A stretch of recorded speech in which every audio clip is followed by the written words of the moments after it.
Chapter 1913. The people of Longqing County in Lingzhou were once the most arrogant group of people in Beiliang. Regardless of whether it was the border soldiers or the scholars or merchants, they all stood with their backs straight.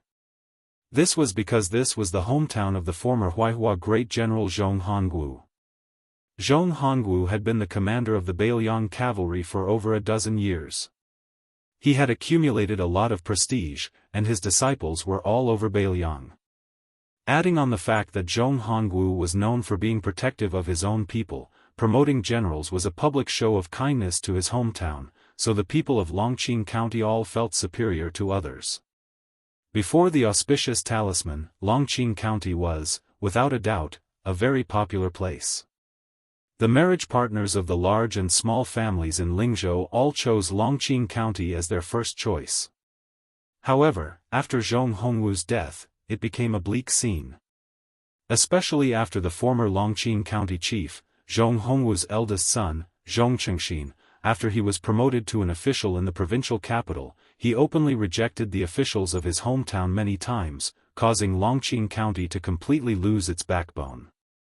Just like that, of the three most prosperous counties in Beiliang in the past, Longqing County, Yanji County, and Huangnam County, there were only two other counties left. For example, during the construction of North Jibei City, as long as the people of Beiliang were willing to participate in the construction outside Liangzhou Pass, they would be able to obtain quite a bit of money. There were poor people from all over Lingzhou who surged into the pass. Only Longqing County did not have many people responding. Of course, this had to do with the fact that the people of Longqing County were mostly well off. However, the knot in their hearts that everyone in Beiliang knew about was the key reason. The people of Beiliang had always been valiant and warlike since ancient times. Although Lingzhou was rich, there were as many martial arts schools as there were hairs on a cow. Naturally, they did not lose to Liangzhou and Yuzhou. In the past, His Royal Highness, who had stirred up storms in the officialdom of Lingzhou, no matter what his original intentions were, in the end, he uprooted the Zhong family, this towering tree that shadowed the entire county, from its roots. The people of Longqing County were both afraid and resentful. It could be said that their thoughts were complicated. It was impossible to explain clearly in a few words. Therefore, when an ordinary middle-aged man in Longqing County's capital planned to go to northern Beiliang City to beg for a living, his neighbors began to despise him. This was especially so when they heard that this man planned to move his wife and son out of Beiliang. This was no longer just idle gossip. Some people even wanted to point at his spine and curse him in front of his face. They scolded him without any regard for the feelings they had accumulated over the years. Then, very quickly, there were people who dug up old scores. They said that this fellow called Lu Dayuan was not originally from Beiliang. It was only after he married a woman from Longqing County that he went to the Yamen to change his registration. It could be said that he had taken root in Longqing County. All these years, he had been a butcher in Longqing County who slaughtered pigs and sold meat. In fact, he had always been fair in his business and didn't earn any money that went against his conscience. It was just that this trip to northern Beiliang City this time had incurred the wrath of the public, causing his family of four to become like rats on the street. Who knew which gossipy idle man remembered that this bastard surnamed Lu had let slip that the second round against the Beimang barbarians when they were drinking and chatting. This immediately caused an uproar. In Lu Dayuan's pork shop, that whole pig that weighed less than 100 catties was sold for 3 days straight. He couldn't even sell half a catty of it, so he could only stew it at home every day to celebrate the new year. During this period, Lu Dayuan gave a large piece of the best tenderloin to a lonely old man who lived at the end of the street. He threw the tenderloin to the old man directly out the door. Lu Dayuan, who was simple and honest, just silently picked it up and took it home. On this day, a large pot of fragrant stewed meat was made at home. Lu Dayuan squatted on the door sill and looked at the courtyard gate, patiently waiting for his youngest son to come home from the private school for dinner. Lu Dayuan and his wife didn't know how to read. Previously, they would take that letter to the private school of the younger son and consult that stern teacher about the content. The teacher would read it word by word to Lu Dayuan. After that, Lu Dayuan would return home and tell his wife the general idea. This trip was the most satisfying time for Lu Dayuan. Lu Dayuan still remembered that when his eldest son was young, he always complained that his father wasn't in the northern Liang border army, which made him unable to raise his head in front of his peers. Later on, when his son grew up, he became more and more promising in his studies and became a well-known talent. Therefore, his son's smile and laughter at home became more and more frequent. Although his younger son had similar complaints, with such an honest elder brother who could support him, he was not as depressed as his elder brother was when he was young. He was always a cheerful kid who liked to grin and laugh.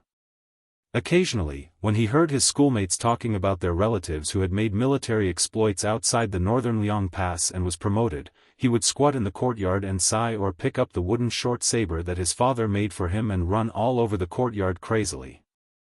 When he ran out of strength, he would eat and read. Generally speaking, the life of the family of four was getting better and better. As for the Jingguan Taoist temple in the gourd mouth of Yuzhou province, the fierce battle in Huda city in Liangzhou province, the hundreds of thousands of nameless steals in Qingliang mountain and the young lord regaining the title of pillar of the state, it had nothing to do with their family. Generally speaking, the family of four lived better and better. As for the Jingguan Taoist temple in the gourd mouth of Yuzhou province, the fierce battle in Huda city in Liangzhou province, the hundreds of thousands of nameless steals in Qingliang mountain and the young lord regaining the title of pillar of the state, it had nothing to do with their family. His wife had walked to his side at some point. She hesitated for a moment before asking softly, "Is Mr. Lu unwilling to read the letter for us?" Lu Dayuan scratched his head and hummed in acknowledgement. His face was full of guilt. The woman, who was not beautiful but had a gentle temperament, smiled and did not say anything.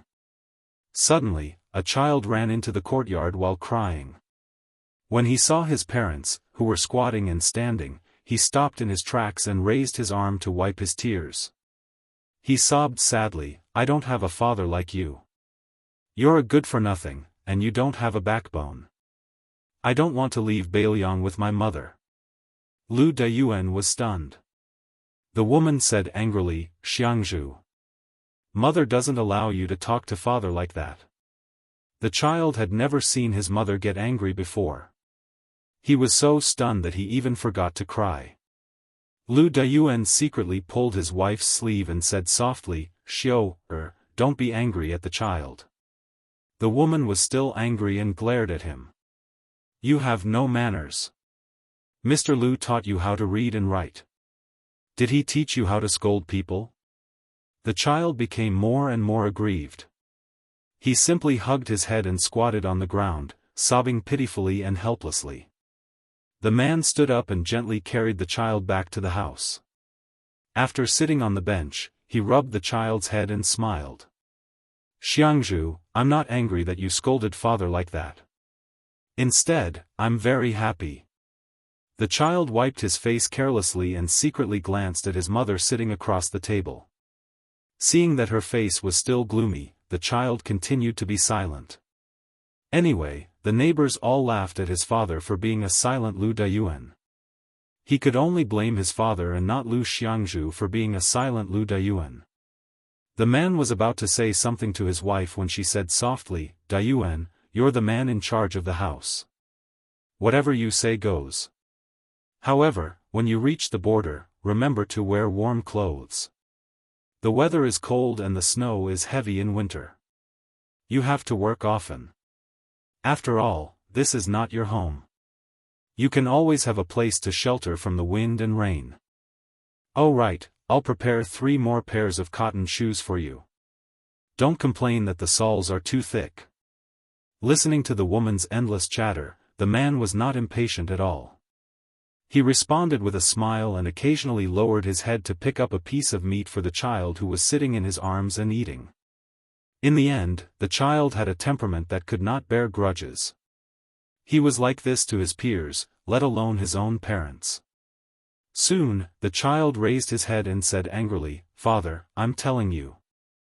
Mr. Lu told us that according to Bailiang's military law, if a person is to be killed, he or she will not be killed. According to the military law, those who cower before battle will be beheaded. You're lucky that you're not a soldier of the border army. Otherwise, humph." The man did not know whether to laugh or cry. The woman leaned forward and picked up another piece of meat for the child's bowl. She laughed angrily. "I can't shut your mouth. Every night when you're doing your homework, you often nap. I've never seen you so energetic." The child made a face and ate the fragrant stewed meat with oil dripping from his mouth. He turned his head to look at his father and asked seriously, "Father, do you know how many beheadings there are in Bailiang's military law?" The man asked, "Do you know?" The intelligent child rolled his eyes. "In any case, there are a lot." The Su family of Bailiang's military had always been known for its ruthlessness. It was said that the butcher had once jokingly said that Su Xiao was an uncouth man who did not know how to read the word "dou" in the Hall of Wuying. He only knew the stupidest way, which was to kill people. He was not careless when killing the enemy and never showed mercy when killing the soldiers under his command. That was why he had the military force he had today. Those who retreated before the battle were killed. Those who were greedy for merit and killed innocent people were killed. Those who ambushed early were killed. Those who abandoned their weapons and horses without reason were killed. If the sergeant died in battle and the entire troop survived, the entire troop was beheaded. If the commandant died in battle and the first commandant survived, the entire commandant was beheaded. Of course, in addition to these bloody and ironclad rules in the Bailiang border army, there were also subordinates who did not reward them for meritorious service. Regardless of whether it was the commanding officer or sergeant, the entire camp was beheaded. Those who were greedy for military pay and pensions, no matter how many there were beheaded. When the man heard the child's words, he laughed loudly.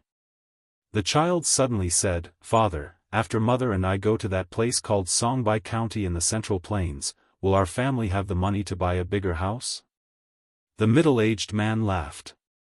"That's very difficult. I haven't saved much silver over the years. The Central Plains are richer than our Lingzhou." The child made an "oh" sound and was a little disappointed. Chapter 1914. The man continued with a smile, "But don't worry, I won't forget to send you money in the future when I reach North Rejecting City." The child shook his head like an old man. As the saying goes, riches and honor cannot be corrupted, poverty cannot be shaken, might cannot be subdued. That's what a real man is. The man asked curiously, "What do you mean by that? Can you explain it to me?" The child chuckled, "It means Mr. Lu said that the sage of the Zhang family said it." "You don't even know this, Dad, you're really ignorant." The man was gratified. "It's okay if I'm ignorant, as long as you and your brother are." At the mention of his brother, the child immediately said proudly, "I'm far from my brother.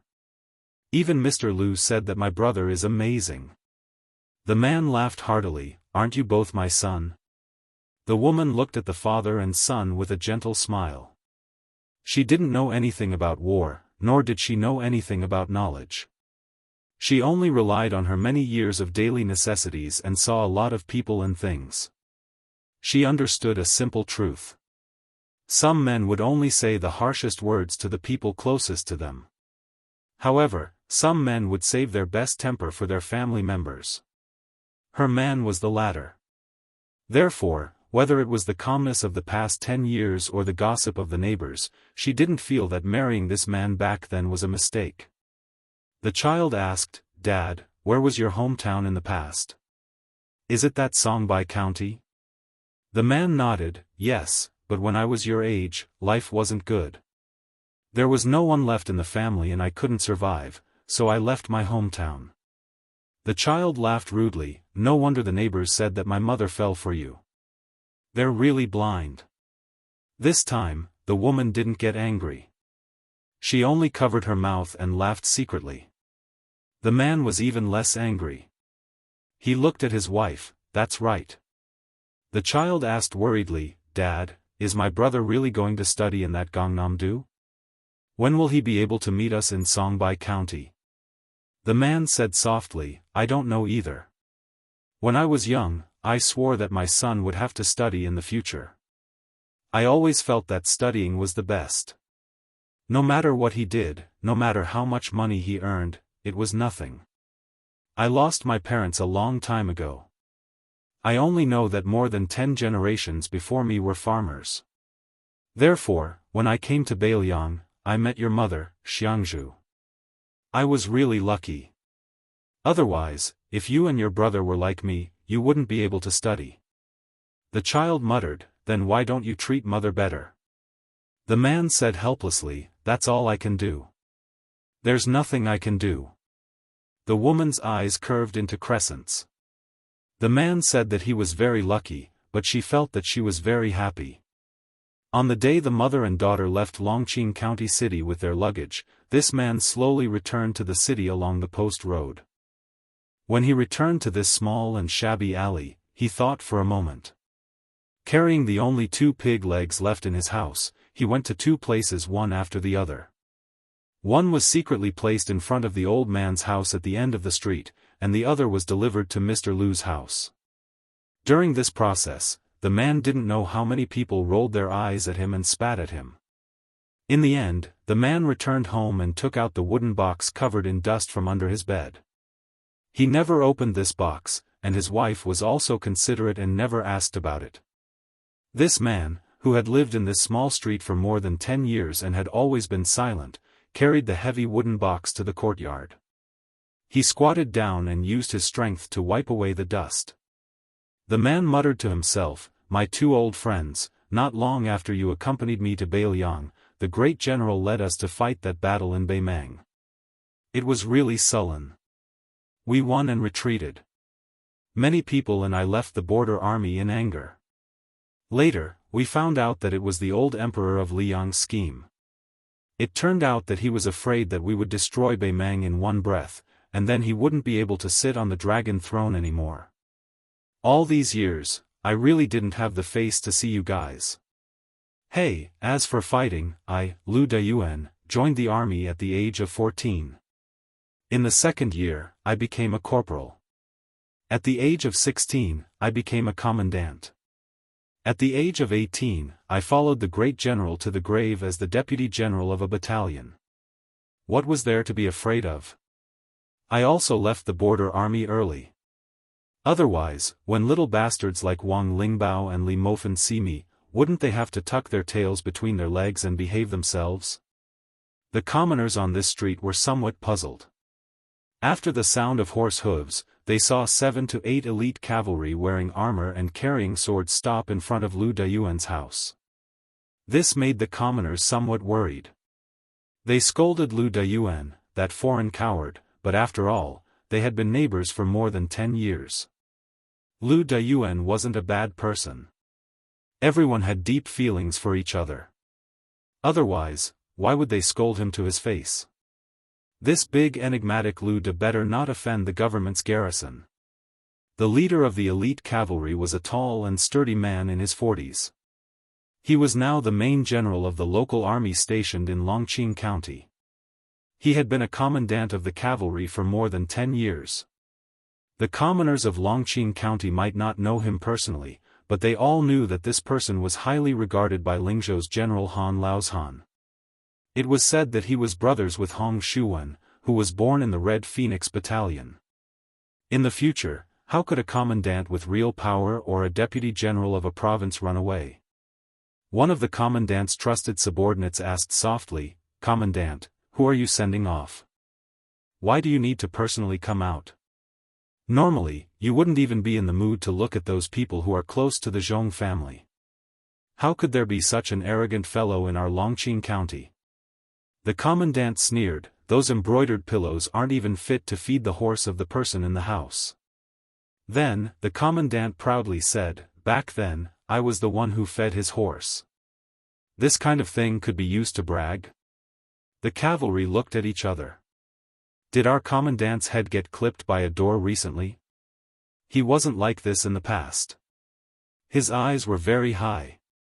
When the cavalry finally saw the man with the luggage step out of the courtyard, they were all stunned. His figure could be considered sturdy and tall. They couldn't tell that he was a person with 3 heads and 6 arms. The commandant quickly dismounted from his horse. Then, he led a horse that no one was riding and walked forward. He cupped his fists and said in a deep voice, "Longqing County Cavalry Commandant Ma Yunjing. Greetings to old Deputy General." The man with the luggage was holding a long item wrapped tightly in cotton cloth. He glanced at Ma Yunjing, who had purposely avoided contact with him in the past decade, and said exasperatedly, "When you call someone else, you have the word deputy in your official position. Are you scolding me? Do you think you are a great general?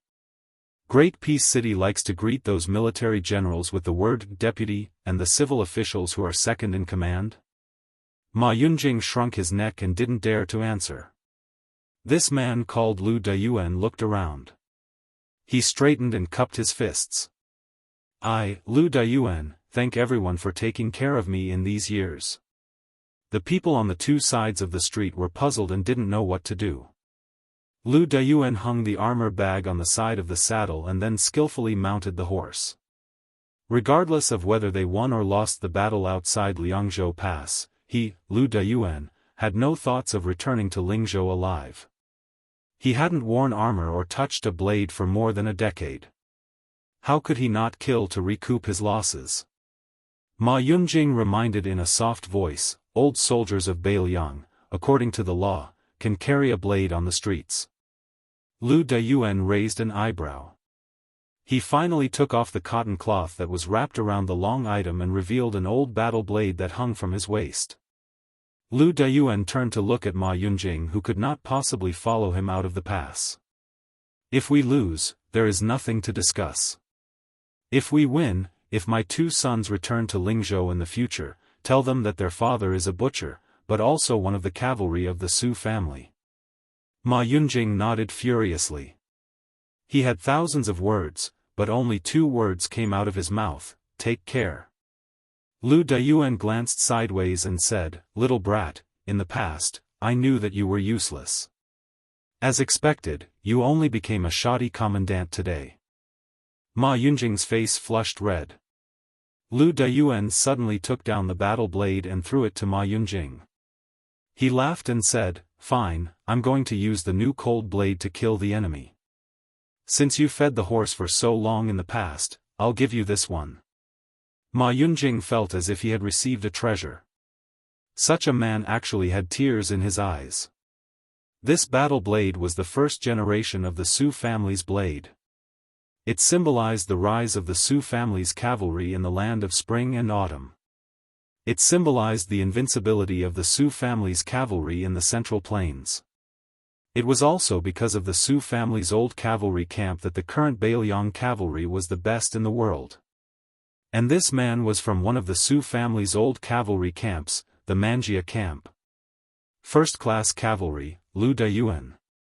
The people on this street naturally did not know that after General Su Shao grew old, he had many times lamented to the civil and military officials in the meeting hall of Mount Qingliang. In the past, that kid called Lu Dayuan was the fiercest in battle. He was comparable to Lu Qiu. He was really not a coward. Chu Lushan would always complain that he was wronged, but that guy surnamed Lu always charged forward with all his might. He never paid attention to the art of war, so he was definitely not as good as me. Yuan Zhuozong would tear him down, but he never lost even once. Butcher would nod and say, "Yes, he's like me." And then a certain young man would mock him with his Royal Highness.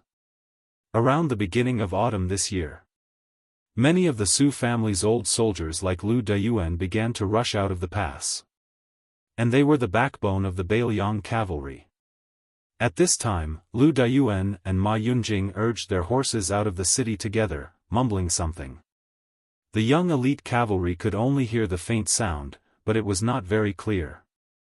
After Ma Yunjing sent Lu Dayuan to the road outside the city, he watched him leave, speechless for a long time. Finally, when he turned his horse around, Ma Yunjing also mumbled, "My Su family's Manjia camp, the scouts roam everywhere, that is to scatter, the camp does not move, it is to support the beam." Chapter 1915. For the common people of the marketplace, building a house was a top priority, and erecting a beam to signify the completion of a new house was also a top priority. Thus, on the day a country, prefecture, frontier fortress, city, or military town was completed, the meaning behind the hanging of a plaque was equivalent to the raising of a beam for the common people. As a result, the significance was extremely important. Today, the day for the hanging of the plaque for the city outside Liangzhou Pass had arrived. They did not deliberately choose an auspicious day. Instead, when the last main wall was completely completed, they unanimously passed a resolution that the hanging of the plaque on that day could not be delayed. It was not that the large group of Bailiang bosses supervising the construction of the city did not care. It was truly that the situation was urgent, and they could not afford to care about such things as adding flowers to the brocade. Otherwise, the group of civil officials led by Bailiang's Daoist administrator Li Gongda had spent almost an entire year in this godforsaken place. Practically everyone had to eat the yellow earth and drink the wind and sand with the soldiers and laborers every day. After investing so much effort, how could they not want to find an auspicious day to hang up the plaque? This kind of deep affection was perhaps no less than when a daughter was married off. The construction of this city could be said to be unprecedented. Not only was it larger than the first border city in the northwest, Huda City, it also took less time. Apart from the 10,000 great snow dragon cavalry and the 9,000 or so heavy cavalry of the Wei Xiong and the Jianghu, almost all of the Liangzhou border army took turns participating in the construction of the city. Of course, all of the young and strong soldiers and craftsmen in the pass, Liangling, and Serene provinces were conscripted. In addition to the endless stream of Bailiang commoners who went to Liangzhou Pass on their own, the number of people building the city was always maintained at around 100,000. In history, the so-called using the entire nation's power to build a majestic city or a huge town, oftentimes the emphasis was on conserving the people's labor and not delaying the farming time. Most of the time, in 30 days, quickly build a wall, and then intermittently take several years to complete the construction. But this time in Bailiang, the Su family on Mount Qingliang had nearly exhausted all of their wealth to build the city's main wall. It was simply a magnificent feat of cutting off the cauldrons and sinking the boats. Just the loess used to build the main wall had already hollowed out 2 small hills south of the city, Longzhou and Huwei. At dawn, Li Gongda and his neighbor, Song Chongsui, the Mahist school's deputy supervisor, got up early together. After ascending the city wall and strolling on the wide horse path, the administrator, who had lost 20 pounds at some point, subconsciously stamped his feet out of habit. The old man with white hair smiled proudly. With me, the miserly Gongda, keeping an eye on them all day long, who would cut corners? Besides, no one would dare to slack off. This was not a matter of money. Instead, it was the most obvious principle in front of everyone. If this city exists in Liangzhou, it will exist. If this city dies, it will perish. He was the leader of Bailiang's civil officials, who had lived a smooth life in the officialdom. Although he had lost a lot of weight, his body looked much more robust. If the officials of Lingzhou could come here, they would be shocked to see official Li. They might not even recognize him. The slipperiness that Li Gongda had accumulated for most of his life in the officialdom had completely disappeared. Instead, it was an invisible heroic spirit that could only be possessed by someone who came from a family of generals. The old man was a scholar after all. He reached out his hand and touched the inner wall. He chuckled and said, "In the past, in the conference hall of Qingliang Mountain, where there were more martial arts than literature, I could never understand what the general was talking about with those rough men. Something about a horse path or a parapet. It was only when I came here that I realized. Just like this parapet, I had actually read about it in books a long time ago. Many frontier poems have sung about it. It's called Disdainful Gaze. Parapet, parapet, it's still better to call it that way. Every time I walk around the city, I will think about that little girl at home who makes people worry. In the past, it was that fellow from Hanlon Academy that made us feel helpless. Now that I think about it, it was the general who had foresight. He said that in the world, when a father and a daughter raise a child, it would be easier to raise a son and more troublesome to raise a daughter. Song Changshui said in a deep voice, "Old Li, you also know that I am not the kind of person who likes to praise people. Your Hanlon Academy is really not bad." The battle on the Longyan Plains was beautifully fought. Beimang, Dongzhua's elite scouts, including Crow Palanzi, were all wiped out. This battle was really satisfying. Li Gongda, whose lips were chapped, twirled his beard and smiled. That's right. This kind of thing only feels comfortable when an outsider praises it. As a father, no matter how much I say, it always feels wrong. To tell the truth, old Song, you really can keep your composure. I've been waiting for you to say these words for quite some time. It's been so stifling that I'm about to suffer internal injuries. Song Changshui said helplessly, "Before this, I was so busy that my head was in a mess. How could I have the slightest bit of energy to chat with you?" Li Gongda sighed with emotion. That's true. I boast that I have quite a lot of experience as an official in this life. In short, I ponder and ponder all day long about other people. Although it can't be said that I don't do anything at all, to personally attend to everything like this is unimaginable. It feels like in just one short year, I have repaid all the practical experience that I, Li Gongda, owe in officialdom for a lifetime. Song Changshui smiled knowingly. Li Gongda suddenly slapped heavily on the arrow pile and said loudly, "If such a good city wall can't be defended, not only will they be killed by the Beimang barbarians, but they will also be scolded half to death by me." Song Changshui was stunned and then looked around. The inside and outside of the city was the most familiar scene of the construction of the city. The chanting rose and fell one after another. Although the huge city under his feet could already be hung with a plaque, there was still a considerable amount of work to be done. The Mahist scholar asked softly with a smile, "Can you really bear to scold them?" Li Gongda, who was originally aggressive, suddenly lost his arrogance and only whispered softly, "There are so many Beiliang frontier army men. I, Li Gongda, can bear to scold my son, but I can't bear to scold them." The newly appointed provincial governor of Liangzhou, Baiyu, could go to Mount Wudong to meet friends and slack off. However, as the transport officer and deputy provincial governor of Beiliang Road, a certain someone could not rest for a moment. He traveled non-stop from Qingcang City in Liuzhou to Qingyuan Army Town at the western gate of Liangzhou until he lifted the curtain of the carriage and could see the outline of the magnificent city outside the pass. It seemed that ever since Su Beiji left Mount Qingliang for Lingzhou, he had been constantly on the move.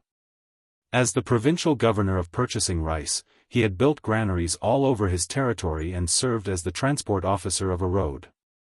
He was in charge of strategizing about the transport of grain. In between, he had gone to Lianghui Road to meet with Han Lin in private. Not long ago, he went to Mount Lantua in the western region to bring 20,000 monk soldiers to the defense line of Qingcang City in Liuzhou. This time, after attending the plaque hanging ceremony, he immediately went to Lingzhou and personally watched the grain cooling before he could be at ease. In these years, he did not have a fixed residence. It seemed that if he was not on horseback, he was in the carriage. In any case, it was always bumpy.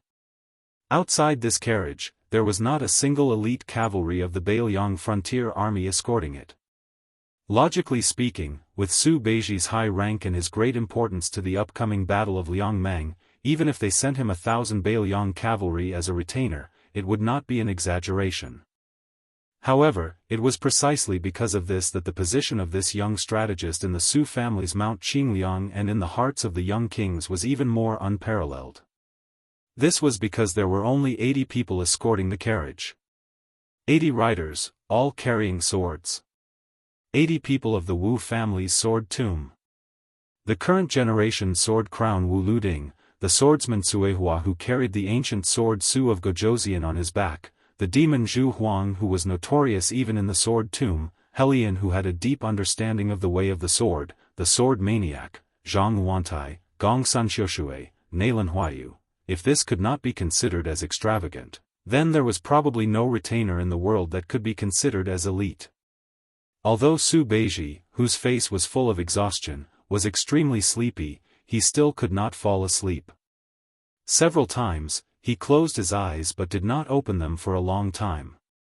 He simply sat cross-legged, took out Li Yishan's old handbook from his bosom, and gently flipped through it. He had heard from Su Fengnian that the Tide Listening Pavilion's large golden signboard was personally written by the old Emperor Li Yang. The 4 large characters of Beiliang Palace on the gate of Mount Qingliang were written by Princess Consort Wu Su. After that, when the first city outside Beiliang's pass needed to be built, Su Zhao's original intention was for a boor like him to not make a fool of himself, so he wanted Li Yishan to do it for him. However, Li Yishan did not agree, so Ren Tu could only go to Wutongan to seek advice on writing from His Royal Highness. In the end, who knew how many baskets of waste rice paper were filled with it? Only then did the 3 words, Huda City, appear. Su Xiao had once joked that he, Ren Tu, had even finished writing the words for his next life. Later on, for example, the signboard in the Liuzhou provincial governor's mansion within Qingcang City was the words chosen by the young vassal king from his master Li Yishan's writings.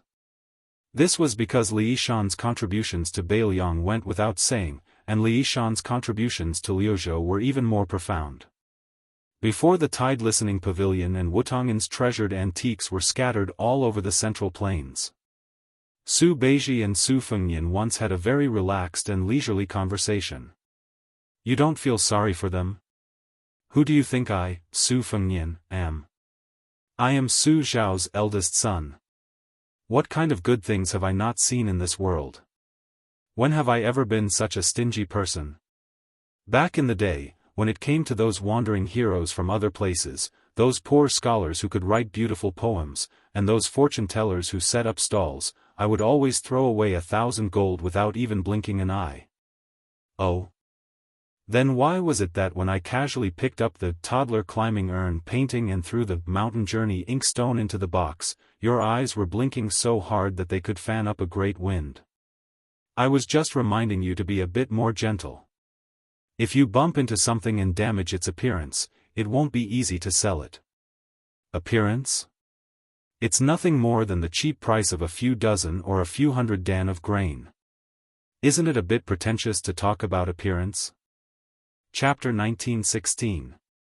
The difference between each item is a few stones of grain. Many a little makes a mickle. It's already a lot. You really don't feel bad? I don't feel bad. Zhu Zi, you've asked me this question at least 7 or 8 times. Oh, I don't know why, but every time I ask you this question, I feel quite happy. It's much better than drinking the green ant wine. Zhu Zi, you go ahead with your work. I'm going to drink the green ant wine. I'll ask you one last time, I really don't feel bad. That's not it. I just want to ask, all your belongings have been ruined by me. What about the betrothal gifts for your wife? Same old rules. Cucumber. Salad. Su Beiji kept the notebook and stopped his thoughts.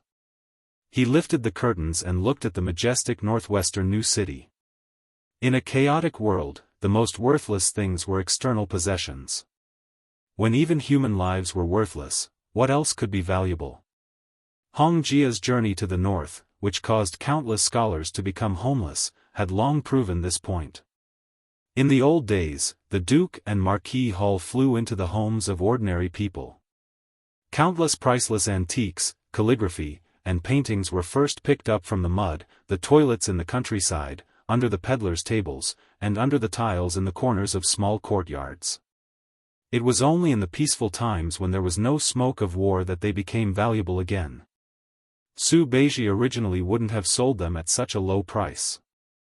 However, after the spring snow building incident, the Central Plains had become chaotic. It had only been 20 years since Hong Jia's journey to the north. Most of the older generation of scholars still remembered it clearly. This group of people wouldn't buy things at such a time. No matter how cheap they were, could they be compared to things that were given for free after the war? Therefore, unless it was a rich and scholarly family that was truly obsessed with the scholarly and had a hobby of collecting, they would only come after hearing the news. It was one thing for them to come to Beiliang. Whether they could use their face and connections to buy the things they wanted was another matter. Whether the first-class officials of Great and City who had enjoyed 20 years of prosperity on the water transport were willing to give face and open a back door was the third matter. These officials with deep backgrounds were all willing to take out grain from the rivers under their jurisdiction for the sake of money or friendship.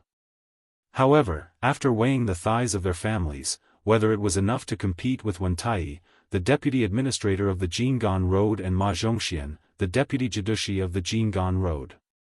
Whether they dared to be unafraid that these two influential border officials would hold a grudge against them was the fourth matter. However, the most important matter was not that the cultural relics were sold cheaply or that the grain was cooled.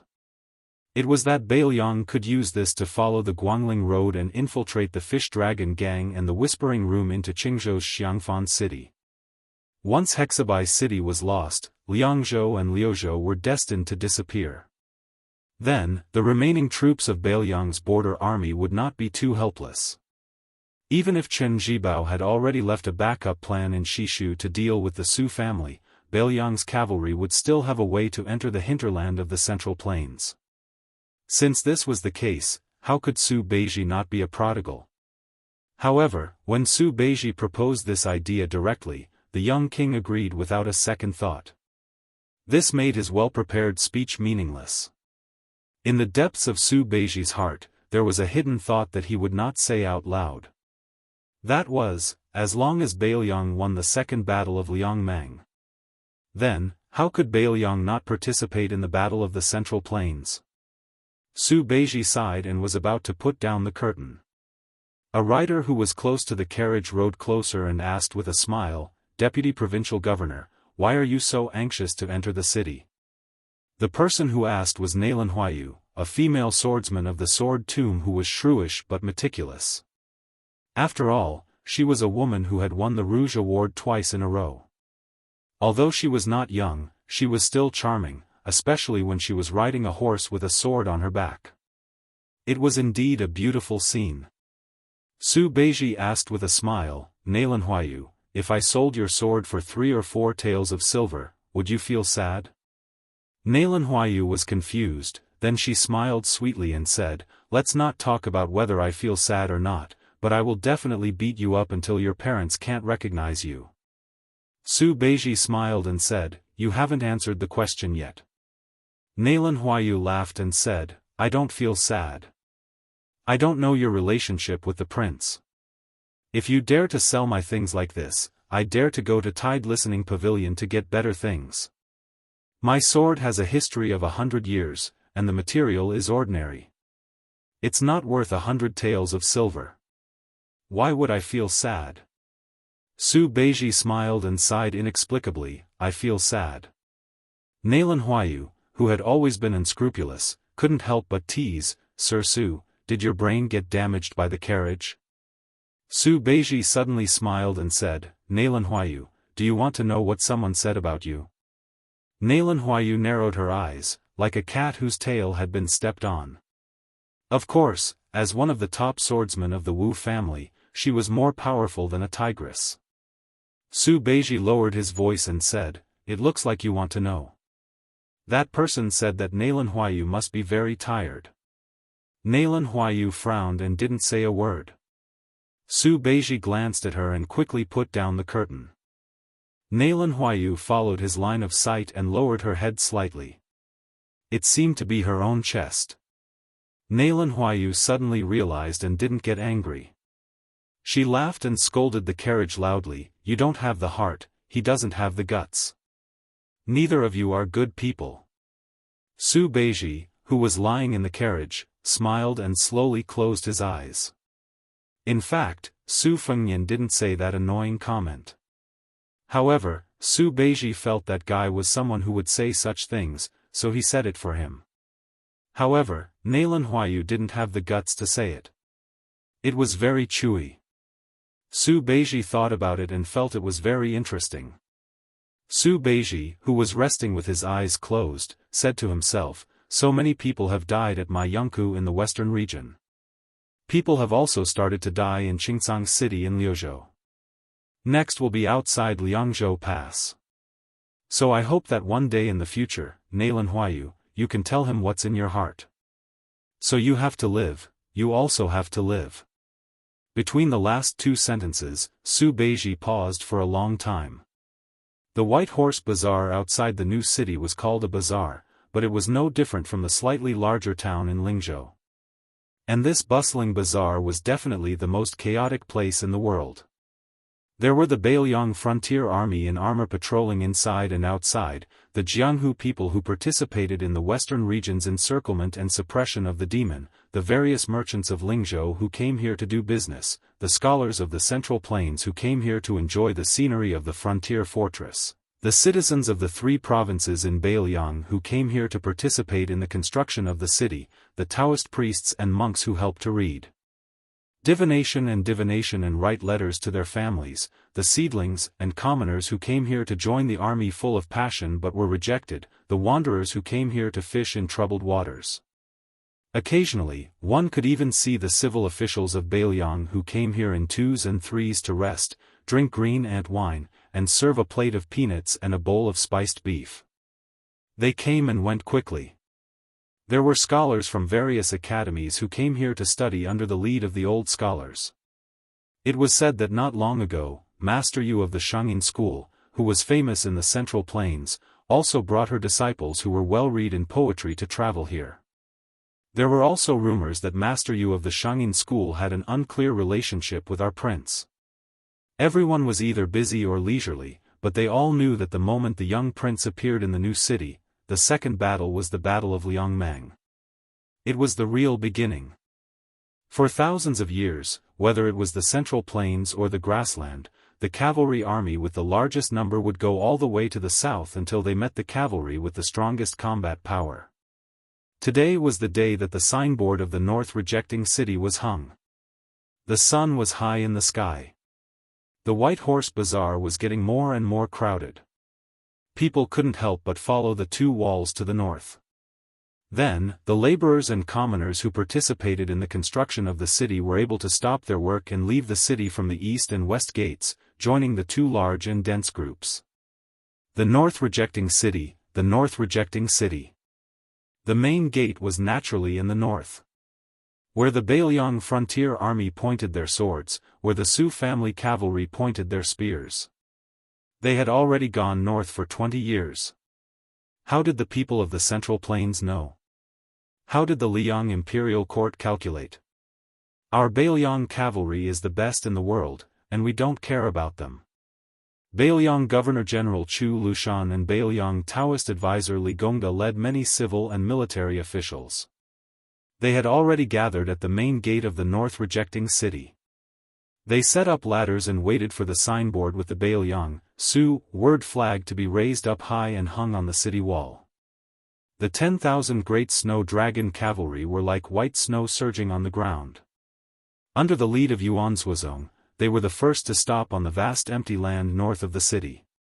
Following closely behind were the two heavy cavalry armies, the Fat Tiger Army and the Wei Bear Army. They stopped at the left and right wings of the great snow dragon cavalry. Finally, it was He Zhonghu and Zhou Kang's troops outside of Bailiang Pass. After the thunder of horse hooves, there was a short moment of silence. Who knows who was the first to raise their head and look over? Everyone saw a dazzling white rainbow streaking across the distant sky. That white rainbow landed on the city wall. When he appeared, Li Gongda and Chu Lushan exchanged glances and smiled. They started to raise the signboard. That young man waited until the giant signboard hung above the city gate before he slowly pulled out the sword by his waist. At the same time, the cavalry below the city gate all pulled out their Bailiang swords. The water was deep and silent. The sound of the horse hooves of the Bailiang cavalry was the most majestic war drum sound in the world. Su Dao. North rejecting city. That scene. Halberd crossing the river. In another 100 or 1,000 years, it would still be a legend. Chapter 1917. After reading and hanging the plaque on the city wall, Administrator Li Gongda led Su Fengnian to the general's mansion near the south gate. The main imperial road ran through the north and south, and the civil and military offices in the city were located on both sides of the mansion. Along the way, Li Gongda, one of the two city governors, talked endlessly. He talked about the height of the main city wall, the length of the double roads, the number of crossbows on the city wall, the inventory of arrows and armor, and so on. He was so familiar with it that it was like he was reporting how much silver was in a box or how many copper coins were in a cabinet. The administrator was even able to blurt out details such as how many northern Mang catapults a single wall could withstand, how many northern Mang soldiers would surround the city, and how many other details such as how many northern Mang soldiers would attack the city. He also knew the mobilization of troops on this central axis, how to build a second line of defense once the main city gate was breached, and how the small-scale cavalry would assist in the defense at the crucial moment. Not to mention Su Fengnian, Chu Lushan and Yuan Zuozong looked at each other. Jean Partridge Zhou Kong, Infantry Deputy Commander Gu Dazu, and other generals all widened their eyes. In the past, in Lingzhou in the south of the Great Wall, it was recognized that the power was in the Zhong family and the money was in the Li family. Everyone in the officialdom of Bailiang knew that this stingy official was good at making money. They had never heard that Li Gongda could do things so flawlessly.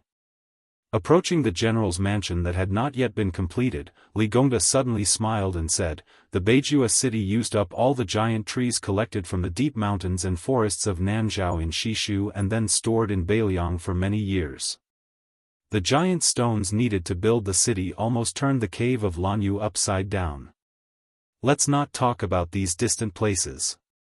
I believe that when you look to the south, you can't see the two hills at the head of the dragon and the tail of the tiger. From the first garrison in the pass to the north to build the city outside the pass, and then most of the border army took turns to work here, and the people in the pass were countless." Speaking of this, the old man stopped talking and smiled. Li Gongda, a civil official who had an extremely bad reputation among the generals in Bailiang, was in high spirits at this moment. He was not the slightest shadow of the sycophantic official of the Su family in the conference hall of Mount Qingliang in the early years. At that time, except for Chu Lushan, who came from the same sect and did not have a high rank at that time, no one was willing to pay attention to Li Gongda, the chief official of a province. Yan Jieshi, a famous scholar, naturally disdained to be associated with him. Even Tian Peifong, the former provincial governor of Liangzhou, who had now resigned, could not bring himself to call this person his brother. At that time, when Bailiang was determined to build Bailiang City, everyone mistakenly thought that the young vassal king did not really intend to let Li Gongda preside over the overall situation. Instead, he wanted to send the administrator, who had turned the officialdom of Lingzhou into a mess, out of the pass and hide him from then on. First, it was a legitimate reason to demote him, and second, it was to pave the way for Su Beiji, Chen Shiliang, or Chang Sui, and other trusted subordinates. Little did they know that Li Gongda really had a firm foothold in Bailiang City. Song Zhongsui, Tian Peifong, and Wang Linquan, the deputy governors in charge of the three specific directions, followed the administrator's lead. They did not have any intention of overthrowing Li Gongda, and Li Gongda lived up to everyone's expectations and quickly got into his role. It had to be said that for a person who could become a civil official in Bailiang, when he was really practical, he was not careless and did everything himself. In the words of Li Gongda's private chat with Song Zhongsui, he was putting an end to the official career, living with the generals and craftsmen. He had experience in prospecting, tamping earth, materials, military manuals, stockpiling grain, and so on. Although he could not be called omniscient, he could not be considered an outsider. In the end, he could bow his head and command. Suddenly, Li Gongda continued craftily, "Your Highness, Mount Qingliang cannot skimp on all expenses for tonight's celebration banquet. The old infantry commander, Yan Wenluan, who had probably never chatted with Li Gongda in his entire life, spoke up for the first time. Official Li is not at all overboard in taking advantage of the situation this time. Su Fengnian pointed at Bai Liang, who was beside him. The transport envoy is here, he said with a laugh. Our head shopkeeper in charge of money is here. His words carry more weight than mine. Su Beiji hesitated for a moment, then nodded and said with a smile, "That's good. Originally, I had intercepted a chest that contained roughly 2 paintings by Sui Ying, the painting saint of the Great Feng dynasty. One was a green Buddha's hand inkstone made by the emperor of the Southern Tang dynasty, and the other was a jade seal of the emperor of the Great Qin dynasty. There were 15 or 16 pieces scattered about. It wouldn't be difficult to sell them for 5,000 or 6,000 taels of silver. After the celebration banquet, you can go to Mount Qingliang and Mount Qingliang to move some out. After I sell this chest of items, I should be able to quickly fill this hole. Moreover, I will have some spare money. When the time comes, I will hand it over to official Li." As soon as Su Beiji's words came out, everyone tacitly turned to look at the young king. Su Fengnian rolled his eyes. The audience burst into laughter. Perhaps Su Beiji was the only one who dared to openly stab the new King Liang. After the celebration banquet, there were 3 parties. The generals were divided into 2 groups. Yan Wenluan, Chen Yinshui, He Zhonghu, Lu Yuanji and Lin Dofang were the veterans who had experienced the Spring and Autumn War. The youngest one, Yuan Zhuozong, also participated. For the Su family of Mount Qingliang and the Bailiang frontier army, this Yuan Baixiong was indispensable. After all, in terms of military affairs, Yuan Zhuozong was the only one who could be compared with the white-clothed war saint Chen Jibao. Although there were many famous generals in Bailiang, the one who could really make Chen Jibao sincerely admire was probably only Yuan Zhuozong. Chen Jibao had said many times that Yuan Zhuozong was the most underrated general in the Spring and Autumn War. The governor of Bailiang, Chu Lushan, personally led the other group, which included Wang Ji, Chao Xiaojiao, Hong Xinjia and Hong Yu. The deputy provincial governor of Bailiang, Yang Shenxing, also attended the banquet. The third party was a scholar banquet hosted by Li Gongda, Huang Shang and Tian Peifang. Most of the guests were scholars, and many Lu family disciples were also mixed in. Chapter 1918. Su Fengnian drank 1 cup after another. Although he drank a cup of green ant wine in 1 gulp, he only drank 2 small pots of wine after 3 rounds. The main reason was that no one urged him to drink to his death. This wasn't strange. When Su Shao was still alive, he once said that the worst people in the world were those who relied on their high alcohol tolerance to urge others to drink. When it came to alcohol, one had to drink until they were drunk to their heart's content. Otherwise, they would only suffer. Of course, although Su Shao said this, he didn't hesitate at all when he caught someone with a lower alcohol tolerance than him. The person being urged to drink would say, "How many battles did you win in the past? You have to drink 1 cup at a time. How many battles did you lose? I, Su Shao, will help you remember them. If you don't want to be made fun of, you'll feel bad if you don't drink a few cups of wine today, right? Also, who heard that your grandson just started studying and needs to drink wine? Or that your son got beaten black and blue because he fought over a woman? As a father, how sullen are you? You need to drink to relieve your worries." However, although Su Shao's ability to urge others to drink was unparalleled, as long as he drank with others on Mount Qingliang, no matter how many people he drank with, he would always get drunk. It could even be said that he would vomit whenever he drank. In this way, his alcohol tolerance could be considered mediocre. Don't think that martial artists who were accustomed to life and death drinking were more unbridled. In fact, when scholars drank, that was what was called heroic and uninhibited. Su Fengnian almost couldn't get away from the banquet. For example, the mountain chieftain of Green Deer Cave Academy, Huang Chang, insisted that they both drink 3 cups of wine. Afterwards, Tian Peifang, who had resigned from her position, also began to hit him while he was down, saying that 3 cups was too much and that he only needed to drink 2 cups with the prince. If it weren't for Su Beiji helping to hold him back, Su Fengnian would probably have to obediently lie down even if he could drink 7 or 8 caddies of green ant wine. In the end, Su Fengnian and Su Beiji, reeking of alcohol, walked out of the general's residence and slowly headed north on the main road. Su Beiji said softly, "Before Li Gongda got drunk, he bought something from me." Su Fengnian was a little surprised and joked, "Did the sun rise from the west?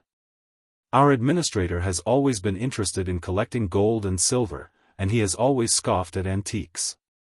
Su Beiji brushed it off with a laugh. "It's just a small private seal. Since it's from the Tide Listening Pavilion's treasury, the material must be extraordinary. In my opinion, it's been passed down through the generations. Due to its frequent use, the color of the ink is excellent. But that's secondary. Do you know what a seal is?" Su Fengnian couldn't help but laugh. "How could I have guessed that?" Su Beiji waved his sleeves, either to get rid of the smell of alcohol or to get rid of his melancholy. "It's the phrase, 'The heart of an official is like water,' which means to be incorruptible and self-disciplined, and to be as pure as water. I wouldn't have found it strange if Yan Jieshi hadn't left Beiliang all those years ago and had come to buy this small seal, or even if it was Tian Peifang, whose reputation can be considered decent. But Li Gongda coming to buy these words, isn't that a bit comical?" Su Fengnian frowned. Su Beiji asked with a smile, "Then guess again, how much silver did Li Gongda spend to buy these words?" Su Fengnian suddenly understood. For this celebration banquet, it's not convenient for Li Gongda to openly pay out of his own pocket. Otherwise, he would be suspected of overstepping his authority and meddling in other people's affairs, so he used this method to help our Mount Qingliang advance the money? Su Beiji extended 2 fingers and waved them around. Su Fengnian couldn't help but laugh. 20,000 silver? In the early years, the only hero in the world who could dig out silver from Li Gongda's hands was that fellow Li Hanlin. Back then, Li Hanlin was the one who paid for all the women and wine. It's just that every time he came home, he couldn't avoid his father's grumbling. Su Beiji shook his head and laughed. 200 silver. Su Fengnian was stunned. 200 silver taels. This Uncle Li. Su Fengnian laughed heartily. This was also the first time he had called Li Gongda Uncle Li. In the end, Su Xiao and Su Fengnian of Beiliang's Su family shared a deep relationship with Li Gongda and Li Hanlin of the Li family. To put it bluntly, back then, when Yan Jieshi betrayed Beiliang, Su Xiao's original intention was to make things difficult for him a bit.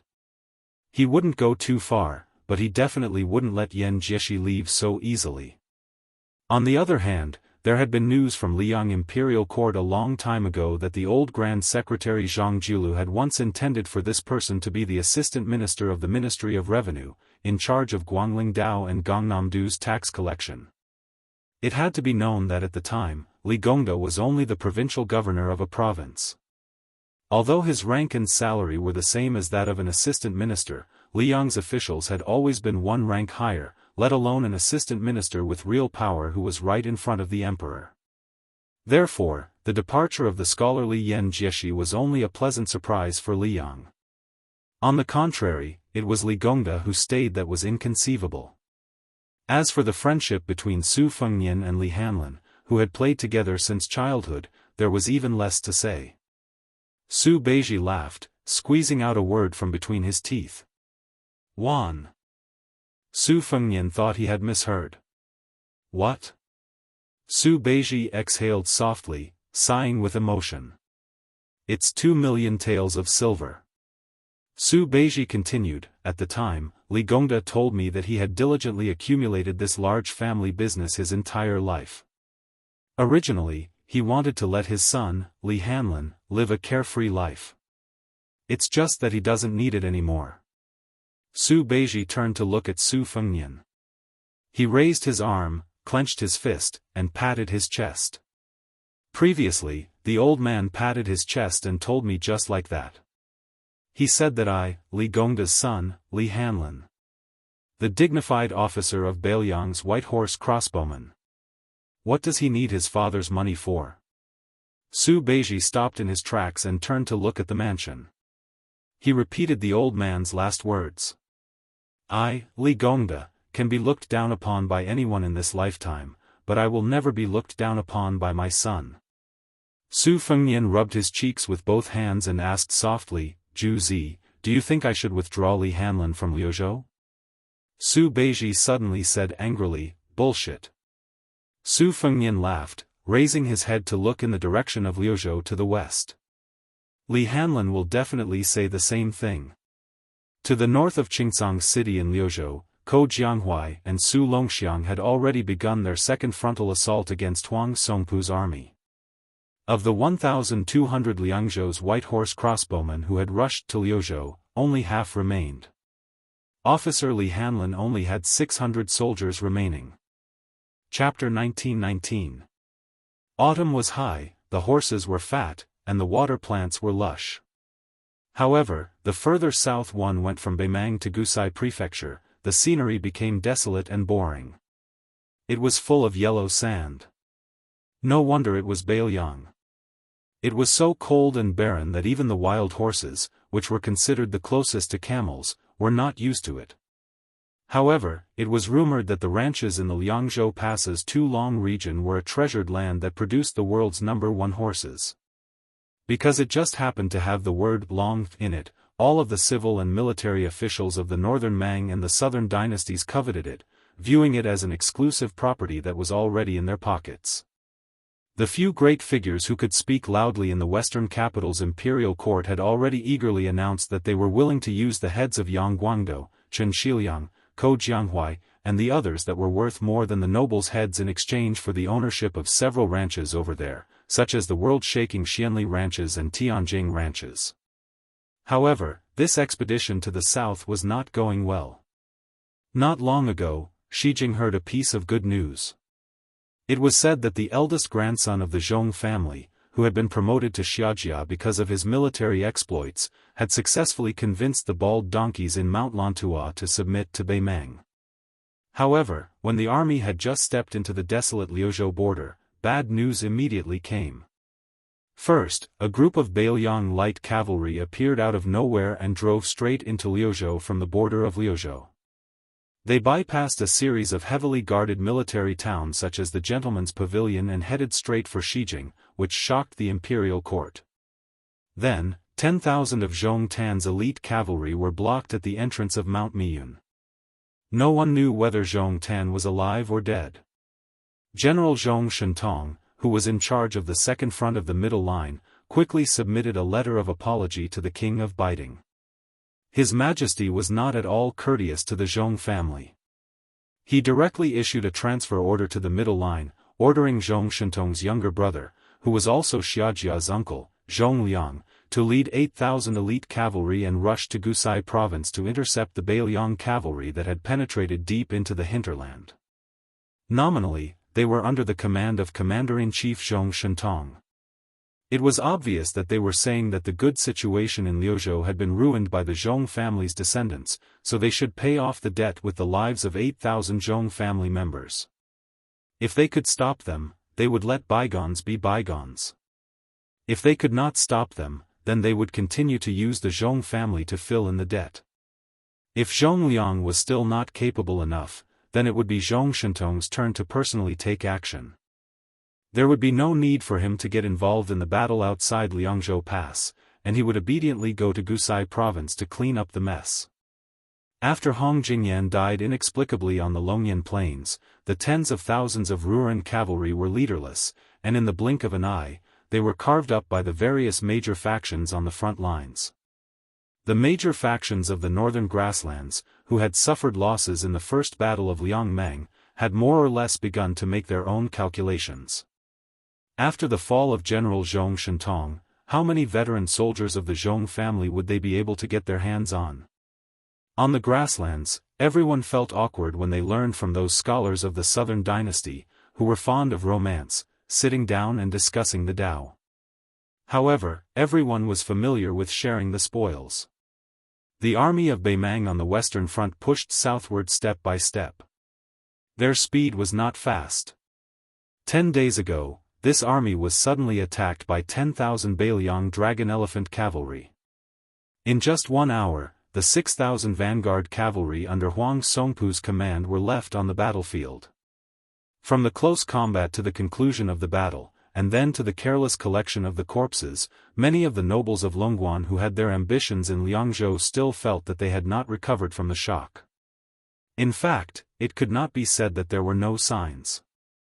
After the army crossed the border from Gusai prefecture of the Southern Dynasty into the territory of Liuzhou, their own horse railings had clashed head-on with the Bailiang scouts.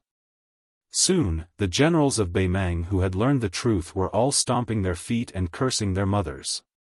Of all things, it was the white horse crossbowmen outside Liangzhou Pass who had come here to cause trouble.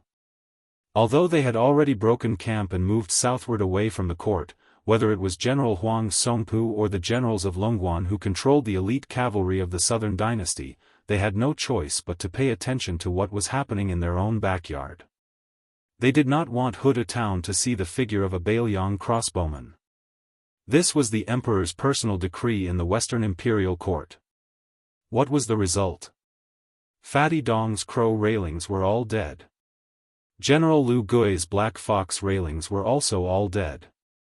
It was even said that Dongzhu's brother-in-law had lost his life in the Longyan Plains. In the end, that young Bailiang lieutenant named Li had become famous in the grasslands overnight. Now, he had even swaggered into the northern part of Liuzhou to show off his prowess. Huang Songpu was an experienced veteran on the battlefield.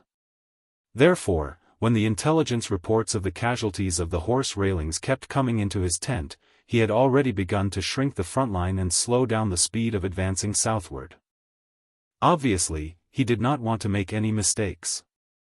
The backbone of this army was the old king of the southern courtyard, Huang Songpu, who was used to being lawless in the southern dynasty of Beimang. It was very obvious that the main force of this army was the direct descendants of the Jia and Yi families of Longguan.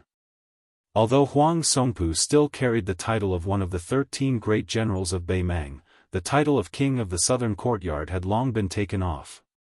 He was also an old man who had once retired. In the end, the troops that could barely be considered Huang Songpu's direct descendants numbered only 30,000. Compared to Lu Gui, who had been banished to the battlefield of Yuzhou, they were even inferior. To tell the truth, in the first battle of Liangmeng, Fatty Dong had personally presided over the situation on the central front, and victory was assured. They had even taken down Huda city, and the corpse of Bailiang's great general Lu Jinu had been sent back to the southern dynasty in a coffin. The situation was very good.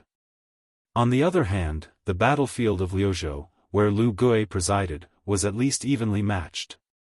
Although the losses were not small, even the deputy general of the Longxiang army, Wang Lingbao, had died in battle. It was a pity that the Yuzhou side was too much of a burden. Perhaps it was because Yang Yuanzhan was really too old that his army had been completely wiped out. In the end, only the Ruran cavalry managed to escape, which led to the complete defeat of Beimang. Therefore, at the bottom of their hearts, the great and small clans of Longguan did not feel that the Bailiang frontier army was really anything to be afraid of. This was especially true for the troops of Liuzhou that were naturally inferior to the Liangzhou cavalry and the Yuzhou infantry. Apart from the Longxiang army that had suffered serious injuries in the first battle, were there any other first-class elites that could be brought out? No matter how wide their eyes were, they would not be able to find any. As a result, almost all of these fellows were suppressing their resentment, especially the lingering Liangzhou crossbowmen. They were all the more annoying. Chapter 1920.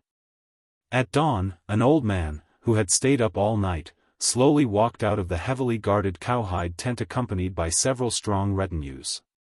He came to a small slope and looked south. Among the retinues, a middle-aged man, who was dressed like a Confucian scholar from the Central Plains, was particularly eye-catching. Facing the old man, who was still powerful, he did not show any restraint. The old man was tall, with white hair and beard. He wore armor and carried a saber. He did not look old at all. Generally speaking, although they were one generation apart in age, they had the same aura. The old man was Huang Songpu, one of the few great generals in the southern dynasty. The Confucian man was Zhong Liang, who was not well known in the Beimang army. He was a first-class master in the Beimang Jianghu. No one had heard that he had led an army to fight a war. This time, he was supposed to lead 8,000 elite cavalrymen to Gusai State to put out the fire. It was unknown why he took a detour here alone and let the 8,000 elite cavalrymen of his family go straight to the belly of the southern dynasty. This time, the rise and fall of his family was at stake. Zhong Liang seemed to be taking this too lightly. Zhong Liang happened to see the death of the 6,000 cavalrymen of Beimang. Then, he made up his mind not to move. He followed the army to the south and stayed there for so many days. During this period, this martial arts grandmaster of Beimang, who could be described as the only one left, personally took action twice and killed 40 to 50 crossbowmen of Liangzhou who had left the battlefield. Ma Lanzi, who was personally taught by Huang Songpu, had quite a reputation in the border army of the southern court. However, compared to Dongzhuo's Black Crow Lanzi or his peer Lu Gui's Black Fox Lanzi, he was still quite a bit inferior. This was not to say that Huang Songpu's ability to manage the army was inferior to those two. Since the old man was able to control the military of Xijing for so many years and was able to divide the north and south with Su Huainan, the king of the northern court, naturally he was not an ordinary person. It was just that in these 20 years, Huang Songpu's status as the king of the southern court was far more important than that of a general. He had no choice but to lean towards the court.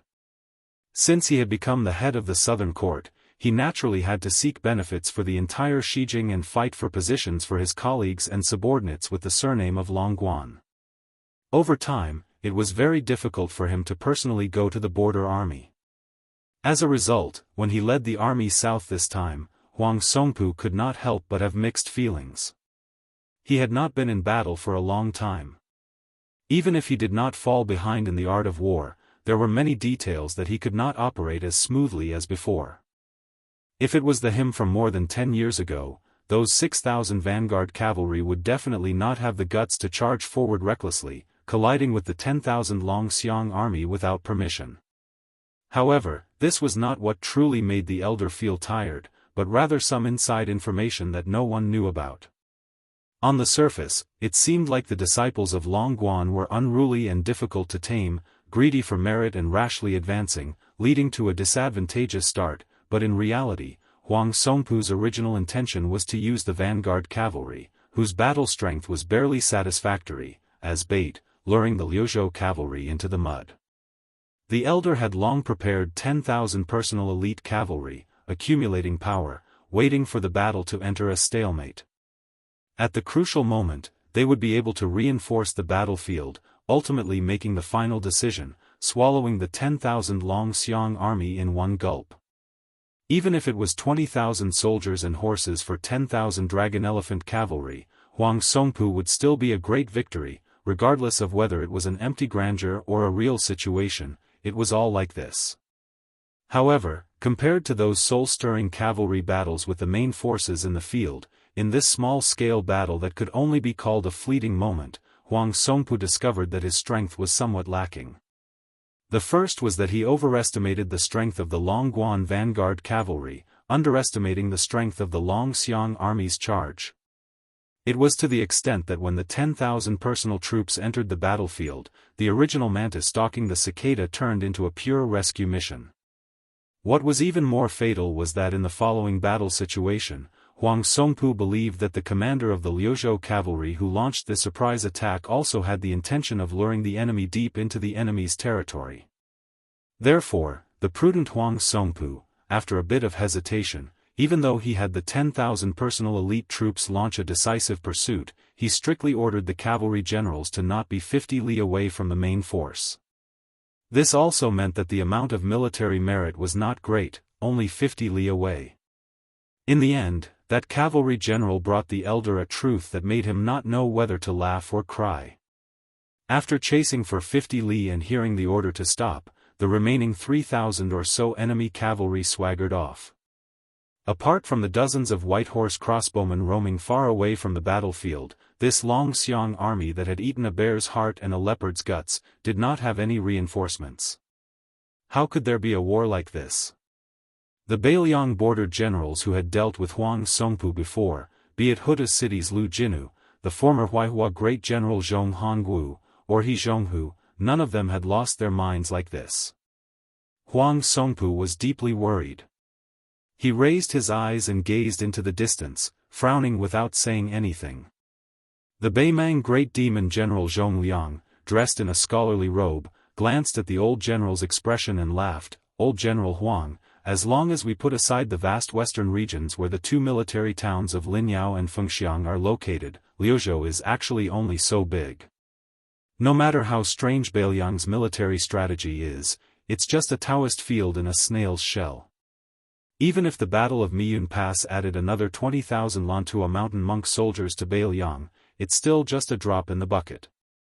Huang Songpu shook his head. Qingyuan military town in Liuzhou's Qingcang city has several elite troops of the Su family's border army coordinating with each other from afar.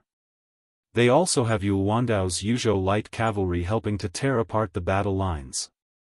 Whether it's strategic depth or military strength, we're not as disadvantaged as we imagined. Besides, Zhong Liang continued the conversation, his smile growing wider. What? Old General, are you also worried about West Chu's twin jade pillars, Xia Shibian and Ko Jianghuai?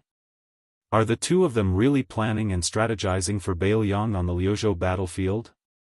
The old man calmly said, I believe that no general in the present age can underestimate the combined might of these two, right? Zhong Liang, whose graceful bearing was like that of a mountain immortal in a painting, laughed. As long as Liuzhou's military strength doesn't converge in one place, I believe that they won't be old general's match. Right now, the 30,000 Long Xiang army, compared to the first battle, although their numbers haven't decreased, and they're all elite cavalry transferred from the left and right cavalry of Liuzhou, their combat strength is still a little lacking. As for Ko Jianghuai's Liuzhou youths, they're all pieced together and won't be able to fight a tough battle. The remaining soldiers of Xia Shibian aren't even worth mentioning.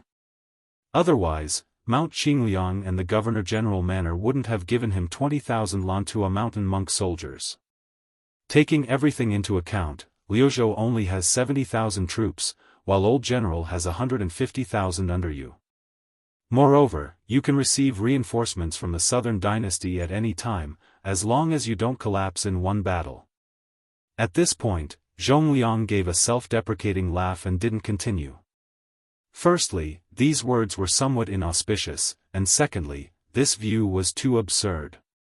Liuzhou wasn't the gourd mouth of Yuzhou, and Huang Songpu wasn't Yang Yuanzan.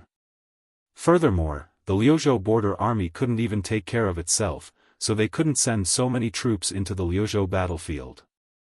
The old man dismissed it with a smile, saying, just Xia Shibian and Ko Jianghuai, these two young people, were able to make Yan Zhenshuan and Yang Shenxing, these old generals, suffer a great loss. Now that there are even more young people in Lu province, how can an old man like me endure this? Zhong Liang thought about that secret matter and sighed, the older the ginger, the spicier it is. Zhong Liang turned his gaze and looked toward the west of Qingcang city. Northern Mang and Southern Dynasty's elite infantry troops were temporarily transferred from the various military towns. A total of over 30,000 people were sent directly to the western regions. At this moment, they had probably already attacked Fengxiang and Linyao. Beimang's Chao Wei and Yulwandao cavalry had no way out. Only, let alone the northern Mang's southern court and this army on the western front, in reality, even the protectorates of Mount Qingliang and Huaiyang Pass did not expect that the newly appointed Lu Province Deputy General Xia Shibian, who was supposed to lead 20,000 monk soldiers to Azure City, would instead split his forces and quietly enter Fengxiang town and Linyao town, biding his time. As for Lu Province General Ko Jianghui, at this moment, he was leading 10,000 light cavalry of various brands, charging north with the speed of lightning.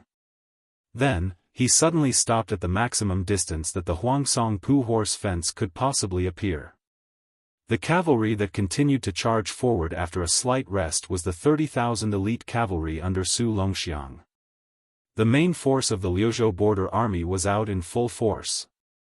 Chapter 1921. The autumn wind was austere. Liuzhou General Ko Jianghui sat high up on his horse, narrowing his eyes as he gazed towards the north. He and Su Longxiang had previously made a military order to the Governor-General House, that was, before Huang Songpu's army reached Qingcang City, they had to stop Beimang's Western Front army at least 3 times. In the 10,000 cavalry attack 10 days ago, in terms of both sides' losses, the Longxiang army that seemed to have achieved great results did not gain much. Beimang's 6,000 vanguard cavalry might be considered the elite of the Southern Court's border army, but Liuzhou was different from Beimang's Western Front army. Beiliang definitely could not transfer troops from elsewhere to reinforce them. In other words, on the gambling table of Liuzhou, Ko Jianghui only had so much silver on the table, a single copper coin less was also a small amount. However, Beimang's Huang Songpu could continuously bring out silver from his home. With enough capital, he could completely gamble a little for fun. As long as he won once, everything would be complete. That was why Ko Jianghui's previous probing definitely had a deeper meaning, which was to make Huang Songpu, this Beimang veteran, feel even more tense. Then, he would straightforwardly and cleanly make a big gamble, gambling on Huang Songpu's slackness. Then, even though Liangzhou's crossbowmen were incomparably skilled, in the end, they could not go around so many of Huang Songpu's grassland fences and spy on the specific details of Beimang's camp. Ko Jianghui could only use the Longxiang army's lives to obtain this military intelligence. He had already mentally prepared himself for Su Longxiang and Li Mofen's harsh rejection. However, he did not expect that neither Su Longxiang nor Li Mofen would raise any objections. Li Mofen, who was extremely skilled in military affairs, even personally led 10,000 dragon elephant cavalry to charge into the enemy formation. Afterwards, Ko Jianghui spoke bluntly, saying that the 3,000 Longxiang army officers and soldiers who had set up camp like Huang Songpu's and Longguan's soldiers were not worth it. At that time, Su Longxiang was squatting next to that massive black tiger, only drawing back his lips, not saying anything. Li Mofen, whose entire body was covered in blood, had a rather gloomy expression, but he didn't take his anger out on Ko Jianghui, this Liuzhou general. Ko Jianghui closed his eyes, his mind quickly spreading out the layout of Beimang's Western army. The army of 150,000 was divided into 5 large camps. Commander Huang Songpu's 30,000 personal troops were set up in the center, their cavalry and footsteps mixed together. A certain Jia family's direct descendant troops set up their own camp. Even though there were only 20,000 cavalry, their fighting strength was not ordinary, all of them Beimang's typical lousy troops. Almost every one of them was dressed in armor, to the extent where there were several hundred strong cavalry who were even fully armored, taking on the embryonic form of a heavy cavalry army. The key was that regardless of whether it was maintenance or supplies, they were all responsible for themselves, undoubtedly a sharp weapon that could pierce through enemy lines. Then there were the 40,000 cavalry gathered by the 3 families.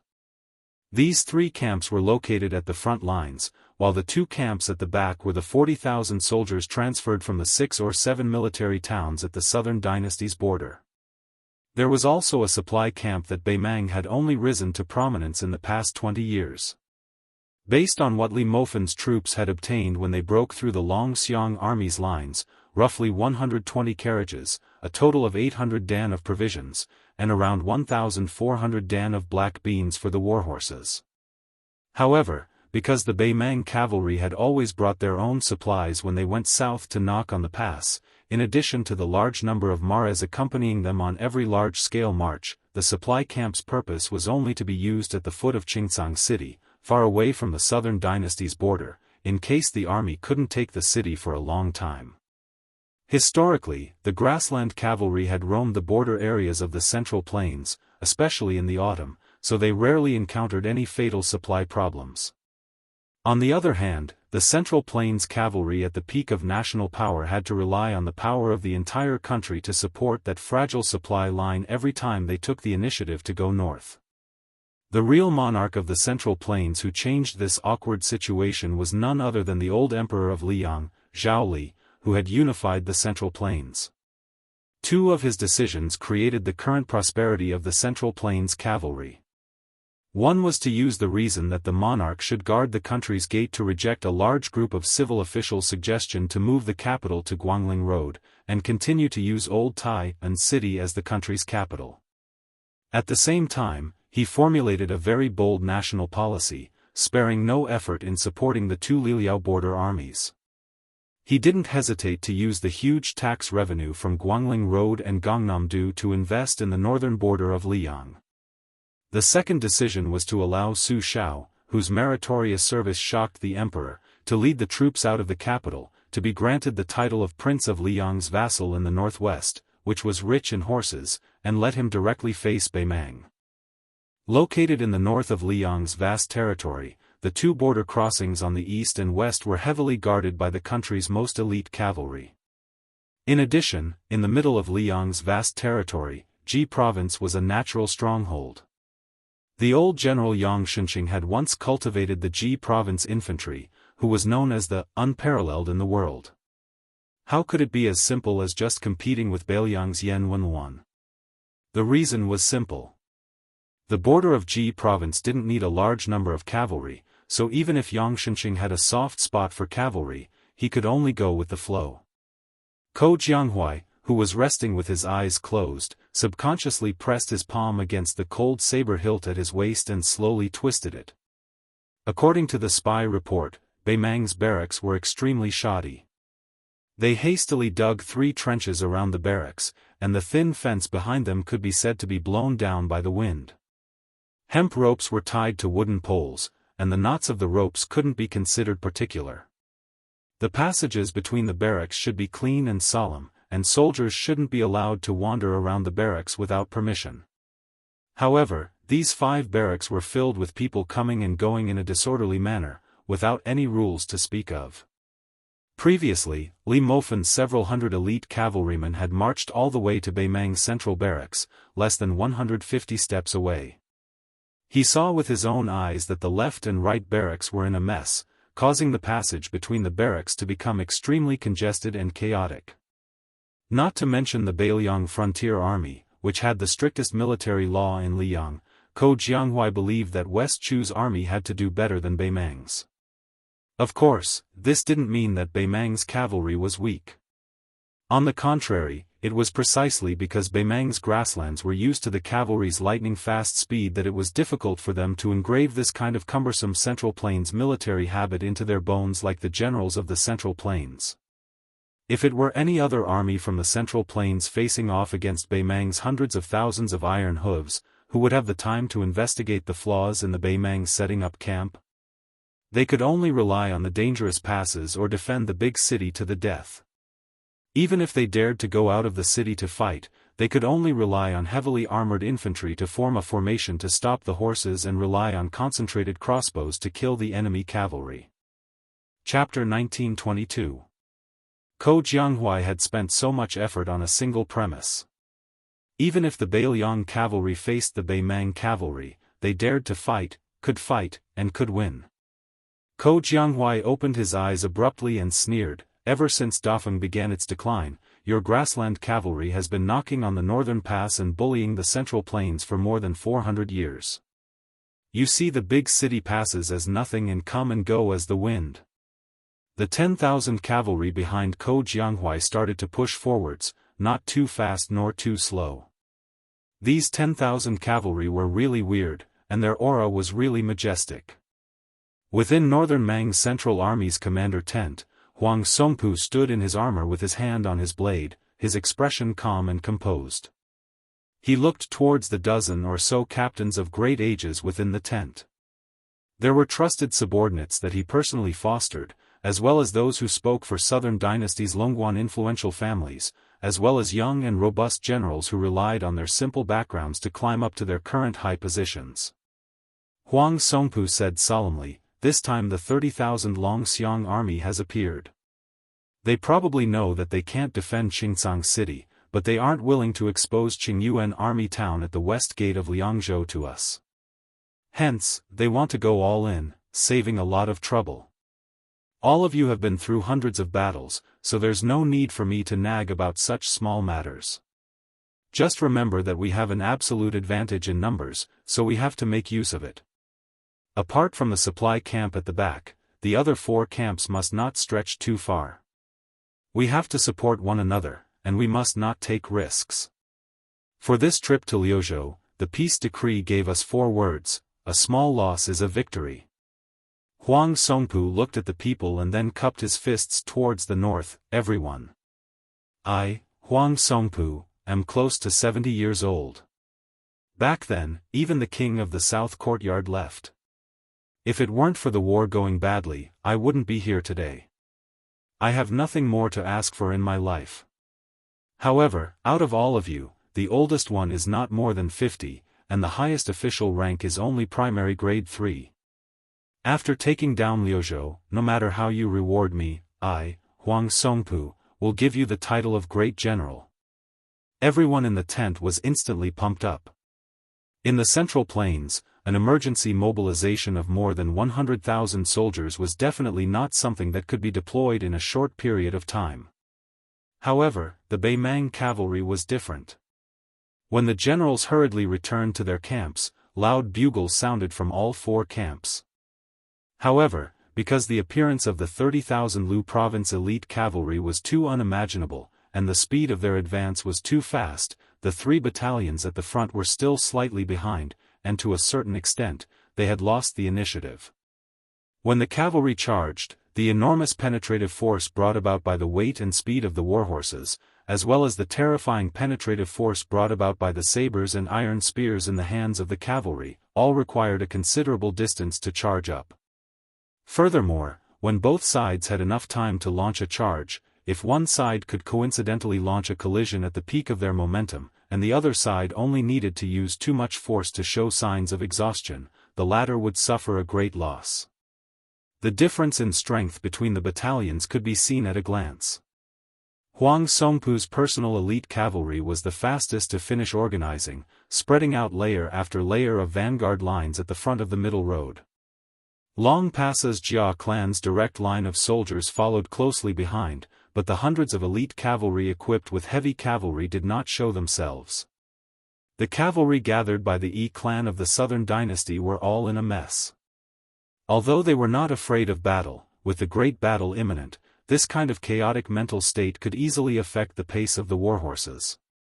The reason why a cavalry was a cavalry. The warhorses were extremely important. The previous Beiliang Protector General Chen Zhibao had always ridiculed the Beimang cavalry with their lax military discipline as infantry on horseback. And in Beiliang, every warhorse, every saber, every spear seemed to be infused with the old rules that the butcher Su Shao had accumulated his entire life on the battlefield. On the battlefield, no matter how many merits a general had, no matter how deep his seniority was, no one was allowed to use a halberd or horse lance, no one was allowed to wear gold or silver armor, and no one was allowed to stand alone in front of the vanguard. The vast land of yellow sand that stretched as far as the eye could see. The Beiliang cavalry was like a huge wave of the Guangling River, surging forward. Huang Songpu, who had already mounted his horse, looked into the distance. He gripped the iron spear in his hand tightly and let out a sigh of relief. Luckily, there were still 400 grass barricades scattered around the perimeter. Otherwise, if the Liuzhou cavalry were to silently advance another 3 li, they would not have the chance to get out of the camp so easily. Perhaps there would be thousands of casualties. Huang Songpu turned his head and glanced. The current situation was still acceptable. Although it was still a little rushed, especially since his right-wing cavalry could not keep up with the center and left wing. However, the Bailiang cavalry had always had a tradition. 30,000 cavalry formed an army. On the battlefield, the three generals led 30,000 cavalry to form a main force in the field. It was enough to deal with all kinds of emergencies. Whether to fight or to retreat, how to fight and how to retreat, who to lure the enemy, who to disturb the formation, who to cut through the formation, or who to cover the rear, as well as how the heavy and light cavalry should cover each other, they could all be said to know by heart.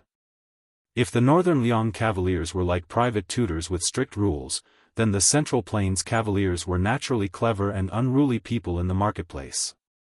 In Huang Songpu's eyes, both sides had already reached the peak of their combat ability, and there was no difference between them on the battlefield. The only thing that mattered was the reaction speed of their commanders. Huang Songpu raised his iron spear high and squeezed his horse's belly. He roared, "Boys, follow me to break through Liuzhou and slaughter our way into Liangzhou." General Huang Songpu took the lead. All the generals, kiliarchs, and centurions of Beimang's western army were the same. Not fearing death was definitely not unique to Bailiang. In the eyes of Beimang, the Central Plains and Liang troops that seemed so far away were nothing. Only the Bailiang frontier army that was right in front of them was worthy of fighting with the Beimang cavalry. The first battle of Liangmang was mostly a siege battle. Beimang had indeed broken through Liangzhou's Huda city, Yozhou's Wugong city, and Luanhe city. The main forces of both sides of Liangmang would probably feel that it was not enough to fight to their heart's content. Then the second battle of Liangmang. Starting from the Miyun Pass in the west, to the current Liuzhou, to the hinterland of the southern dynasty, and then to the future Liangzhou Pass. The cavalry battle did not stop. Both sides, the enemy and us, died on horseback. Chapter 1923.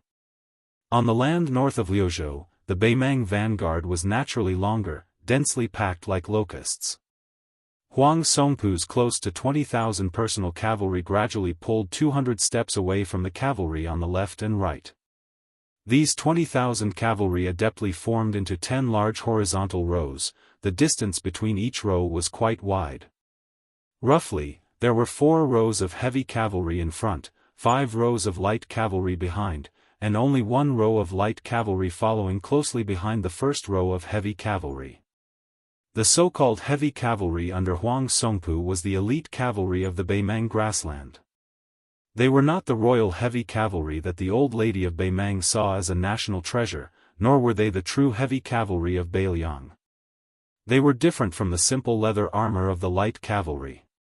The armor they wore was mostly made of leather with a layer of scales on the inside.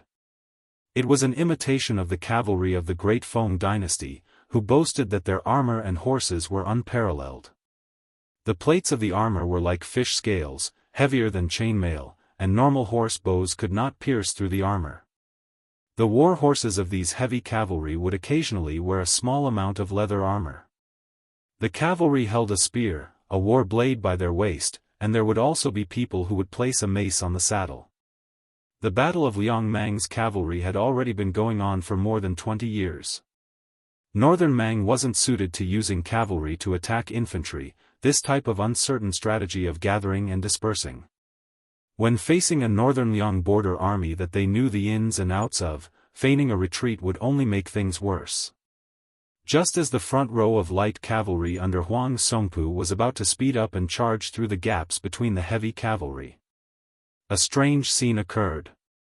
Huang Songpu was supposed to lead the light cavalry to use their lives to slow down the charge of the Bailiang cavalry, and then let the 4 rows of heavy cavalry behind him pierce through the enemy formation in one go. However, the Liuzhou dragonesque elephant cavalry that was originally advancing side by side suddenly changed their formation. Moreover, it became strange. The 10,000 cavalry in the center actually slowed down their charge, while the left and right wings instantly began to pull back their front lines, quickly increasing their formation. Then, they no longer purposely held back the power of the warhorses, suddenly increasing their speed, almost bypassing Huang Songpu's middle army. The direction where they entered just happened to be the area where the 3 battalions were connected. It was as if they wanted to cut off the two arms of Huang Songpu's main force on the spot. It was too fast. It was premeditated. Encountering this unforeseen event, Huang Songpu did not have the slightest hesitation, continuing to lead the troops forward bravely.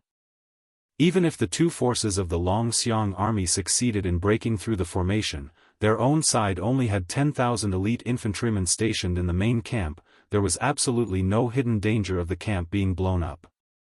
Once both sides turned their horses around and charged again, the several hundred heavy cavalry hidden in the left camp, whose strength was closest to the king's iron cavalry, would only need to seize this opportunity to charge out, and perhaps they would be able to completely crush one of the Longxiang army units. If the charging formation of the two Bailiang cavalry forces was full of craftiness, then the fierce collision between the two armies was a direct clash without any hesitation. First, Huang Songpu's group of light cavalry sped up and passed through the gap. They hurled their javelins. These light cavalry soldiers were all outstanding warriors of the Southern Dynasty's border army. Within 50 steps, the power of the javelins was countless times stronger than the horse bows. Almost immediately, the 300 Longxiang army riders fell off their horses and died on the spot. However, the first row of the Bailiang cavalry continued to advance side by side. Everyone's face was cold, and they were afraid of dying first. No matter what the other armies in the world were like, this principle had been passed down by the Su family soldiers from the spring and autumn period of the Central Plains all the way to the northwest frontier fortress. It had been passed down for a full 40 years. After throwing the javelins, the Baimang light cavalry either pulled out their blades or threw their lassos. Facing the row of spears, they were similarly fearless.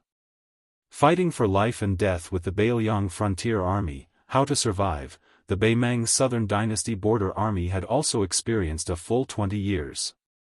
With just a brush of the shoulder, close to 1,000 Baimang light cavalry soldiers were killed on the backs of their horses with a single spear strike. Those light cavalry soldiers still had to face the iron spears of the Longxiang army behind them. It was destined to be a tragic ending with less than 1 in 10 surviving.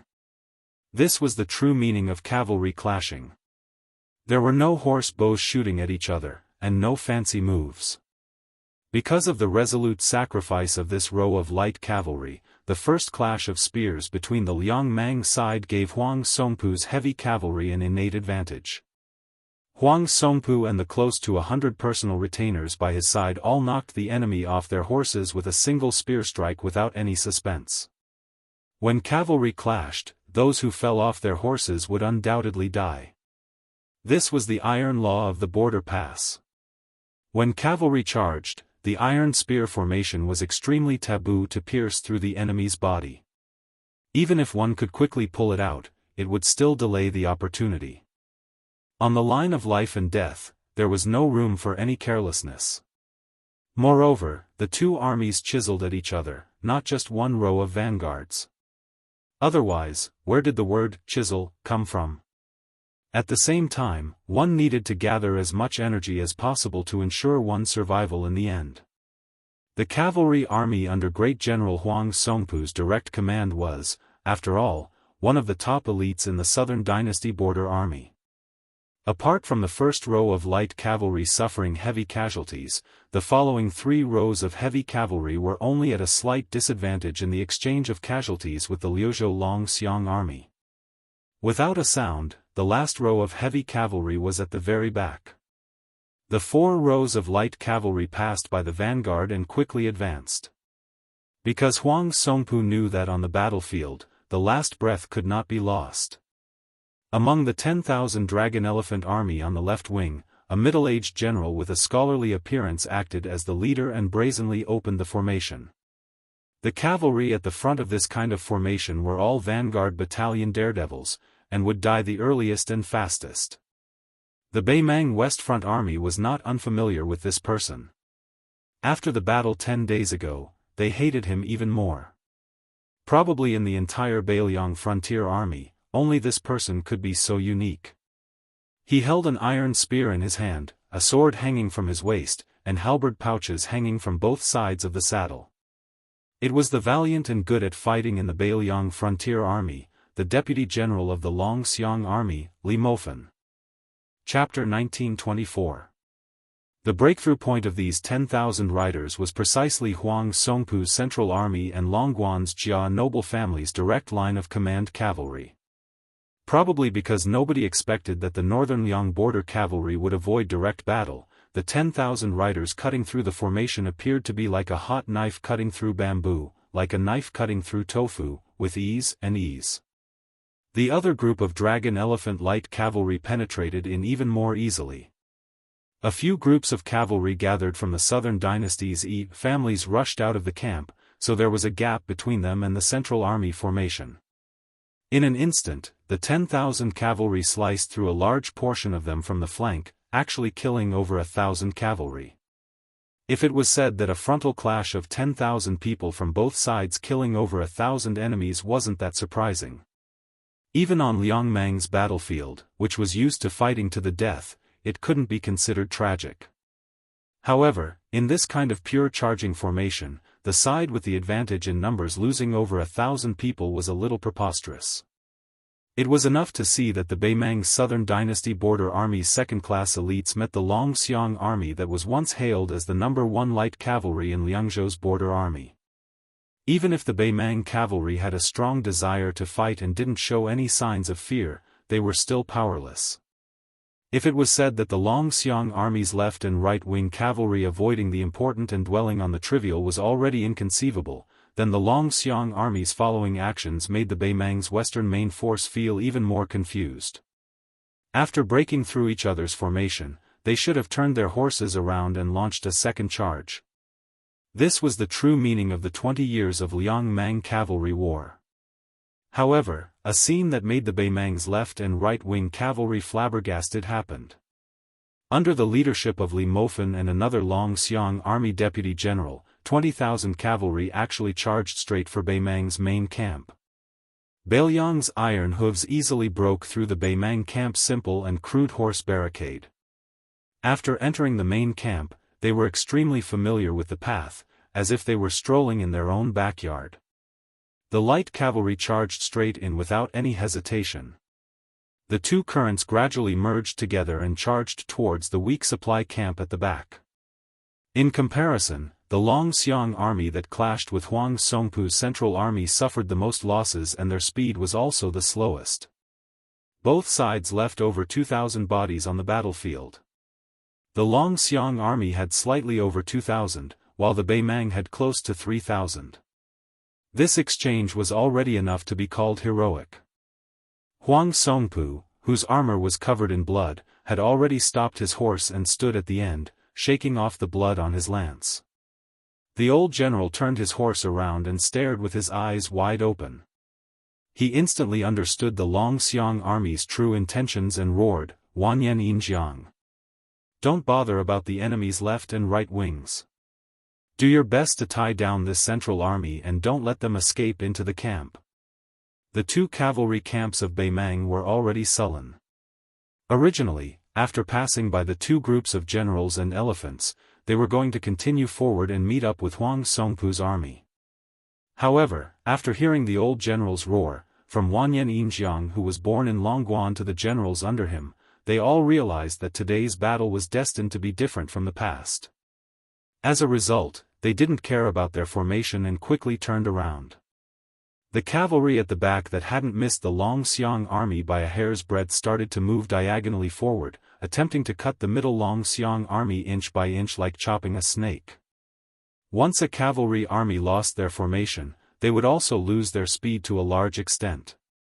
After falling into a quagmire, they could only wait helplessly for death. There was no doubt that the Longxiang Army was brave and skilled in battle. However, they weren't immortals that were invincible and couldn't remain invincible under such circumstances. Facing such a predicament, the Longxiang Army in the middle didn't hesitate to cut their wrists. The 1,000-plus cavalry on the two wings spread out at the first moment, creating a large distance between them and the cavalry in the middle. This was to delay the charge of the Beimang cavalry on the two sides. The 1,000 Longxiang army cavalry that changed their formation were using their lives in exchange for the stability of the main force's formation. The 1,000 cavalry on the two sides that kept moving away from the main force ran with all their might. Under the urging of the Longxiang army's cavalry, the warhorses didn't care about stamina at all. It was like moths flying into a flame. There were Dragon Elephant Army light cavalry who were continuously stabbed off the backs of their horses by the Northern Mang cavalry spears. Then, with a light swipe of the war blades of the Northern Mang barbarians behind them, they would be beheaded. Some were pulled off the backs of their horses by the Bei Mang cavalry and dragged along the way. Their bodies were badly mutilated. The 1,000 Longxiang army cavalry that didn't form a system and fought on their own were doomed to die in the face of the endless Bei Mang enemy. One of the cavalry was stabbed in the shoulder by a Bei Mang spear. While he was on the verge of falling, he still managed to stab the neck of the enemy cavalry in front of him. However, he was quickly knocked off his horse by the next Bei Mang barbarian. In the end, before his body landed on the ground, a third Bei Mang cavalry with superb equestrian skills bent down and chopped his head off. They couldn't stop them. Huang Songpu, who was leading the main force to turn around and fight again, sighed heavily. The old general didn't think that the Longxiang army's true goal this time was actually the supply camp, which was an important source of food. He also didn't think that they would be so familiar with the internal arrangements of his own camp. Therefore, everything happened too quickly. The two flanks of the Longxiang army's formation, the main force's formation in the middle, and the sacrifice of the 1,000 Longxiang army cavalry were all like this. This Bei Mang old general who had outstanding military achievements was caught off guard. Huang Songpu suddenly turned his head to look. The sound of horse hooves and dust flew everywhere.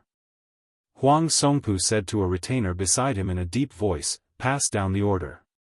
All the infantry in the camp are to leave the camp and get into formation in the south of the camp.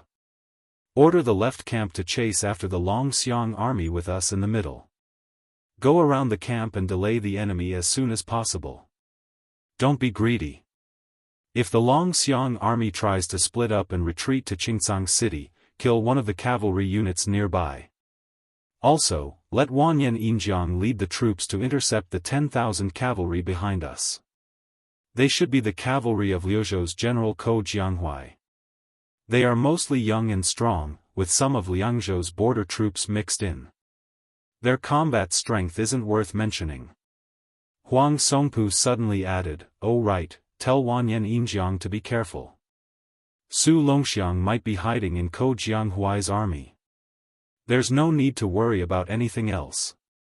At the same time, a middle-aged man beside Huang Songpu smiled and said, "If the general is still worried, I'll go to Wanyan Yinjiang's side and ask for advice from that enemy of 10,000 people, Su Longxiang." Huang Songpu glanced at the second head of the Zhong family and nodded.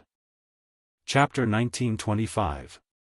After Zhong Liang left, Huang Songpu, this veteran general who had been through hundreds of battles, didn't feel discouraged at all. He didn't feel any heartache over the loss of a supply camp that didn't affect the overall situation. The Southern Dynasty's strong foundation could withstand such losses. As long as the Central Army and left camp cavalry successfully intercepted a portion of the Longxiang army, even if they only needed 5,000 to 6,000 cavalry, it would be a small victory for their side. A small victory in the truest sense of the word, and not a small victory as described by the peace decree. In order to ensure that they could catch up to the Longxiang army that was slaughtering their way through the supply camp, Huang Songpu and the Longxiang army's elite cavalry went around the camp to the north. The Longxiang army couldn't possibly escape all the way to the north. They had to return south to Qingcang. If the Longxiang army's cavalry dared to escape from the pursuit, they would be seeking their own death. They could only be caught like a turtle in a jar by the Southern Dynasty's army that still had the advantage in numbers. Once Wanyan Yinjiang's elite cavalry destroyed the Ko Jianghui reinforcements, victory would be in their grasp.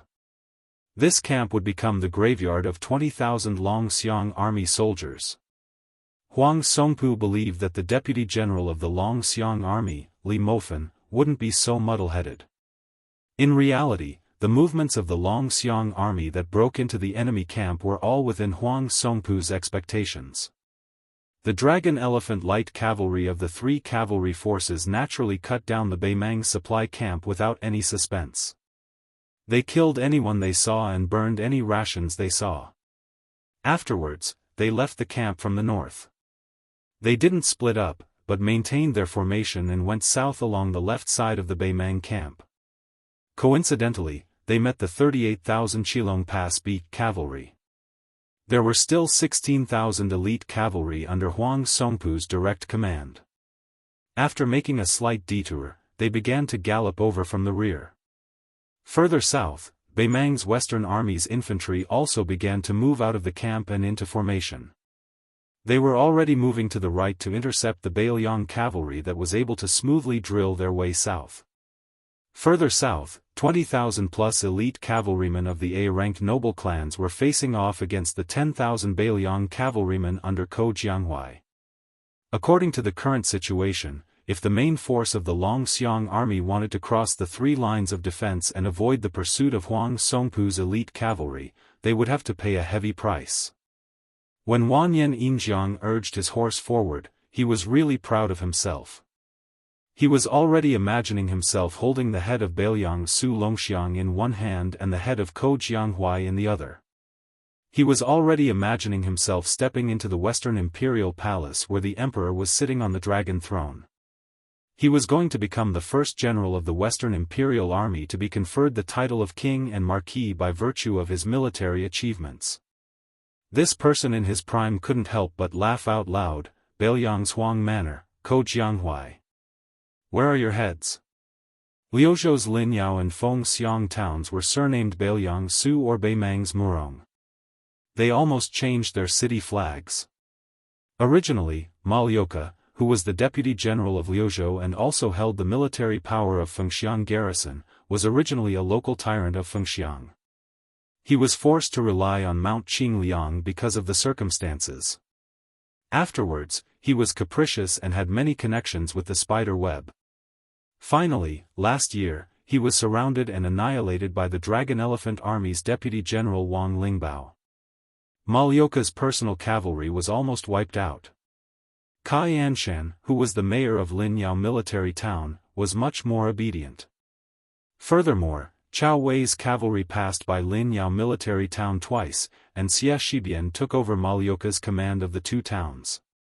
Kai Anshan completely closed his doors to visitors and retired from the officialdom. Under such circumstances, the newly appointed deputy general of Liuzhou, Xia Shibian, who was supposed to lead 20,000 monk soldiers from Mount Lantua to Qingcang City, suddenly split up his troops when he was halfway to Mount Fengxiang and Linyao. He personally led half of the monk soldiers back to Mount Fengxiang, while the remaining 10,000 monk soldiers were handed over to the Bodhisattva of 6 pearls to be stationed in Linyao. The female Bodhisattva of Mount Lantua did not have any objections to this. After all, the 20,000 monk soldiers to reinforce Qingcang City was the decision made by Qingliang Mountain and the Protectorate General. Without the young lords or Chu Lushan's personal orders, the fixed route could not be changed. Now, whether it was Mount Lantua or herself, they were all tied together with the Su family. She did not dare to do anything unnecessary. If she delayed the battle, a Beiliang newcomer Xia Shibian could atone for his crime with his death. However, she would implicate thousands of believers in the western region and fall into a miserable situation. Because of this, she had a tit-for-tat argument with the young deputy general. She did not know the meaning of wasting 20,000 monk soldiers in 2 towns far away from the main battlefield of Qingcang City. Could it be that it was a common occurrence in the spring and autumn unjust war? But Xia Shibian, did you really think that these 20,000 monk soldiers were your direct troops? Did you want to maintain your dignity and wait for the right price to sell? At that time, Xia Shibian only calmly told her that the battlefield was ever-changing.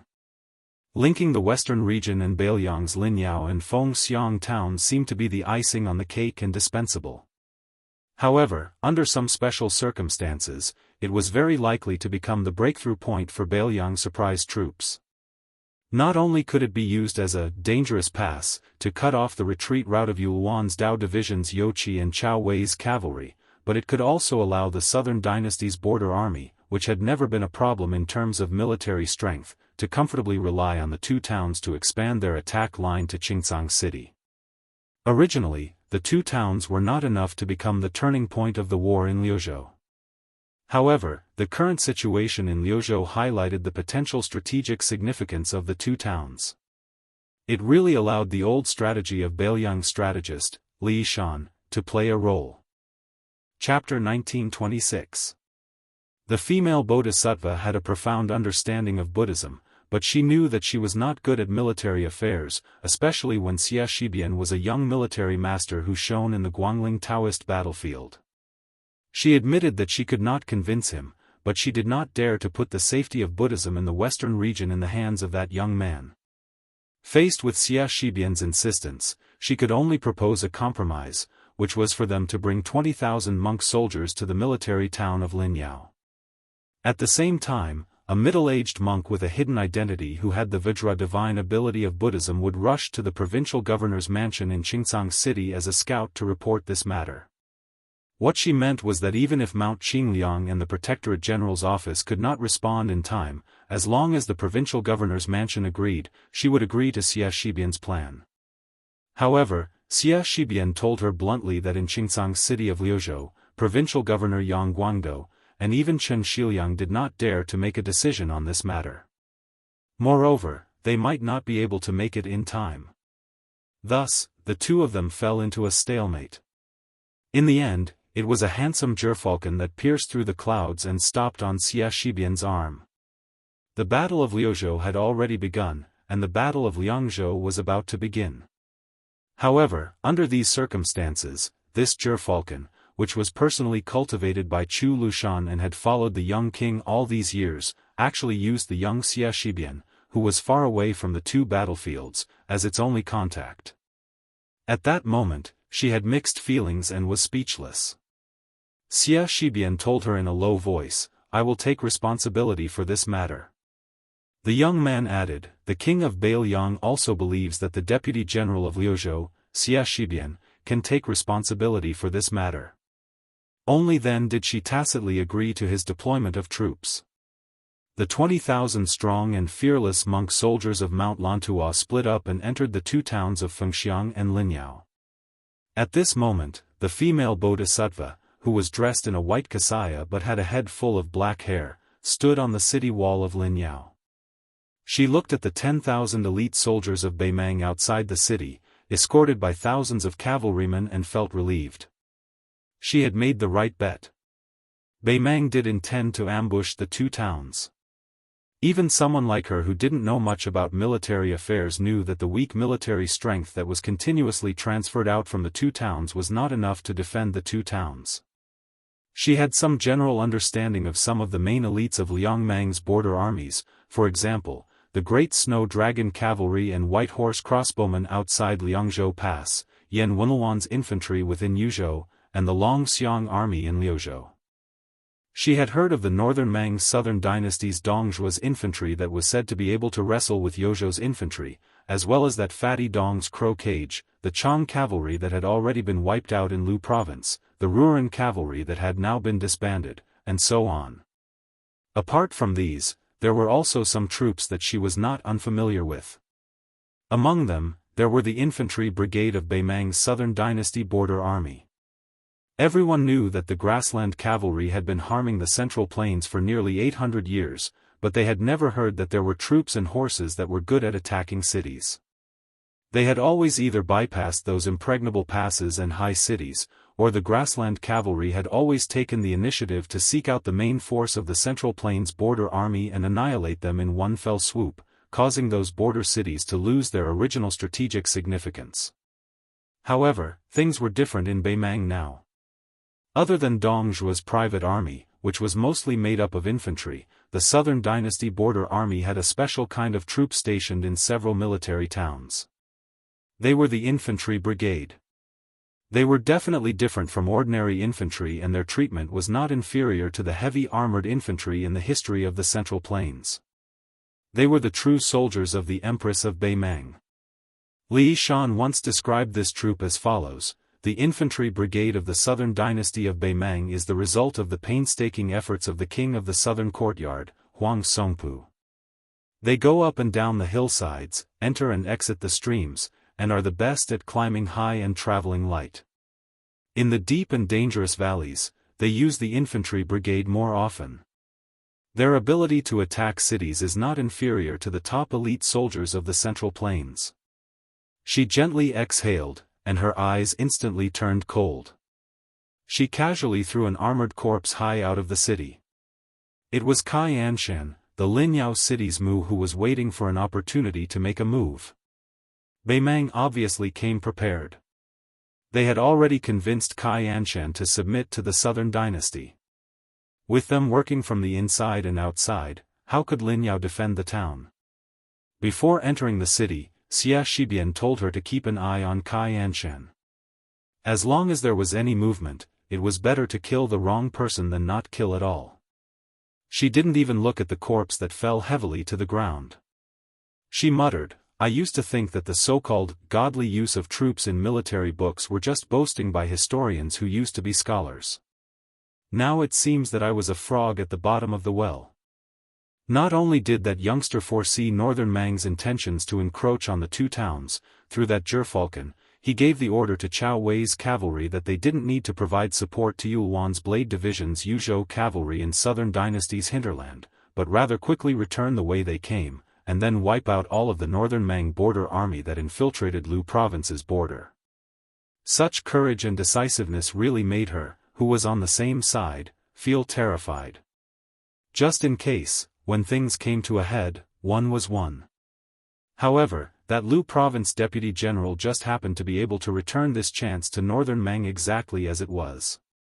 She did not feel that this was a blind cat meeting a dead mouse. Among those who practiced martial arts, there were also exceptional geniuses who were unparalleled. It was the same for those who used troops. They became heroes that never appeared in the world. On the city wall of the Phoenix Legion town in Beiliang, which was the furthest out of the three towns in the west, Xia Shibian was wearing armor. His hand pressed on his cold blade, and his expression was cold. Even in such attire, this scholarly-looking young man gave one the feeling of a scholar. In a voice that only he could hear, he said in a low voice, "Ko Jianghu, you said in your early years that one day in a cavalry battle, you would fight as if you were using your cavalry to bully your infantry." The evaluation of the Liang dynasty was that since the Dafeng dynasty, he was called a Confucian general. He used the spring and autumn weapon armor Yi Baikue to win. After him, it was Chen Zhibao. After Chen Zhibao, Xia Shibian was the top Confucian general. The three of them each had their own strengths, and there was no difference in strength. Maybe because Xia Shibian was the only one who was still alive and held a high position in the imperial court, such a conclusion might not have been able to convince the masses. Even so, Xia Shibian's position in the hearts of the future strategists was already enough.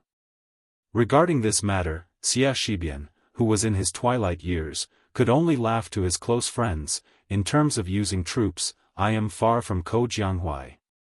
Xia Shibian, Ko Jianghu. De Chu's twin jade annulus. Today, he was Beiliang's twin jade annulus. Chapter 1927.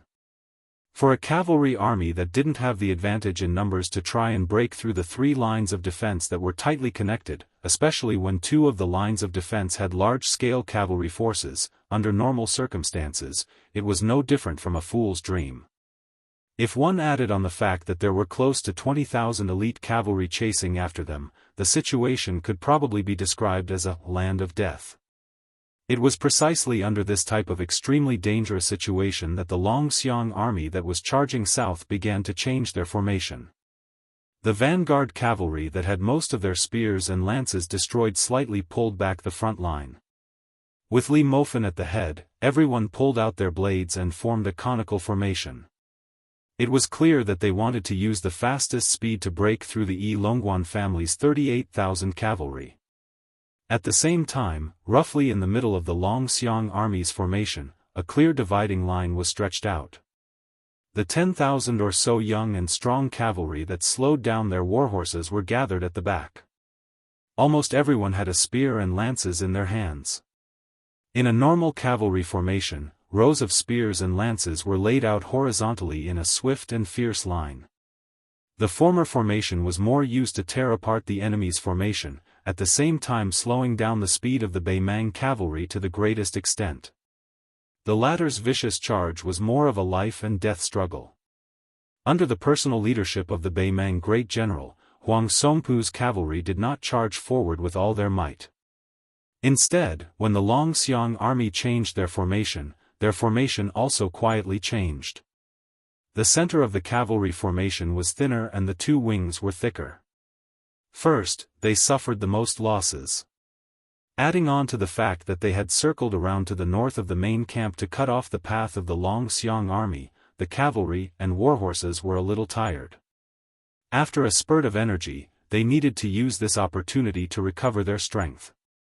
Furthermore, they worked together with the cavalry of the Yi High School of the South to form a pincer attack from the north. If they charged too quickly and met with the cavalry that passed through the Longxiang army's formation, it would create an awkward situation where they collided with each other. Therefore, Huang Songpu's cavalry were like a flood meeting a pillar in the middle of a river. They intentionally gave up a large area in the north to allow their allies to turn around. When the time came, the two cavalry forces that naturally gathered together would be able to form a perfect formation with both wings thick and heavy. Together with the cavalry formation that was formed by the soldiers that came out of the camp, they would definitely be able to deal considerable damage to the Longxiang army that had been defeated time and time again. However, Beiliang's Liuzhou border army was already showing signs of complete annihilation. After Ko Jianghuai's cavalry and Wanyan Yinjiang's 20,000 cavalry clashed, the situation took a turn for the worse. The 20,000 Southern Dynasty's elite troops originally thought that it would be a simple battle where they would be able to obtain great military merits. Who would have thought that after the clash, they would be completely defeated? Ko Jianghuai and a young general wearing a strange red armor were neck to neck, and their momentum was unstoppable.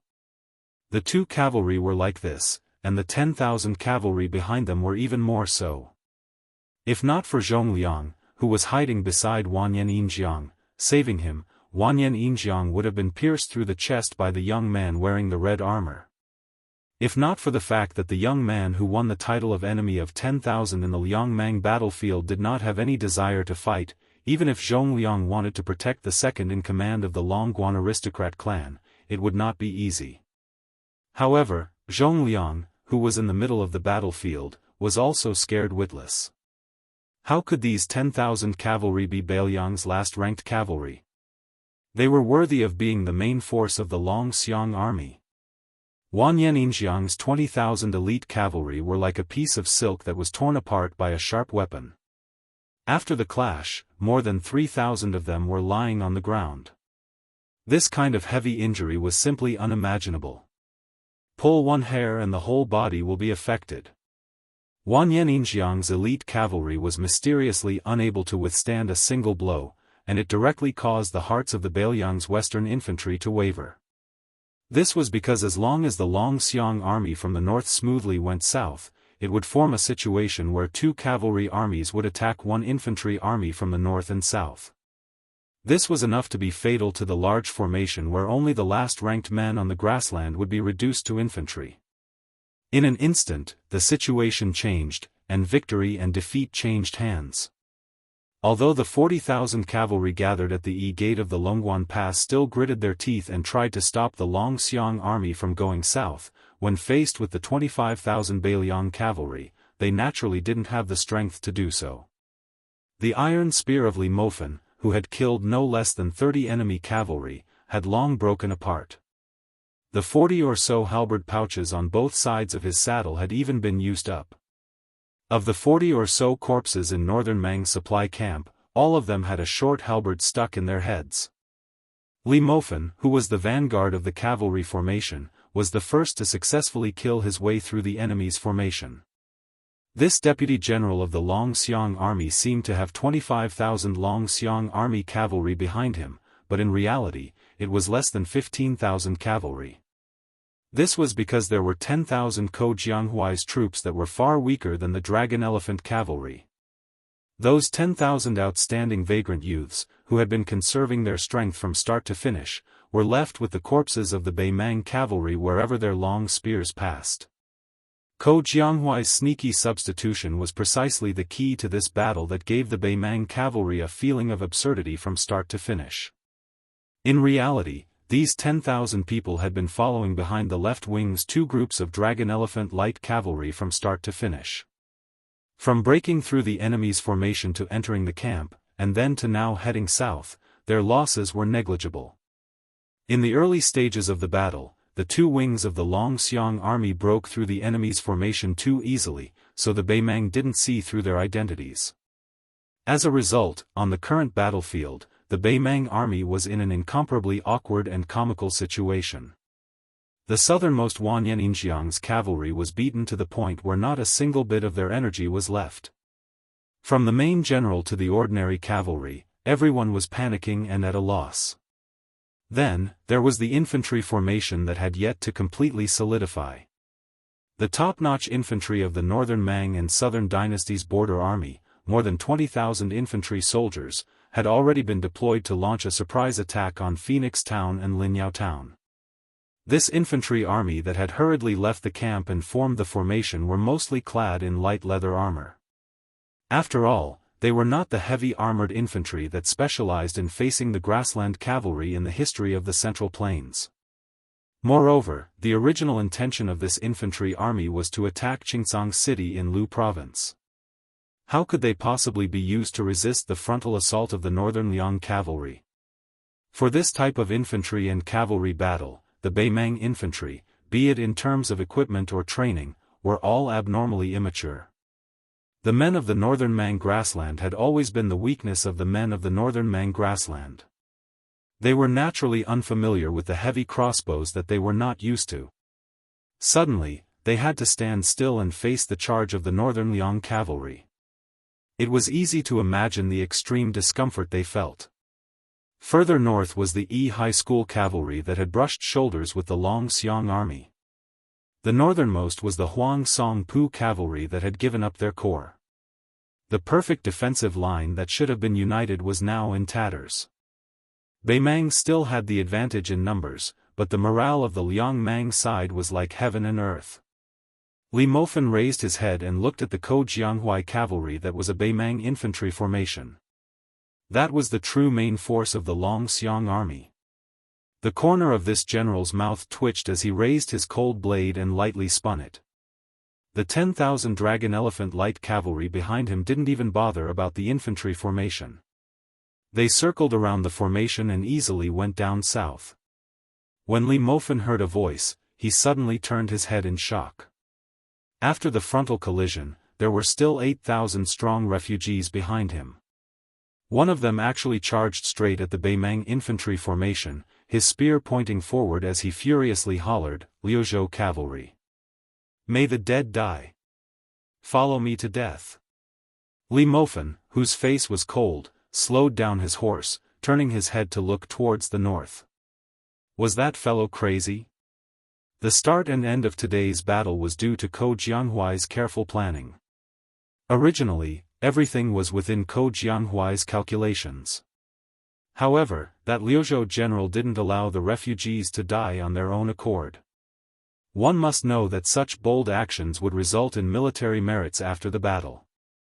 Based on Beiliang military law, a light punishment would be a demotion in rank, and a heavy punishment would be beheading in public. In Li Mofen's field of vision, he saw that when that rider was about to collide with the northern Mang infantry's barricade spears, he suddenly tightened his reins. That A-ranked warhorse from the silken pasture suddenly leapt high into the air. It jumped over the first two rows of spears that were slanted forward, crashing into both the man and the horse. The heavy fall of the horse's iron hooves trampled a Beimang infantry soldier to death on the spot. The war horse that couldn't bear the heavy burden had its knees broken. That Liuzhou cavalry viciously thrust out his spear, piercing through the chests of 3 infantry soldiers in a row. After landing, the Liuzhou cavalry held his spear with both hands and charged forward. Behind him, the vanguard of the cavalry faced the Beimang cavalry formation that was shining with a cold light. The men and horses didn't retreat at all, charging straight ahead. Those Beiliang war horses were stabbed to death by the sharp spears. When the cavalry faced the infantry formation that was waiting for them, the vanguard cavalry would definitely die. This was the only way to break the infantry formation bit by bit. Apart from using the lives of the cavalry and war horses, there was no other shortcut. 8,000 Liuzhou cavalry, charge! In the end, not a single one of them followed the Longxiang army back to the south. On the first row of northern Mang's infantry's barricade horse infantry formation, many of Lu province's troops were hung with corpses. Chapter 1928. Some of the spears even had 2 corpses hanging on them. Under such an endless barrage, the infantry formation had no choice but to retreat. Under the great inertia of the warhorses' charge, many of the barricade lances were snapped. Even though many of Flo province's cavalry were shot to death by heavy crossbows, many warhorses still relied on the inertia to charge into the formation. There were already northern Mang soldiers who were directly smashed to death within the formation. When had this Beimang infantry formation seen such a cavalry charge that did not care about casualties? The originally dense and stable formation was finally on the verge of collapsing. If this infantry formation was the type of heavy armored infantry born to counter grassland cavalry on the map of the Central Plains, the type of heavy infantry formation whose armor and tactics were at the peak of perfection, then under the premise of stacking up the formation, the long spears and many rows of shields stacked up the defensive thickness, supported by the rotation of bows and crossbows, then even if this Liuzhou cavalry messed up the front line fearlessly, just the warhorse corpses that continuously fell to the ground were enough to form a new natural defensive line. At the same time, the entire formation moved back dozens of steps in an orderly manner, similarly not hesitating to use their lives in exchange for buffer time and strategic space. Then, even if the formation couldn't be as firm as it was at the start, its destructive power towards the charging cavalry was still shocking. Unfortunately, this was not the Battle of Miyun Pass. The Beimang infantry commander was also not Xia Shibian, who used the horse-blocking tactic to perfection. At this moment, after the horse barricade spear formation at the front was completely shattered, together with the chaos created by the Flo province cavalry who was the first to charge into the formation, the northern Mang crossbow infantry at the back were completely at a loss, not knowing how to respond at all. What was even more fatal was outside of this bloody battlefield. The Dragon Elephant cavalry under Li Mofen did not turn around to help the Liuzhou cavalry. Instead, they went down south, charging towards Wan Yanninjiang's cavalry who was trying to support the infantry formation. The main force of the Ko Jianghuai and Su Longxiang personally led the Dragon Elephant cavalry did not hesitate to charge towards the back of the infantry formation. Li Mofen did not turn around to look at the corpse-piled battlefield. He was not unfamiliar with that young Liuzhou cavalry general. His name was Chi Fu Longguan.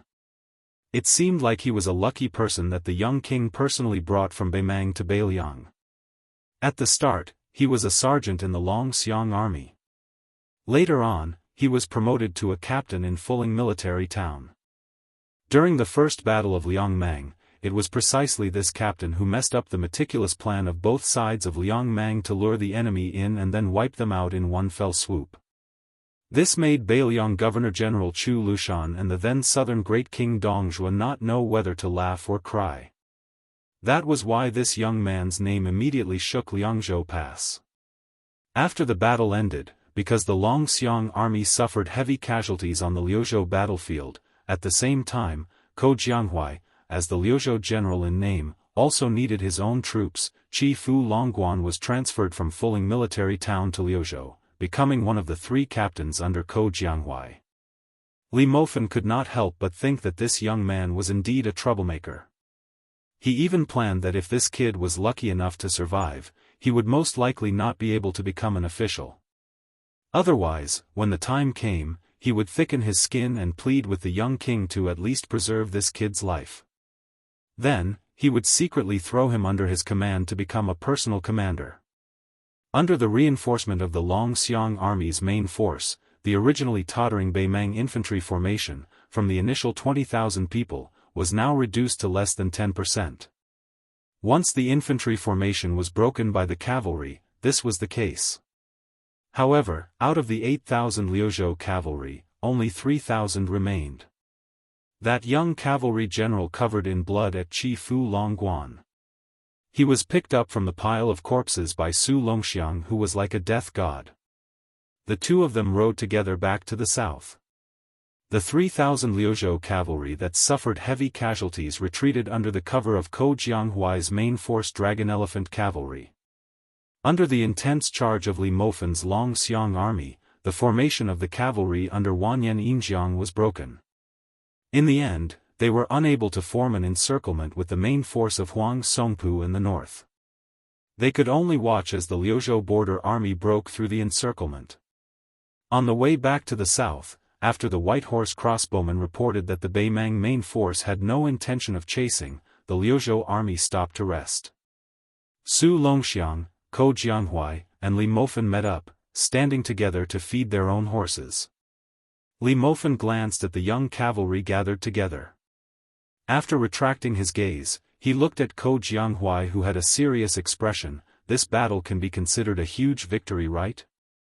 The expected supply camp of the northern Mang barbarians has already been wiped out by us. As for the cavalry exchange, it's roughly 1 for 2, which is still within the acceptable range. Moreover, we even managed to wipe out Old Man Huang's infantry in one go. No matter how you look at it, we've profited from this. Ko Jianghuai nodded his head expressionlessly. Li Mofen sighed. Before, you said that in this battle, the Longxiang army would die first, followed by the vagrant cavalry. Apart from stopping Huang Songpu, you could also use this to train the troops. Both sides would not be delayed, and in the final battle, those Liuzhou rookies would drag down the Longxiang army. However, after being tormented by that brat, although they died later, the number of casualties was too much. In the end, we lost 7,000 cavalry. Ko Jianghuai, what are you going to do next? You only have so few troops, can you do it? Su Longxiang suddenly said, allocate 7,000 Dragon Elephant cavalry to General Ko. Ko Jianghuai shook his head, no need. Su Longxiang said in a low voice, after the 7,000 cavalry are given to you, you don't need to return them. Ko Jianghuai laughed and said something that left everyone scratching their heads. If we were in the Guangling circuit, not to mention 7,000, I would accept 70,000 and not return them even if you beat me to death. But here, forget it. Su Longxiang could not figure it out, so he did not bother to think about it. Li Mofen smiled knowingly. This Liuzhou general narrowed his eyes. My Ko Jianghuai has the 3,000 vagrant cavalry. It's enough. Li Mofen asked, how do we deal with that brat? I reckon that if we report the truth to the Governor-General, it will be terrible. Ko Jianghuai said indifferently, paper cannot cover fire. If we really want Chifu Long Pass to live, we can only report the truth. Su Longxiang hesitated for a moment. Should I tell my brother? Ko Jianghuai shook his head, there's no point. Su Longxiang was silent. Among the 3,000 cavalry of Liuzhou, there was a young general sitting alone beside the hooves of a warhorse. His head was lowered, not daring to let others see his face full of tears. 8,000 Liuzhou cavalry, 8,000 were willing to die. Because of him, 5,000 of his fellow soldiers died. After the Liuzhou border army returned to their encampment, the atmosphere in the various tents was heavy. 2 urgent military orders, from the Huaiyang Pass Governor-General House and the North Jibei City General's residence, arrived at Qingcang City. Ko Jianghuai took the 2 military orders with the words Bailiang Governor-General, and King of Bailiang, on them and came to the encampment of the 3,000 Liuzhou cavalry. On the drill field, Ko Jianghuai walked up the stage and said loudly, Liuzhou Cavalry Governor-General Chifu Long Pass, step out. The young general stepped out, his face calm. It was like he was on the battlefield, facing death with equanimity. Ko Jianghuai's face was expressionless as he opened up a military document and read it out slowly. Lu Prefecture's Lieutenant Chi Fu Long Pass was greedy for merit and rashly advanced, resulting in the death of 5,000 Lu Prefecture cavalry. Bailiang Governor General, Chu Lushan. The 3,000 Liuzhou cavalry all revealed an unbearable expression, their faces filled with grief and anger. Ko Jianghuai did not move at all, his eyes cold as he looked down at the drill field. The young general who was sentenced to death felt relieved, his eyes red as he lowered his head and cupped his fists. Chi Fu Long Pass, yes sir. Ko Jianghuai's mouth twitched, suddenly asking with a smile, Bailiang Governor General, in Bailiang, is that a high enough position? It is higher than the cavalry commander and infantry commander. The two Bailiang deputy Jadushi are far from it, right? All the cavalrymen on the drill ground who were originally refugees were confused, especially those at Kifyulong Pass. Ko Jianghuai took a step forward and started to read the second military order from North Jibei City. Since the beginning of the Su family cavalry, even if the camp did not have armor, blades, or horses, it was still iron cavalry. Liangzhou cavalry has 6 old camps, and Yuzhou had a new one last year. Reading up to this point, Ko Jianghuai paused slightly. Today, Liuzhou also has an iron cavalry camp. They are allowed to raise the camp flag and fight on the battlefield. Ko Jianghuai held the military order tightly and took another step forward. After taking a deep breath, he said in a low voice, Liuzhou cavalry has a new camp, the direct collision camp. Chi Fu Long Pass, from Liuzhou cavalry captain to direct collision camp sergeant. As sergeant, you will lead this camp. King of Bailiang, Su Fengnian. Ko Jianghuai looked at the young general and shouted angrily, Chi Fu Long Pass. Yes sir.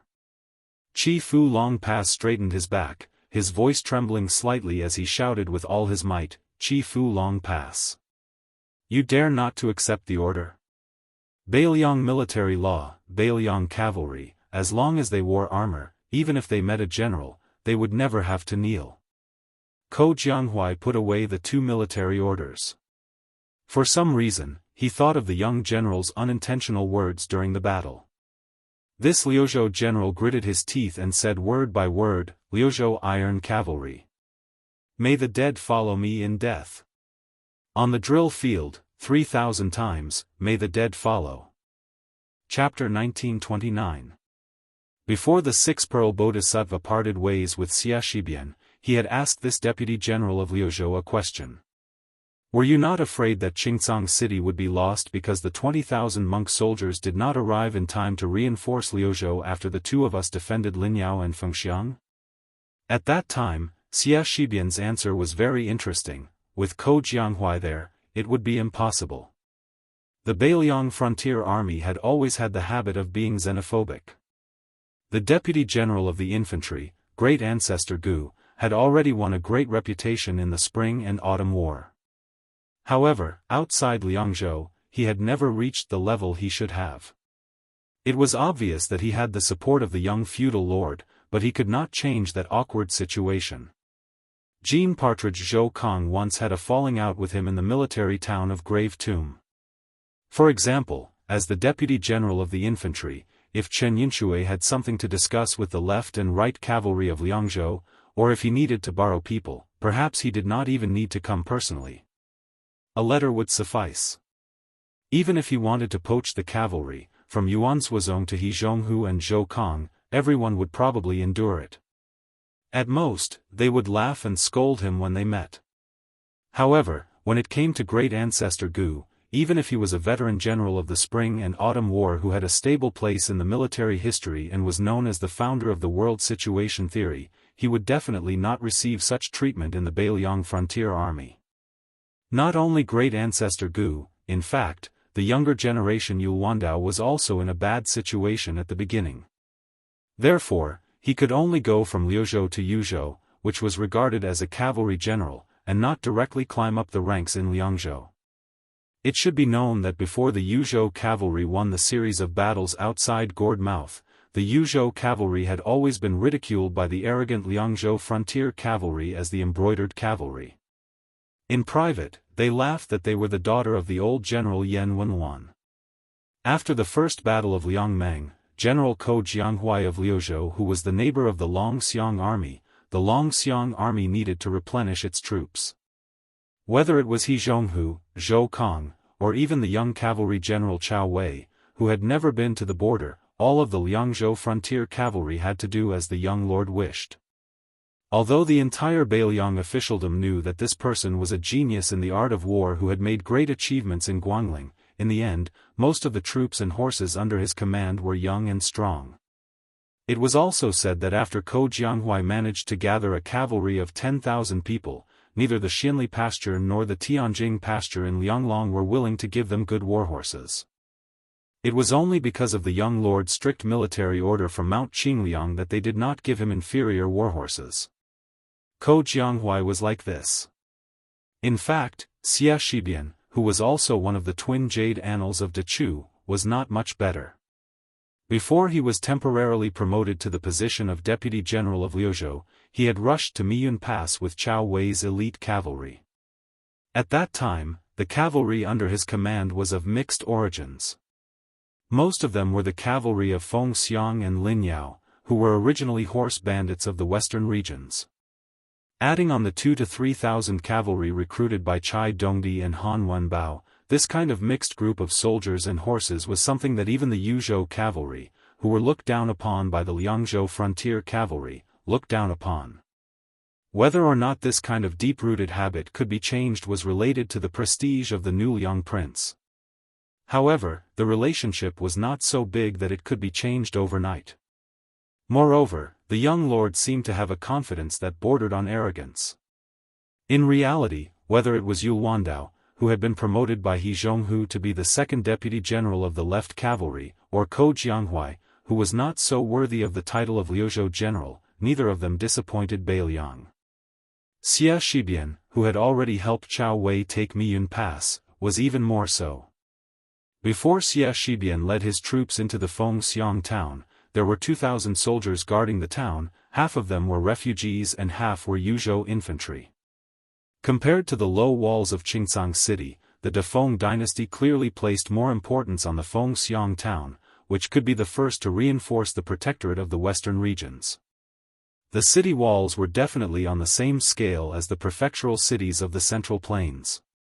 Moreover, compared to the two ancient towns of Qingcang and Linyao, the Feng Xiang town, which had the same rank as the other two town officials, had more than 200 people, far more than the 120 people of Linyao and Qingcang city. Once the protectorate of the western regions further west could not control the 40 or so countries under its jurisdiction, every time there was a war, the nobles of the western regions would have to pass through the Feng Xiang town before choosing to enter the Central Plains through the old Beiliang or turn southeast to seek refuge in Shuzhou. Therefore, the history of the Feng Xiang town was like its city walls, much thicker than Qingcang and Linyao. Chapter 1930. If they didn't have the 10,000 monk soldiers from the western border serving as their backbone, facing the 10,000 southern dynasty infantry attacking the city, as well as the 3,000 cavalry waiting outside the city for an opportunity, Phoenix Soaring Town would have only been able to lay down a few more northern Mang barbarian corpses below the city walls and above the city walls. Phoenix Soaring Town would still have been lost. Northern Liang could only hand over this strategic location that covered a small half of the western regions. Perhaps after Lu province suffered a great defeat to Huang Song's Pu tribe's western army, Phoenix Soaring Town and Linyao's gains weren't all that significant. However, as long as both sides were in a deadlock, whoever grasped these two towns had a high chance of changing the battle situation. One side needed to provide Yu Wandao and Chao Wei with a great rear, the other side could use this opportunity to gather troops from Gusai province to assist Huang Song's Pu tribe. Especially if the Liuzhou cavalry won by a fluke and still had the strength to break through the southern dynasty defense line and attack Gusai prefecture, then Beiliang losing two towns could be said to be a fatal mistake. The 10,000 southern dynasty infantrymen besieging the city could be said to be fearless of death. However, because this was a surprise attack where victory was within their grasp, they didn't bring along large amounts of supplies and siege weapons that would slow down their advance. As a result, even though Northern Mang believed that their siege power wasn't inferior to Northern Liang's Yuzhou and Liangji's Southern Dynasty infantrymen, it was extremely strenuous for them to fight. Even though the infantrymen under the city walls didn't have any geographical advantage at all, they still displayed astonishing accuracy. Many of the refugee youths who were truly participating in a battle for the first time, even though they were warned not to stick their heads out between the 2 rounds of arrows, many of their corpses could only be dragged down the horse path. Under the premise that Xia did not use the monk soldiers of Mount Lantua, the groups of dare-to-die warriors with shields and blades in their mouths attacked the city several times. Then, they were forced back time and time again by the Yuzhou infantry and refugee youths. From noon to dusk, the infantry paid close to 2,000 lives. More than half of them died on the city walls and were thrown down. During this period of time, Xia Shibian only let the strong and powerful monk soldiers participate in the defense twice. Twice only. Night battles were naturally not beneficial to the siege side. The infantry gave up after trying to attack the city once. They had attacked the top of the city many times, but were unable to break through. It was just like how the grandmasters of the Jianghu were only one step away from breaking through. Naturally, they would not give up just like that. The second day was destined to be an even more tragic battle. The defenders were extremely silent. Everyone looked at the monk soldiers from Mount Lantua, especially the expressionless young commander. Their eyes were filled with grief and indignation. It was not that they were afraid of death, but as long as the young man with the surname Xia was willing to send 1,000 people to the front line, they could reduce the number of casualties. Even if there were only 500 people, it would be fine. That was why the next morning, when the Northern Mang barbarians sounded the siege bugle horn, a high-ranking officer who left from Yozhou's infantry to serve as Phoenix Soaring Army's guardian general said something to Xia Shibian. Then, that middle-aged man whose shoulder was already penetrated by an arrow yesterday personally drew his blade and hurried to the battlefield. He had said that with a smile. "General Xia, don't worry. You can sit on the city wall and watch how the Beiliang frontier army repels the enemy." In the Liang army of the Central Plains, if one was a lieutenant or a general, they could be praised by others as a general. However, in Beiliang, only the old Prince Liang Su Shao had this honor. The cavalry and infantry Yuan Zuozong and Yan Wenluan could not. The new and old Beiliang governor-generals Chen Zhibao and Chu Lushan could not either. Apart from the Yuzhou cavalry that they had fought side by side with outside the pass, the new Liang Prince Su Fengnian was rarely called a general. Most of the time, he was just called a prince. This was why Xia Shibian was called a general with his surname. He definitely did not have good intentions. As the deputy general of Liuzhou and the general directly under Fengxiang and Linyao, Xia Shibian did not seem to mind at all. His face was dark as he watched the general walk away. For the entire day, more than 2,000 wandering souls and wild ghosts were found by the Buba army in this foreign land. After the 10,000 infantry discussed with the cavalry general, they started to retreat. Of the 2,000 Beiliang border soldiers, only 600 were left. The general who had almost died on the city wall was dragged off his horse by a monk soldier. He spat out a mouthful of blood and cursed in the direction of the deputy general of Liuzhou, F***Ku Xia Shibian. The remaining 600 people, apart from less than 100 old Yuzhou soldiers, were all refugees and young adults. Both sides were filled with hatred for the young man who did not move from start to finish. Just as Bei Mang was about to retreat, Xia Shibian ordered. Xia Shibian had already ordered, "Monk soldiers, follow me out of the city. No matter the cost, hold them back for at least 6 hours." This kind of action of not doing anything during a battle and then taking credit after the battle had not been seen in the Beiliang border, where military law was like a mountain. Xia Shibian did not explain a word. The middle-aged monk from Lantua Mountain who had saved the general followed Xia Shibian down the city wall. He hesitated for a moment and finally asked, "General Xia, should we inform Linyao?" Take them down along with the infantry? This martial monk was a top figure in Lantua Mountain. Whether it was in Buddhism or cultivation, he was very outstanding. One method could lead to 10,000 methods. Through the female bodhisattva's secret message, he knew that the Yulwan sword cavalry would turn around and help them stop the infantry. But for some reason, Xia Shibian shook his head, no need. The monk could not understand, but he did not say anything. After all, Xia Shibian was the main general. The middle-aged monk had personally experienced the terror of Bailiang's military law. No matter how dissatisfied the 2,000 infantry were, no matter how close Xia Shibian was, they still fought to their deaths. He was just full of doubts. He had only heard of generals on the battlefield since ancient times. Other than a small group of people in history who were afraid that their achievements would shock the emperor, there were only a few who thought that their achievements were not great enough. This young man surnamed Xia was very strange. After Xia Shibian led the monk soldiers out of the city, he turned his head to look at the ruined city wall of Fengxiang and muttered to himself. Refugees, refugees, people of Liuzhou, exiled people. Surly, you are so ruthless in your use of troops, so amazing in your use of troops. 20 years ago, you were talking about war on paper, but it is still better than us fighting now. Chapter 1931. She hesitated for a moment and then said to herself with a miserable expression, after the Battle of Huluku, you ordered him to lead the cavalry to reinforce Yang Yuanzan. I was very worried about the safety of this one-track mind. So behind your back, I successfully convinced father who had the same worries. I planned to help him enter one of the 2 iron cavalry of the king's tent and become the main general of the Yelu heavy cavalry. But in the end, when father's operation had taken shape, that bastard Yelu Chukai would not agree no matter what. He said that if I forcefully moved him away from brother-in-law, he would run away from home. He might as well take off his armor and go to the Jianghu of the Central Plains by himself. Dong Zhuo clenched his fists. I only know about this now.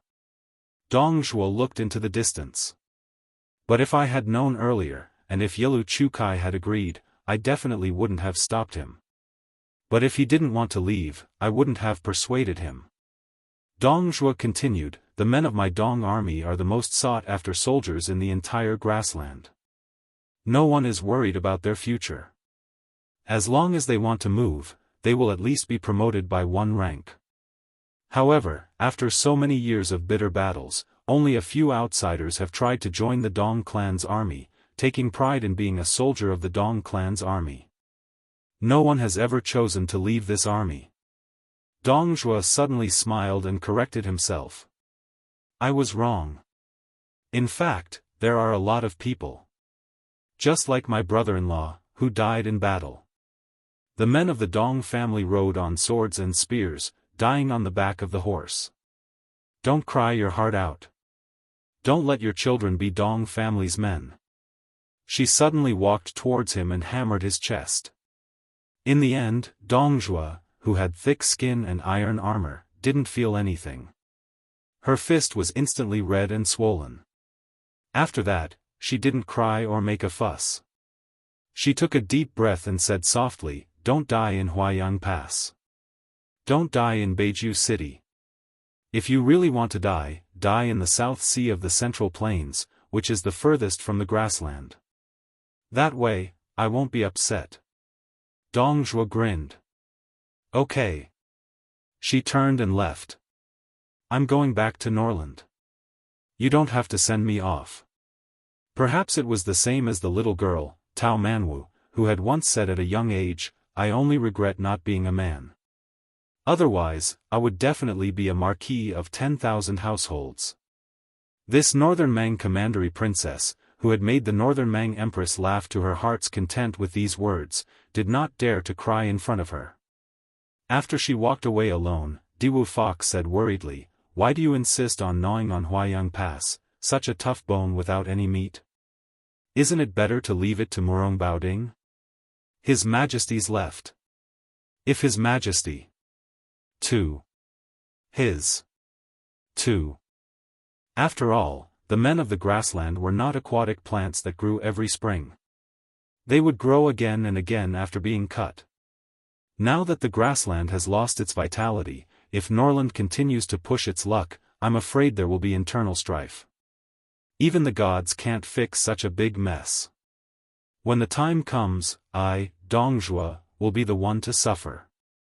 The Beiliang frontier army will reap the benefits and make a great contribution. Dongzhuo looked to the south. He was looking at Huda City, which had been destroyed by him. Further south was Huayang Pass, which had a natural advantage. It was funny. The grassland army of millions had been fighting with the northern Liang for 20 years.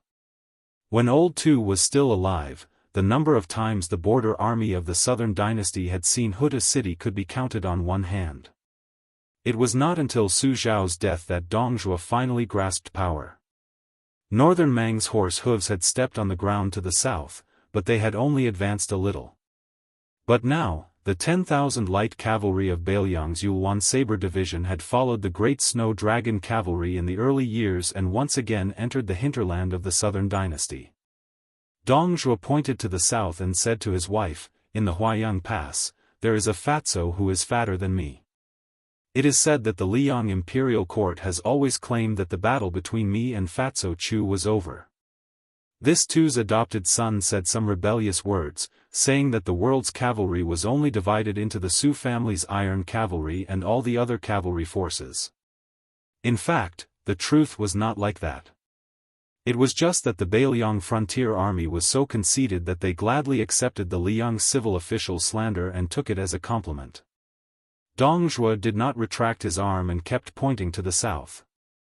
With a gloomy smile, he slowly said, "Chu Lushan did say some words at that time. I remember that guy was sitting high on the horse and pointed the tip of his iron spear at me. He laughed and said, 'I heard that you are called Dongzhuo.' My adoptive father had some concerns and could not use his full strength. Therefore, Chen Zhibao and Yuan Zuozong were too lazy to play with you. I, Chu Lushan, had nothing to do and came to fight with you. Otherwise, with your little ability and your lousy troops." Dongzhuo did not speak for a long time. The fifth fox curiously asked, "What happened next?" Dongzhuo retracted his hand and said resentfully, "Then, I was seriously injured and fainted." Dongzhuo seemed to feel a little embarrassed. He lowered his head and made a face at the little girl Tao Manwu. The little girl, whose face was full of tears, clenched Dongzhuo's wrist tightly. She was not amused. Instead, she was about to cry. The little girl looked up and choked with sobs, "Uncle Dong, don't die." In the mind of this child with a rough life, she was like a jinx who always killed the people closest to her, from her father Tao Qianji to Yelu Chukai. Who would be next? So she was very scared. Dongzhuo squatted down and stretched out his big hand that was full of calluses and used to wiping the tears of the little girl. "Little Manwu, don't cry. Bad people like Uncle Dong have the longest life. Even the king of hell is not willing to accept them." Hearing this, the little girl's tears flowed down even more. Because in her mind, Uncle Dong had always been the second best person in the world, after her father. And the guy who was once regarded as the best person in the world could only be quietly lowered to the second.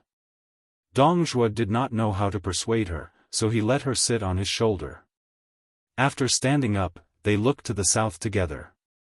Dongzhuo said softly, "Don't worry, Uncle Dong will take you to see him for the last time." Tao Manwu put her little head on Dongzhuo's big head. Dongzhuo asked softly, "Little Manwu, how do you hum that ballad? Uncle Dong always can't remember the words. Your little uncle used to sing it in front of me, but he sang it very badly. Little Manwu, why don't you teach him one last time?" The little girl gave a heavy hum, but there were too many tears and too much crying. She did not speak immediately.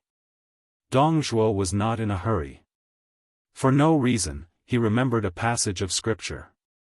This Beimang general who killed people like scything flax put his palms together, bowed his head and recited piously, "Convert to Buddha and not suffer from all the sufferings of reincarnation." Convert to Dharma and enjoy the blessings of 3 lives. Convert to a monk and not fall into the evil path of reincarnation. At the same time, Tao Manwu's tender voice also sounded lightly above Dong Zhuo's head. The grass grows next year, the geese go and come back. The spring breeze blows this year, will the young master return? The green grass on the green flagstone, the man in green on the green flagstone bridge, humming the tune of Jinling. Whose daughter bows her head and smiles? The yellow leaves fall this year, year after year. The autumn wind rises next year, will the wife be there? The yellow flowers in the yellow river flow yellow, the yellow flowers in the yellow river city fluttering yellow butterflies. Whose son's sword is in the sheath? The sword is still in the sheath. The young master has not returned. For many people who were still alive on both sides of Liangmang, this was the case. However, perhaps in the eyes of the Central Plains, the 3 kings rebelled together. Their war seemed to come for no reason. It was just those Beiliang barbarians and Beimang barbarians.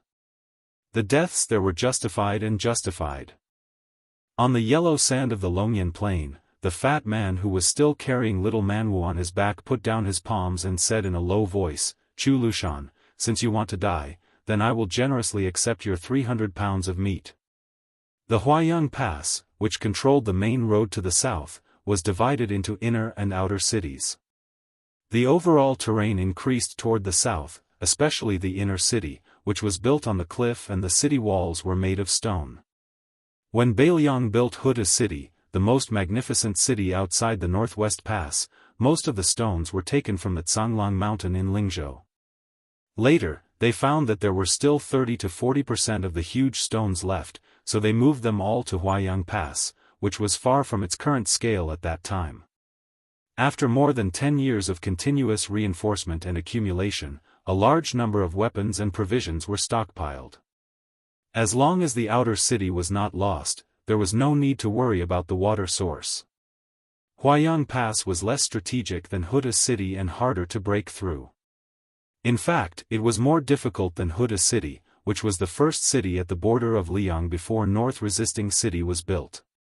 Therefore, when Chu Lushan insisted on building the protectorate office in Huaiyang Pass, which was far away from Liangzhou City, Su Fengnian did not have much objection. But after the shattered Huda City lost its defensive significance, Su Fengnian and Mount Qingliangshan both requested that Chu Lushan retreat to North Resisting City, but Chu Lushan still insisted on defending Huaiyang Pass to the death.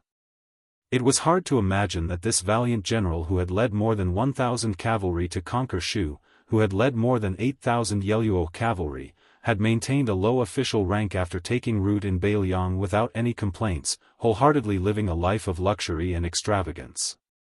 He claimed that he liked fine wine, beautiful women, gorgeous clothes, great horses, famous cards, strange flowers, and luxurious travel. After he became the Protector General of Beiliang, he suddenly changed his position and remained motionless outside the barren and desolate pass. Perhaps after the death of old man Su Shao, there was no one in the world who could truly see through this treacherous and evil fatty.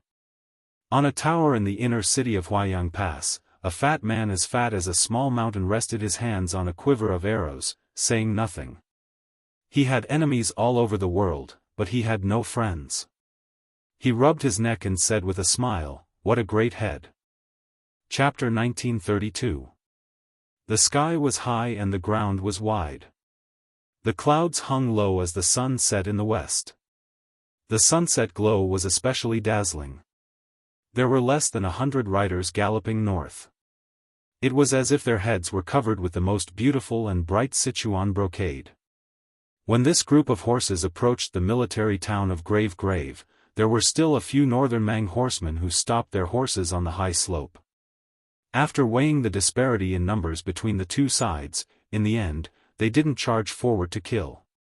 Earlier, the crossbowmen of Liang province had truly struck fear into the hearts of the northern Mang horse guards.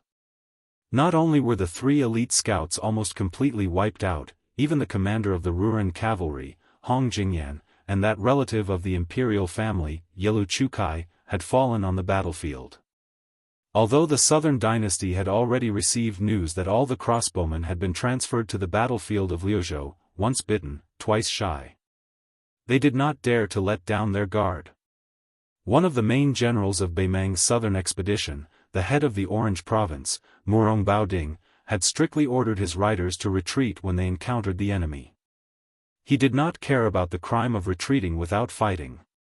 Those who dared to engage in battle without permission would suffer 1 casualty per troop. Afterwards, the leader of each troop would be beheaded. If 3 or more people died per troop, the leader of each troop would be beheaded.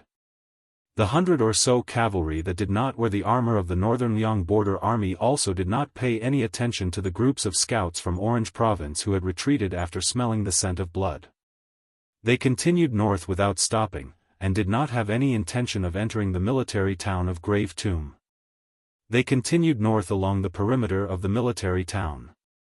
In this strange cavalry formation of 2 riders side by side in a long snake formation, there were about 80 riders. All of them carried swords and urged their horses forward. Clearly, they were not the Beiliang frontier army who would not take out their sabers without permission. One rider spurred his horse forward and came to the side of the only rider with a cold saber at his waist. He said with some annoyance, "Surnamed Su, even a mosquito leg is meat. We've encountered 8 or 9 groups of Beimang riders along the way. If you allowed us to act, we would have killed at least 40 to 50 of them. What's wrong? Is your Mount Qingliang really so poor that you can't even afford to pay the reward of this little bit of military merit? Even if we take a step back and let's say we owe them the money first, killing 40 to 50 Beimang scouts will probably save some of your Liangzhou cavalry. How did you become the king of Beiliang?" Su Fengnian continued to look to the north without slowing down his horse. He explained patiently, "Dongzhuo's army is about to attack Huaiyang Pass. If we delay here for a moment, Beiliang might." Wu Luding, the current sword crown of Wu family's sword tomb, interrupted the young vassal king and said, "Even if you arrived at Huaiyang Pass earlier, could you move the entire pass to North Reject City? Huaiyang Pass and the Protectorate General don't have legs. They can't run away. After all, after you became a great grandmaster, you became arrogant and looked down on those weak people. You only have eyes for people like Tuoba and Hong Jingyan. Otherwise, you wouldn't be willing to fight, right?" Not far behind them, a Wu family swordsman said in a strange tone, "A great grandmaster should have the demeanor of a great grandmaster. His Highness is arrogant and has his own confidence. What's wrong with that? A land immortal can stomp hundreds or thousands of ants to death. Wouldn't he be afraid of dirtying the soles of his shoes?" Wu Luding rolled his eyes. He didn't want to argue with the Xiongho behind him. He couldn't help it. Even in the Wu family's sword tomb, where the family's sword art was the world's sword art, only the old ancestor could slightly suppress Demon Zhu. No matter how conceited Wu Luding was, he still had to admit that there was still a gap between him and Zhu Huang in terms of cultivation and attainment. The Wu family's ancestors had long established a family rule. The length of the sword qi determined the size of the principal. Although Wu Liuding's skin was not thin, he didn't go to the extent of arguing with Zhu Huang. However, if Cui Hua, who carried the ancient sword Su of Gojoseon, was willing to join forces, Wu Luding was confident that he could beat Demon Zhu into a pig's head. Unfortunately, Cui Hua was a sword attendant. According to the Wu family's unshakable rules, she couldn't participate in the competition between Sword Crown and other Jianghu people. To put it bluntly, a sword attendant was someone who specialized in collecting Sword Crown's corpse. Su Fengnian smiled and shook his head. He didn't continue to explain. Some Beiliang's family matters couldn't be explained to these Wu family swordsmen, who had left behind the teachings of their ancestors. Don't seek the wall of Liancheng, seek the killing sword. Su Fengnian's mood was much heavier than what he showed on the surface. Chu Lushan refused to leave Huaiyang Pass. He only gave one sentence to North Resisting City. "Whether I, Chu Lushan, am at Huaiyang Pass or not, the situation on the battlefield outside Liangzhou Pass will be completely different." Su Fengnian understood the meaning behind these words, but he still hoped to fight for one last time, to fight for it in person. Not as the master of the 300,000 Bailiang cavalry, not as the vassal king, not as the Bailiang protector general, but as the eldest son of the first wife of Su Xiao, to meet Lu Qiu'er, who had killed his foster son. The reason why he was so non-stop was because Su Fengnian knew very well that once Dong Zhuo personally appeared outside Huaiyang Pass, Chu Lushan would definitely not leave. Su Fengnian couldn't just knock Chu Lushan unconscious and tie him up back to North Resisting City. It was meaningless. As for why he didn't abandon the 80 Wu family sword tomb cavalry and rush to Huaiyang Pass alone, this was somewhat complicated. There were thousands of things in the world, but peace of mind was the most difficult to find. The closer they got to the rugged southern entrance of Huaiyang Pass, not only the bored Wu Luding, who was beside the young vassal king, and the beauty Nailan Huayu, who was secretly looking at the back of the young vassal king from time to time, even Suehua, who had a pure heart of sword that had reached the spiritual perception realm, noticed Su Fengnian's strange mood. Huaiyang Pass was known as the most dangerous pass outside Liangzhou Pass. The narrow and winding mountain road at the southern entrance played an important role, which made this pass have no worries. Perhaps realizing that there was a problem with his mental state, Su Fengnian suddenly turned his head to look at Wu Luding and asked with a smile, "I heard that in the past 20 years, your Wu family's old ancestor has commented on the swordsmen of the sword catacomb. Other than Deng Taiye, who has the strongest innate killing intent, Zhu Huang has the heaviest killing intent, and Suehua has the deepest killing intent. Then you, Wu Luding, as the sword crown." Wu Luding said with a shameless face, "Me. Obviously, I have the best bone structure and the highest talent." Zhu Huang, who was sitting on the back of the horse with his arms crossed, snorted disdainfully and sneered. Su Fengnian said with a smile, "Wu Luding, don't bully me because I haven't seen the world. Not to mention other things, I have seen a few natural sword embryos. The charcoal girl of the Guanyin sect and Chen Tianyuan of the Taibai sword sect, their bone structures are better than yours." Chapter 1933. Wu Luding nodded and said indifferently, "I have the highest talent, what is there to be afraid of? When I was very young, the old ancestor told me that I am a sword Dao genius that only appears once in 100 years. My sword Dao can't be improved by normal methods." Su Fengnian chuckled. Wu Luding stared at the young king and said seriously, "Su, think about it, when you and I first met on the river, what realm was I at? I was only at the fake Xian finger level, but at that time, I was already roaming the pugilistic world as the sword crown. What do you think I relied on?" Su Fengnian smiled and said, "Your face."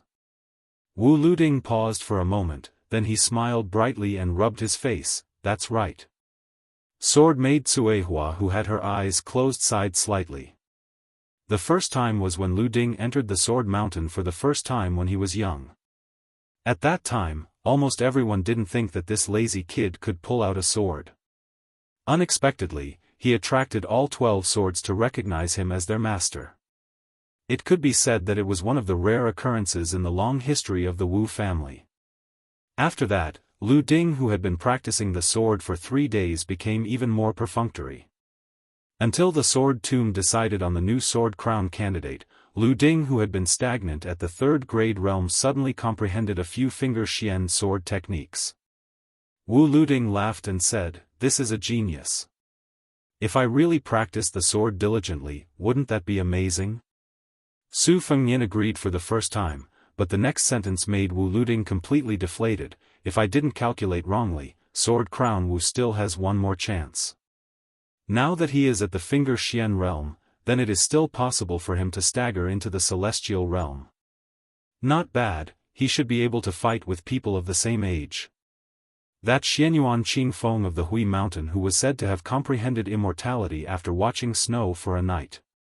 Of course, the premise is that she only uses one hand. Wu Luding was furious. "Even if I can only break into the celestial realm, even if I can't reach the great celestial realm, I will definitely be able to use 1 or 2 moves of the earth sword Immortal." Su Fengnian replied with an "oh" and added fuel to the fire. 1 or 2 moves. That's pretty impressive. Like me, I only have a few dozen moves. Wu Luding looked pitiful and turned to look at Nalan Huayu. Aunt Nalan, this guy is too much of a bully. She smiled sweetly and added insult to injury, Aunt is not your mother, it is useless to complain to me. Su Fengnian smiled and said, yes, Sister Nalan, don't pay attention to him. Nalan Huayu raised her eyebrows, and her smile became wider. The charm between her eyebrows was like smoke curling in spirals.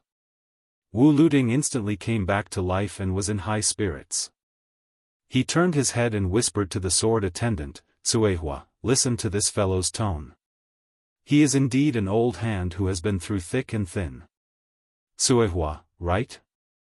Unexpectedly, Cuehua's words were not shocking, and she said with an indifferent expression, no. The young sword crown Wu, who seemed to have suffered a fatal blow from the earth sword Immortal, suddenly felt like his heart was dead, and he only felt that life was meaningless. Su Fengnian took a deep breath. They arrived at the south gate of Huayang Pass. If this time Beimang Pass was attacked by Murong Baoding's troops, Su Fengnian would not have to come here at all. But the world was unpredictable, Dong Zhuo came. Not only that, the number of Dong family's private army that was originally known in Liangmang had doubled. In the first battle of Liangmang, although Dong Zhuo's private army did not suffer serious damage, it was not light. Moreover, the matter of Dong Zhuo's private army had always been a joke in the Beimang southern imperial court. It was rumored that after the old woman met the little fatty who liked to call her sister emperor, she smiled and told him personally, Fatty Dong, you can have a private army in the southern imperial court, but don't mess around with 100,000 people. If you cross this line, it doesn't matter, I will promote you and let you go to Norland to be a general. No one knew if the rumor was true or false, but after that, Dong Zhuo's cavalry and infantry armies were maintained at around 60,000 people, and did not exceed 80,000 people at their peak. This time, when Dong Zhuo submitted a letter to the Beimang Empress requesting to attack Huayang Pass, it was as if overnight, 80,000 grassland cavalrymen had poured into the camp of the Dong family's private army. In addition to the 10,000 Ruren cavalrymen that the old woman gave him. The scale of Dong Zhuo's private army had far exceeded that of all the generals including Tuoba, Huang Songpu and Lu Gui, and it was superior to Beimang. Now, the two imperial courts of Xijing and Norland must be shocked and confused at the same time. Was this fatty Dong, who secretly possessed such a terrifying amount of wealth, going to rebel or not? At this moment, in the vision of the Wu family swordsman outside Huayang Pass, a fatty with a flattering face stood at the gate, like a small mountain standing in front of the gate. In the 20 years of war at the border of Beiliang, there was a different kind of person who was best at flattering. Li Gongda liked to flatter Su Shao, and his skill had reached the point of perfection. There was a fatty who won the title of Chu Basha in poetry, and he liked to flatter His Royal Highness, and did whatever he could to disgust him. Su Fengnian dismounted from his horse, and Chu Lushan naturally helped to lead the horse, his movements skillful. In the dusk, the two entered the city first. Su Fengnian did not speak. After a moment of silence, Lu Qiu said slowly, I am very at ease, and I ask that your highness be at ease. Su Fengnian looked ahead and said softly, it's very difficult. Chu Lushan stopped and said to himself, to be honest, this world, has always made me, Chu Lushan, very unhappy. Inside the city gate, the vision was dim. Chu Lushan stopped, turned his head and smiled, because this world made my most respected adoptive father and adoptive mother, their son, unhappy. The young king also stopped and remained silent. Chu Lushan couldn't see his face clearly, and he didn't want to see it clearly, so he turned his head again. Just like that, the two of them stood still in the dark. Chu Lushan suddenly said in a deep voice, don't send me off, Chu Lushan has fought countless battles in this life. Every time I bring someone to die, I don't need anyone to send me off, and I don't want anyone to collect my corpse. Chu Lushan strode forward, walked out of the city gate, and looked up at the sky. He had flattered the young man many times in his life, and said countless words of flattery. This fatty, at this time, was thinking of many years ago, when he let the child ride on his neck, and he rode on the Sioux family's warhorse at that time. Two brothers with different surnames, riding together in the west wind. The fatty, who had his back to the young man, whispered in his heart. Xiaonian, I am Chu Lushan's younger brother, you and I don't need to see each other again. Chapter 1934. Since ancient times, there had been a poem about the Northwest being filled with energy. Today, the west of the Northwest was even more so. The Deputy General of Liuzhou, Xia, personally led 10,000 monk soldiers out of the city. He did his best to slow down the Beimang infantry and the 2,000 Nanchao border cavalry as they retreated to the north. He did not go all out to kill. Once the Beimang army turned around and got into a charging formation, the monk soldiers also got into formation and did not move. They were like a rich man entertaining his guests. They prepared enough wine and waited for the guests to arrive. The infantry, who had suffered heavy losses in the attack on the Phoenix military town, quickly realized that the situation was not good. After all, there were still 6,000 soldiers in the infantry who could fight.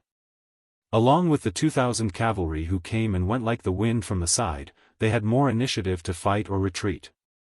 The commander of the infantry was born in the biting Shui way. Beimang established the country through martial arts. Relying on family background and military merit were the two most important paths to promotion. To be able to become one of the 3 generals of the infantry, he might not be a genius in the art of war, but he was definitely not a mediocre person who relied on his family background to gain power. The defense of this Phoenix military town was filled with a treacherous aura. Clearly, from the very beginning, the defense could have been even more impregnable, but that commanding general was clearly whetting their appetites on purpose.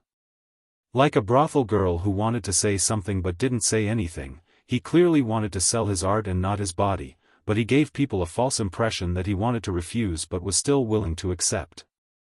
This caused the infantry soldiers who were slow to realize the situation to leave 4,000 corpses for nothing. Then, the 10,000 monk soldiers were biting their tail. It was not hard to guess the reason. It was definitely a cavalry from the Beiliang border army that was about to arrive. As for who it was, the infantry generals could not figure it out. Logically speaking, the cavalry of Liuzhou should not have the time to stop them. In this sneak attack on the 2 towns of Fengxiang and Linyao, the Nanchao border army had sent out 20,000 infantry and 5,000 elite cavalry to escort them. Even if they split into 2 groups, it was not something that the few thousand Beiliang cavalry could defeat.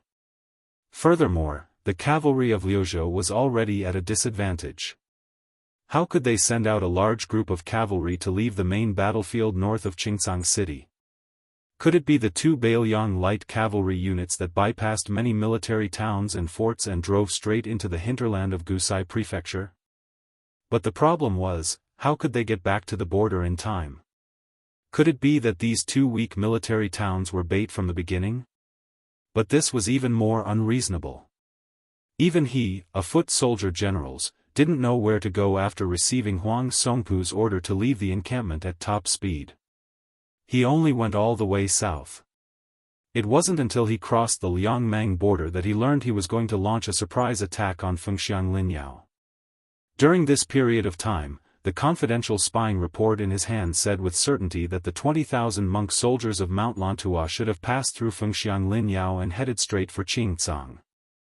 Or was there really an immortal who could predict the future in Mount Qingliang and the Protectorate General's office in Beiliang? Faced with the relentless attacks of the 10,000 monk soldiers of Mount Lantua, the foot soldier generals felt extremely sullen. If they really didn't care about anything and fought to the death, they had no chance of winning. They were just waiting for death, waiting for Beiliang's cavalry to arrive and cut off their heads. But if they didn't fight, those bald monks who were shockingly strong and didn't fear death were really unscrupulous. Every once in a while, there would be 200 to 300 monk soldiers who didn't care about the exhaustion of their physical strength. They would take up the role of daredevils and viciously bite their butts. The most annoying thing was that before the monks of Mount Lantua left the city, they had probably emptied the armory of Fengxiang Linyao and brought no less than 2,000 light crossbows with them. From the number of arrows in the monk soldiers' quivers, there were no less than 40,000 to 50,000 arrows. In terms of accuracy, it was considered sparse and ordinary. It couldn't even compare to the bows of the grassland men riding on the bumpy backs of their horses. However, the strength of the infantry formation was always in the word density. In addition, the monk soldiers were all strong and sturdy. Each of them pulled their bows like a full moon. What accuracy did they need? The most terrifying thing was the fighting style of the young Liuzhou general. He was able to leisurely pull out the 40,000 to 50,000 arrows from the corpses or pick them up from the ground and put them back into the quivers one by one. This made the 2,000 elite cavalry of Mount Lantua, who were unwilling to wait for death and had launched 3 rounds of charges, unable to fully utilize the innate advantage of cavalry in field warfare. As for slowly nibbling away at the monk soldiers, that was even more impossible. The range of a horse bow was inferior to that of a foot bow to begin with. Furthermore, this southern border cavalry was fully equipped with light armor and light bows. In the end, the main general of the foot troops helplessly discovered that although there were still a considerable number of 1,600 cavalry left on his side of 2,000, the monk soldiers of Mount Lantua had actually gathered more than 200 war horses. After they mounted their horses, it was as if they had suddenly gained more than 200 riders. This battle almost made Buba Zhu generals spit out blood. That Liuzhou general who didn't personally charge into battle from the beginning to the end was too disgusting. In the end, he couldn't delay any longer. Buba Zhu generals could only go find the cavalry general from Gu Saizhou's Rock Cliff military town. He wanted to say something but stopped. It was very difficult for him to speak. The cavalry general who knew what was going on smiled and didn't say anything. Although they were just acquaintances before, this cavalry general took off a heavily worn white jade python belt from his waist and begged Buba Zhu to give it to his young eldest son when they returned to the southern court. He only said that it was given to his father by the previous emperor. Although it wasn't worth much now, it was a family heirloom of their small family. The 1,600 cavalry finished organizing. The horses' heads faced south, the war blades pointed south. The cavalry general turned his head and watched as Buba Zhu quickly left the battlefield. Chapter 1935. This ordinary cavalry general whose reputation in northern Mang's border pass wasn't all that well known, perhaps he didn't know that not long ago, in another battlefield in Flo province, there was a northern Liang cavalry general who shouted out those tragic and stirring words, "May the dead follow me in death." As Hong Jia rushed north and brought hundreds of thousands of people to the Beimang court, the martial spirit of the grasslands did not fade. However, it imperceptibly injected a soft atmosphere, just like the green grass on the grasslands year after year. This border army cavalry general, who was only a secondary grade 4 official, would occasionally head to the Shijing court to participate in military discussions. During that time, he met many civil officials. Most of them did not have the same temperament, and he never got along well with them. However, on the scattered celebratory banquets or the banquets where he was dragged to make up the numbers, he also heard some unimaginable foreign things. For example, the Jiangnan apricot flowers in the misty rain, the deep flower branches, the shallow flower branches, and the branches welcoming spring. He knew that he and the 1,600 men behind him were destined to never see the scenery of Jiangnan. It was just death. This cavalry general pulled out his Beimang war knife and shouted angrily, "Kill!" When Xia Shibian left the city, he was riding a Beiliang war horse. At this moment, he stopped behind the monk soldier formation and raised his head to look over. He smiled slightly. 20,000 monk soldiers fought on foot against cavalry. Very quickly, a group of 10,000 Beiliang light cavalry would return the favor and fight on foot. Moreover, Beiliang actually had the advantage in numbers on both sides. This kind of good situation that should not have appeared on the Liangmang battlefield was naturally due to one of Dechu's twin jade annulus.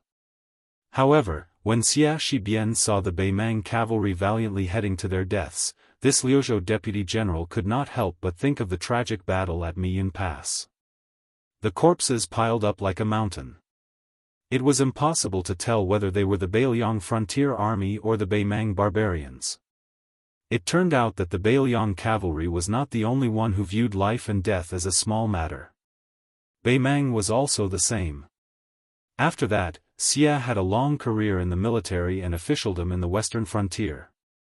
As a peerless Confucian general who eventually reached the rank of second-rank general in Liang and received the title of Pillar of the State, as the cornerstone of the northwest of the country, he had never been called a barbarian in his life, even though the overall situation was already set and he continued to suppress the rebellions in the grasslands time and time again. These two words were used as the prefix for Beimang soldiers. To the south of the outer city of Huaiyang Pass, the rider who didn't enter the city stopped alone on the yellow sand slope, as if he was waiting for someone. In next to no time, a tall and sturdy figure tore through the sky and flashed over with an imposing manner. The young vassal king, who had left the 80 riders of the Wu family behind, dismounted from his horse and asked in a deep voice, "How is it?" One of them, a man from the sect, had an ugly look on his face. By the time I arrived at Dunhuang City, it was already too late. Tens of thousands of grassland cavalry had already broken through the city and were still heavily surrounded. After I broke into the city, I didn't find the woman you mentioned. After that, I only found out that the man named Su Pu had died in the battle. Su Fengyan pursed his lips tightly and trembled slightly. Su Pu. A man he once called Uncle Su when he was young. Like Wu Qi, he was the first cavalry general of the Su family. His seniority in the army was even higher than Chen Jibao, Yuan Zuozong, and Chu Lushan. Huyen Dogwan, who had secretly sneaked into the grassland of Beimang, hesitated. It seemed that there were some words on the tip of his tongue that were difficult to say. Su Fengyan smiled bitterly. "Is there any worse news than this?" Huyen Dogwan was silent. Su Fengyan calmly said, "Say it." Huyen Dogwan breathed a sigh of relief. That old woman gave the order to the cavalry that besieged the city. No matter if Dunhuang City was fighting or surrendering, when the city was broken, they should kill anyone they saw. Su Fengyan slowly loosened the reins of the horse. His figure instantly disappeared. The next moment, there was a loud bang on the high slope. Huyen Dogwan stood in the north of the hillside and shook his wrist casually. The young king stood on the edge of the hillside in the south. There was a sudden gully between the two. Huyen Dogwan said expressionlessly, "There are at least 30 to 40,000 Beimang cavalry waiting for you to walk into the trap. In addition, there are hundreds of spider web spies who are personally led by Li Mibi. They are all waiting for you." There was another thunderous bang. Huyen Dogwan maintained the posture of hammering forward with his fists and said sternly, "Su Fengyan. Don't you know that the reason why there is no definite news about that woman is because the old woman and Li Mibi deliberately lure you to die? Can't you see through such a crude method?" In an instant, the loud bang was far louder than the previous two. Huyen Dogwan almost used all his strength to push back the young man who was determined to go north. Huyen Dogwan coldly said, "Since you can't reason with your mouth, and you don't listen anyway, that's fine. Although I, Huyen Dogwan, may not be able to defeat you, but it is not difficult to fight half to death. I want to see how you, Su Fengyan, will enter Dunhuang City." Perhaps it was because of the old saying of the Central Plains that one should not do things more than 3 times was true. The young king no longer continued to rush to the north.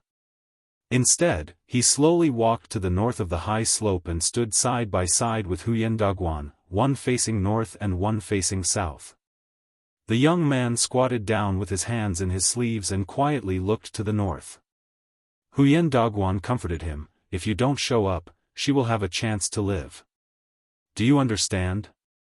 The young man nodded, "I just figured it out." Huyen Dogwan was relieved. If he really wanted to have a life and death battle with this young man, he was really afraid. There was no other way. He, Huyen Dogwan was an old man with a family to feed. Huyen Dogwan, who was in a complicated mood, could only sigh. The young man's lips moved slightly and whispered. Don't say that I'm so poor that my sleeves carry the wind. Don't say that when I am sleepy, I have no place to sleep. Don't say that when I am thirsty, I have no wine. Don't say that my life is not happy. I have a 3-foot sword hanging at my waist. There is no one as lucky as me in the world. There is no one as lucky as me. Chapter 1936. Su Fengnian and Huyen Dogwan took a detour in the middle of the night and entered Bibei City from the south gate. The general's mansion was still brightly lit, the stream of people weaving in and out, most of them were in the prime of their lives. Compared to the ordinary northern Liang border army soldiers, they had a bit more scholarly air. They did not wear armor, nor did they wear military officers' uniform. Most of them wore scholars' green gown, but every one of them had a cold saber hanging from their waist.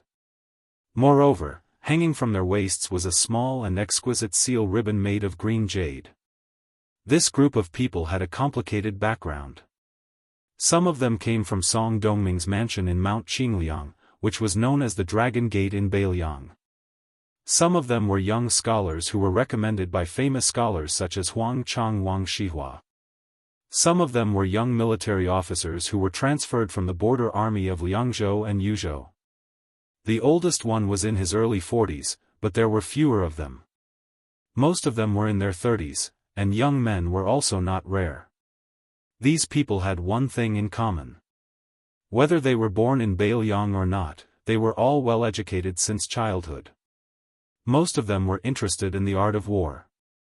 Due to the special status of the military counselor, it was difficult to determine their official rank. After weighing the pros and cons, the deputy administrator of the northern Liangdao, Song Dongming, and the provincial governor of Liangzhou, Baiyu, the two leaders of the civil officials, both agreed that for the time being, these young men would only act as white robes and act as counselors in the northern city manor. However, they would still be able to receive a salary equivalent to that of a county magistrate in the Liyang Imperial Court. It sounded like the salary was not low, but the deputy administrator and the provincial governor of Liangzhou had said at the beginning that they had to owe them money first. However, after everyone received the transfer order, they were still happy to accept it. The mansion occupied a large area.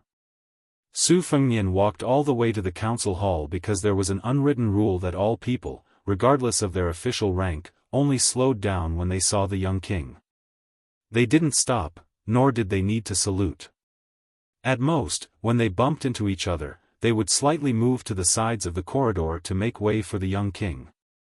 Almost everyone today found that although the young king was still approachable, his momentum seemed to be a bit low and restrained, as if he had a lot on his mind. Su Fengnian came to the council hall, which was the most important place in the mansion. Compared to the council hall in Mount Qingliang, the latter had more symbolic meaning. The spacious council hall in Bibei City with a solemn atmosphere was the most important place to decide the direction of the war outside Beiliang. Su Fengnian smiled and nodded. He then waved his hand to indicate that they did not need to pay attention to him. Huyen Dogwan did not follow the young king into the council hall. He strode away. This time, he was not only leaving Bibei City, but also leaving Liangzhou. He was leaving Beiliang with his wife and children. He was going to Shishu for sightseeing. When Huyen Dogwan left, he seemed to be quite angry. He was cursing and rubbing his arms.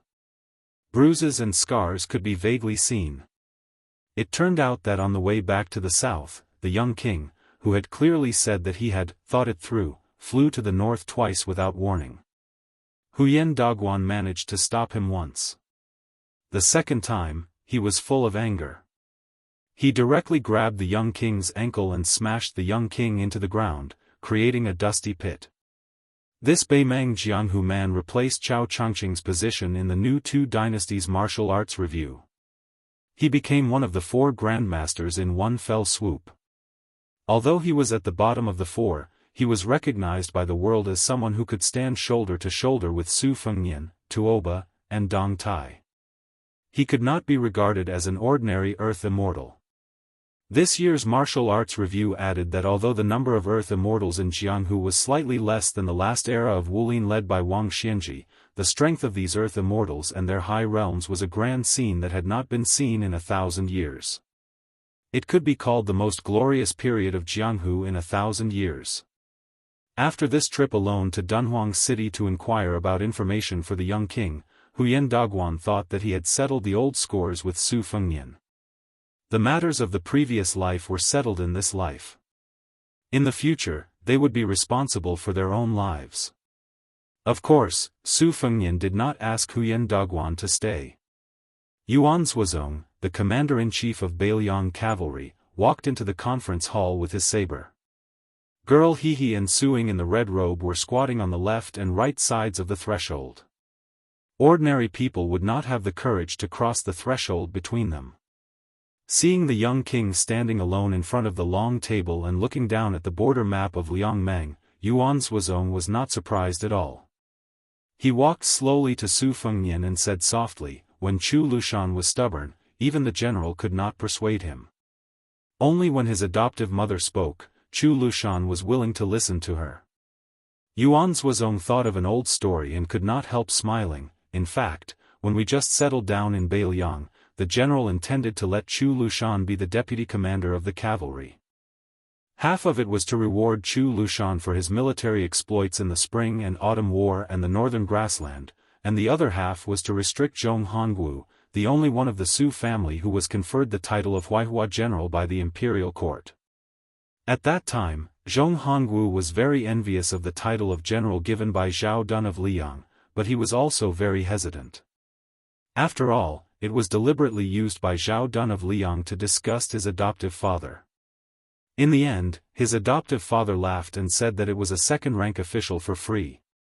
Zhong Hongwu accepted it with a clear conscience. However, Chu Lushan was so angry that he did not want to be the deputy commander of the cavalry outside Liangzhou Pass. He said that he was afraid that he could not help but slap the old guy surnamed Zhong to death. Therefore, he became a small official in Liangzhou City, neither civil nor military. Only Chu Lushan himself was willing to endure the hardship. Others could not understand that the 8,000 old Yeluo cavalry he trained were also disbanded at that time. After all, the General Chu Lushan left the border army, so the name of the cavalry was not legitimate. Otherwise, they could not establish themselves outside Liangzhou Pass. That would be too unreasonable. Su Fengnian suddenly raised his head and put his fists on the table. He asked, "Is Chu Lushan staying in Huaiyang Pass really more beneficial to the overall situation of Bailiang than strategizing in Bailiang City?" Chapter 1937. Yuan Zhuozong was not in a hurry to give an answer. Instead, he calmly digressed, Chu Lushan used to be a true cavalry general. He joined the cavalry army in the early days of the Spring and Autumn War. In fact, he was an elder of the Su family. However, Chu Lushan was too ruthless in leading his troops to fight. He was ruthless to the enemy and even more ruthless to himself. If he was given 1,000 cavalry, others might have at least 400 or 500 men left after a hard battle. However, it was lucky for him to have 200 or 300 cavalry left. Therefore, although Chu Lushan was known as the first person in the Su family to win battles, he had not been able to gather his own troops. However, Chen Jibao, as the long war of the Spring and Autumn War slowly progressed, he had more and more men under his command. Finally, he stood out and even vaguely surpassed Wu Qi and Su Pu in terms of real strength. Later, Chu Lushan led 1,000 cavalry to Shu. Do you know how he got them? Only Mr. Li felt that it was feasible. In the end, the great general was so annoyed by Chu Lushan that he had him recruit soldiers and buy horses to do whatever he wanted with as many soldiers as he could find.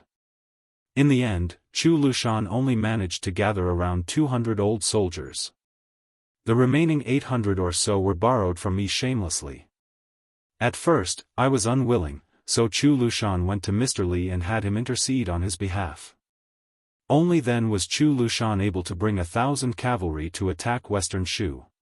Yuan Zhuozong sighed heavily and said with emotion, after that, he led 1,000 cavalry to Shu. Originally, our Su family army was prepared for the worst. We did not bring a single horse and only infantry to western Shu. However, on that territory, there were 20,000 enemy cavalry, which had never been heard of in the hundreds of years of western Shu's history. You know, in the last years of Dafeng dynasty, 300,000 grassland cavalry successfully went south with irresistible force. However, in the end, less than 10,000 cavalry successfully entered western Shu. Yuan Zhuozong turned to look at the young lord and slowly said, leading the cavalry to fight, whether it is a frontal attack or a surprise attack, Yuan Zhuozong, am naturally not inferior to Chu Lushan. If there are a series of big and small battles in a war, I dare to say that in the end, I and Chu Lushan are roughly equal. If you, Chu Lushan, can get a real general, then I, Yuan Zhuozong, will not only be a general. However, in that series of battles, if someone has to face 2 or 3 extremely difficult battles in a row, I, Yuan Zhuozong, dare not to say that I can win all of them. However, Chu Lushan, he absolutely can. Yuan Zhuozong continued, I am afraid that not many people still remember that a long time ago, the general joked with Chu Lushan. He said that Chu Lushan was too much of a bastard. Although he won a lot of battles, how many people were left alive in the end? My old Su family's property cannot afford to be tossed around like this. So, you have to wait patiently. When I, Su Shao, have 100 or 200,000 cavalry under my command, at that time, it will be no problem to give them to you, Lu Qiu'er. Yuan Zhuozong laughed at himself. To be honest, when Mount Qingliang decided to let me be the general of the cavalry and let Chu Lushan be the governor of Beiliang, I found him and wanted to exchange positions with him. It could be considered as fulfilling the promise of my adoptive father. Because I knew that Chu Lushan's infatuation with the cavalry was unparalleled. However, Chu Lushan refused at that time. He smiled and said to me, I have been an insignificant official for so many years. How can I not be the governor of Beiliang when I have a chance to make a comeback? Yuan Zhuozong calmed himself down. Yuan Zhuozong recovered his composure as he bent over and stretched out his hand to touch the defense line of Huaiyang Pass, Fuling and Liuya heavy tomb on the map. There's no cavalry in Huaiyang Pass. Because it's a natural stronghold, it's both an advantage and a disadvantage. It's impossible to have a large-scale cavalry. It's not difficult to hide 200-3000 light cavalries. However, in the Liangmang War, the cavalry in Huaiyang Pass is too inadequate and meaningless. It's better to put them in Fuling and Liuya military towns on the left and right flanks. The 2 towns have cavalry and infantry. Previously, hidden footwork was transferred to the west. Besides North resisting city, they mainly transferred 7,000 Yuzhou province infantry to these 2 towns. As for the heavy tomb military town behind the defense line, it's always occupied by more infantry than cavalry. The reason why Chu Lushan did not want to leave was that he wanted to attract the most powerful troops of Beimang, Dongzhua. He wanted his hundreds of thousands of elite private troops to stop and reduce the pressure on the cavalry of Liangzhou. No matter how difficult it was to attack Huaiyang Pass, it was not a border city like Huda City that the cavalry of Beimang could not go around. If the Beimang barbarians ignored it and directly attacked Fuling, Liuya, and Liuya Grave, especially when Huda City was lost, Huaiyang Pass would lose its strategic significance. Therefore, half of the questions that the prince asked before had been answered. It was the answer that Chu Lushan gave to Beiliang City. Whether he was in Huaiyang Pass or not, the situation outside Liangzhou Pass would be different. In the end, in the entire Beiliang, in all the Beiliang frontier army, only Chu Lushan could force Dongzhua to fight Huaiyang Pass to the death. In this situation, if the cavalry of Liangzhou Pass were to fight against Murong Baoding's troops, even if the governor of Orange Province had Zhong Shintong, Wanyan Jinliang, Helian Wuwei, and Wang Yong behind him, we would still not be afraid. Chu Lushan could even mobilize the cavalry of Fuling and Liuya to support the cavalry of Fuling and Liuya. however. Su Fengnian, who knew what Yuan Zhuozong was worried about, said softly, I have left 80 swordsmen of the Wu family in Huayang Pass. When he heard this pleasant surprise, Yuan Zhuozong's face was filled with gratification. He nodded, his tone also becoming a bit more relaxed. This is for the best. When the time comes, the battles outside the pass will definitely be extremely bitter. Northern Mang will definitely do their best to obstruct our military intelligence. Normal scouts or carrier pigeons won't have a chance to pass on military orders. With the help of 80 Wu family swordsmen, the burden on Chu Lushan's shoulders will be much lighter. Su Fengnian lowered his head and stared at the map of Huayang Pass again. He was lost in thought. Yuan Zhuozong suddenly asked curiously, how did you know that the Yelu family helped Dong Zhuo raise a large number of private troops in the northern grassland? And the number was so accurate? Su Fengnian's face was gloomy. It was the last spy report from Dunhuang City on the border of Heshi province. Yuan Zhuozong's face was solemn. He wanted to say something but stopped on second thought. Su Fengnian said bitterly, in order to prevent our identity from being exposed, the whisk room cut off the contact with Dunhuang City early. Before this spring, there was only one spy report from Dunhuang City. Last time at the Longyan Plains, Tuoba Bodhisattva purposely revealed a piece of information. The old lady of Northern Mang ordered Helian Wuwei and a few prairie tyrants to besiege Dunhuang City. For a long time after that battle, until I left Mount Wudong, I had no way to travel north. Yuan Zhuozong carefully chose his words, I thought that you would go to Dunhuang City on this trip to Huayang Pass. To be honest, I have prepared to lead 10,000 Great Snow Dragon cavalry to bypass Beimang's army and enter Dragon Waste Province from the northeast. Then we will rush north to help you return. Su Fengnian suddenly raised his head. Yuan Zhuozong smiled, although I will definitely scold you when I see you, it won't prevent me from taking risks. Su Fengnian lowered his head and looked at Dunhuang City on the map, lost in thought. Yuan Zhuozong looked dignified, I don't know why you didn't go to Beimang in the end, but I have to be honest. If you really go, the best result is that you are lucky enough to return to Beimang City alive. My 10,000 Great Snow Dragon cavalry and I are destined to die in Dragon Waste Province of Beimang. The war outside Liangzhou Pass has already begun. You, Su Fengnian, have to make a choice. No matter what your original intention is, you are the king of Beimang and also a grand master of martial arts evaluation. No one can stop you. But the consequences are serious. It is not as simple as when you and I led the army to the Central Plains. Su Fengnian didn't explain anything. He just said to himself, of course I know the consequences. But I can't help it. I just want to go to Dunhuang City to take a look. Just like I know that I can't persuade Chu Lushan, but I still want to go to Huayang Pass to see him. Su Fengnian took a deep breath, second brother Yuan, I let you down. Yuan Zhuozong was stunned. Then he shook his head and smiled, disappointed. I, Qi Danghua, and Chu Lushan are never disappointed.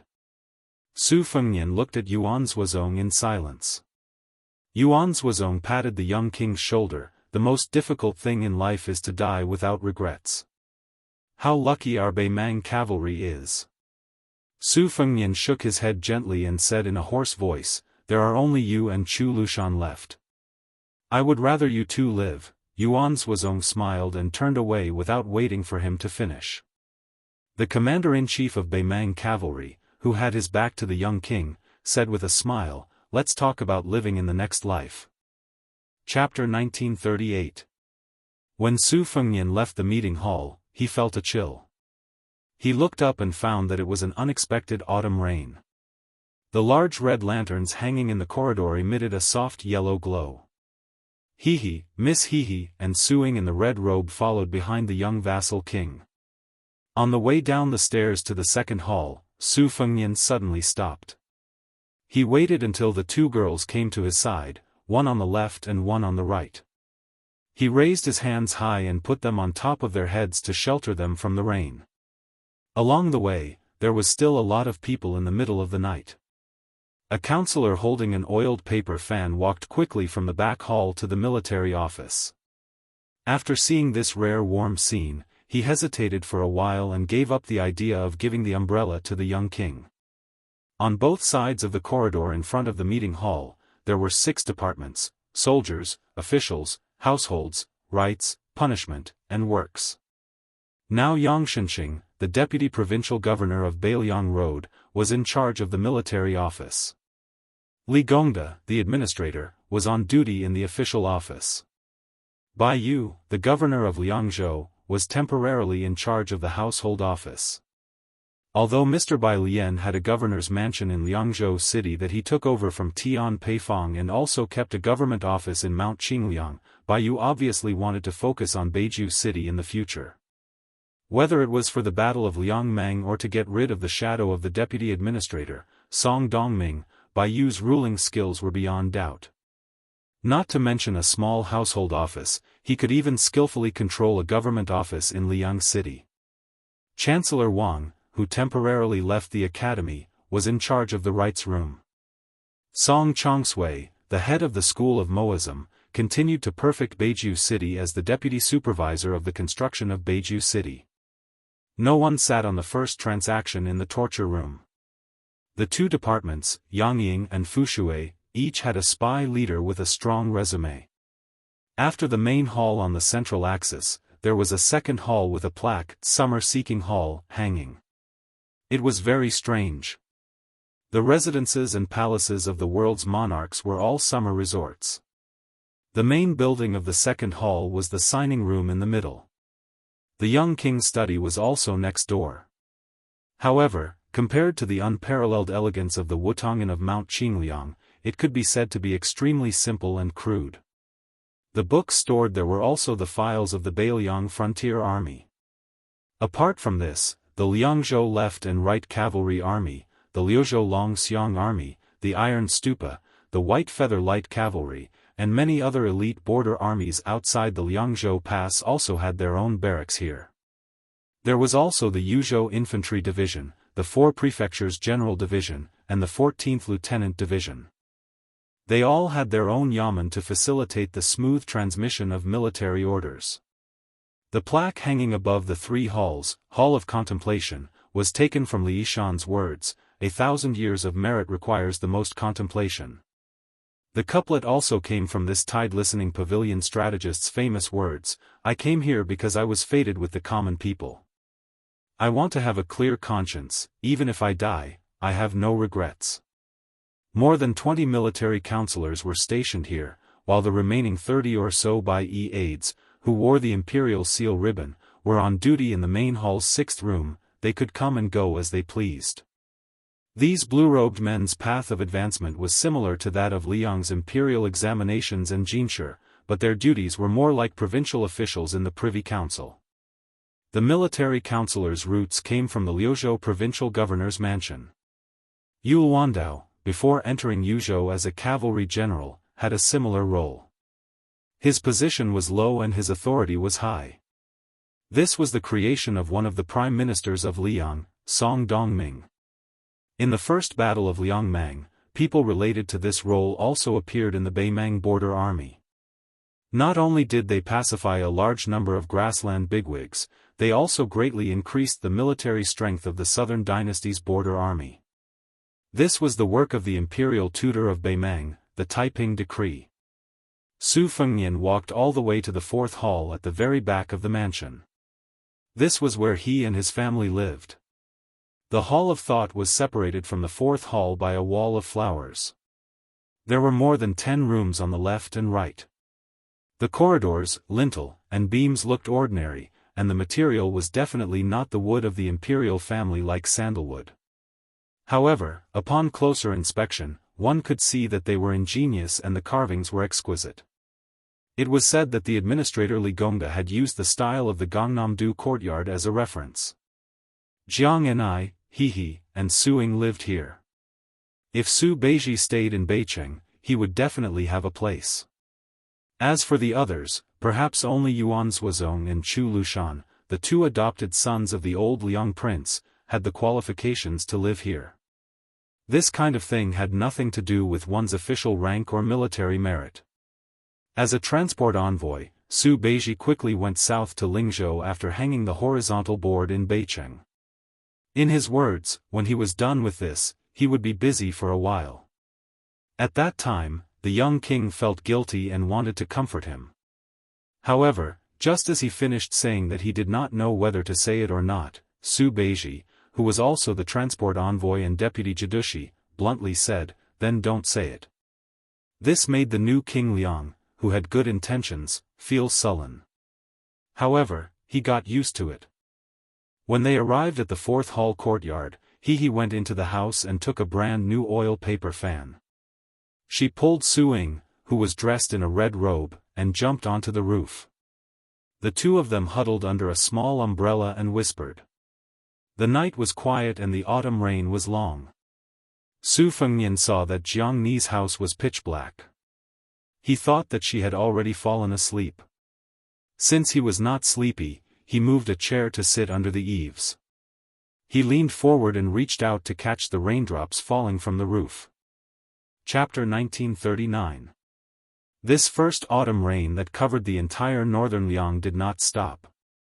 It was as if it would not stop until the fish were drowned.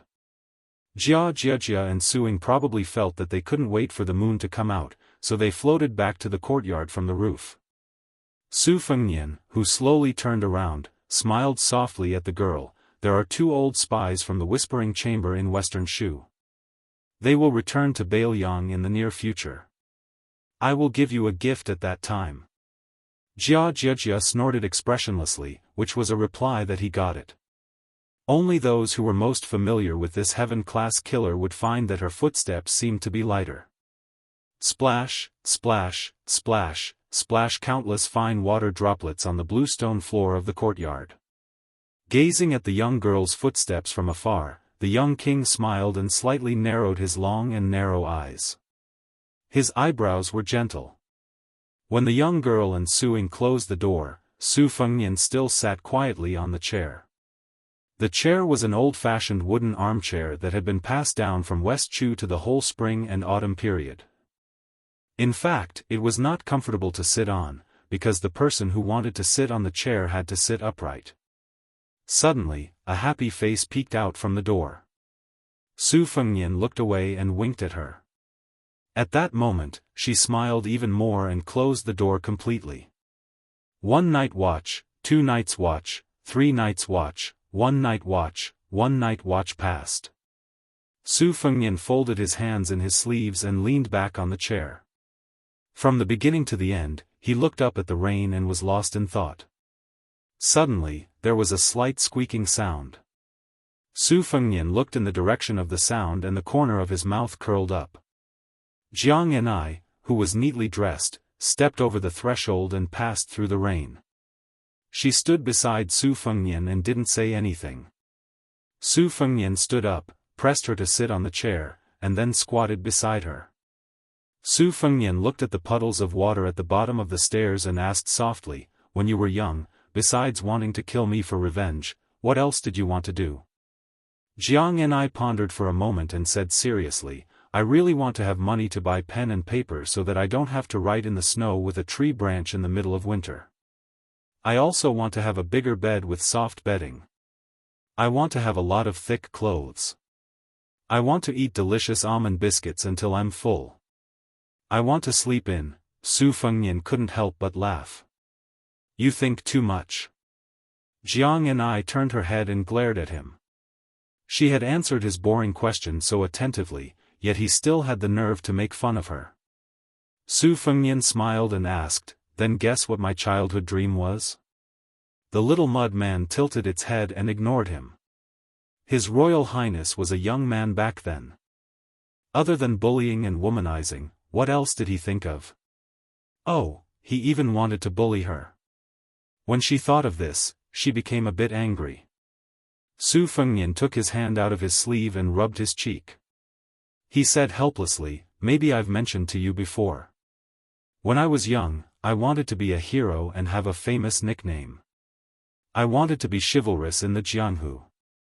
But actually, even earlier, before my mother passed away, I wanted to be a scholar.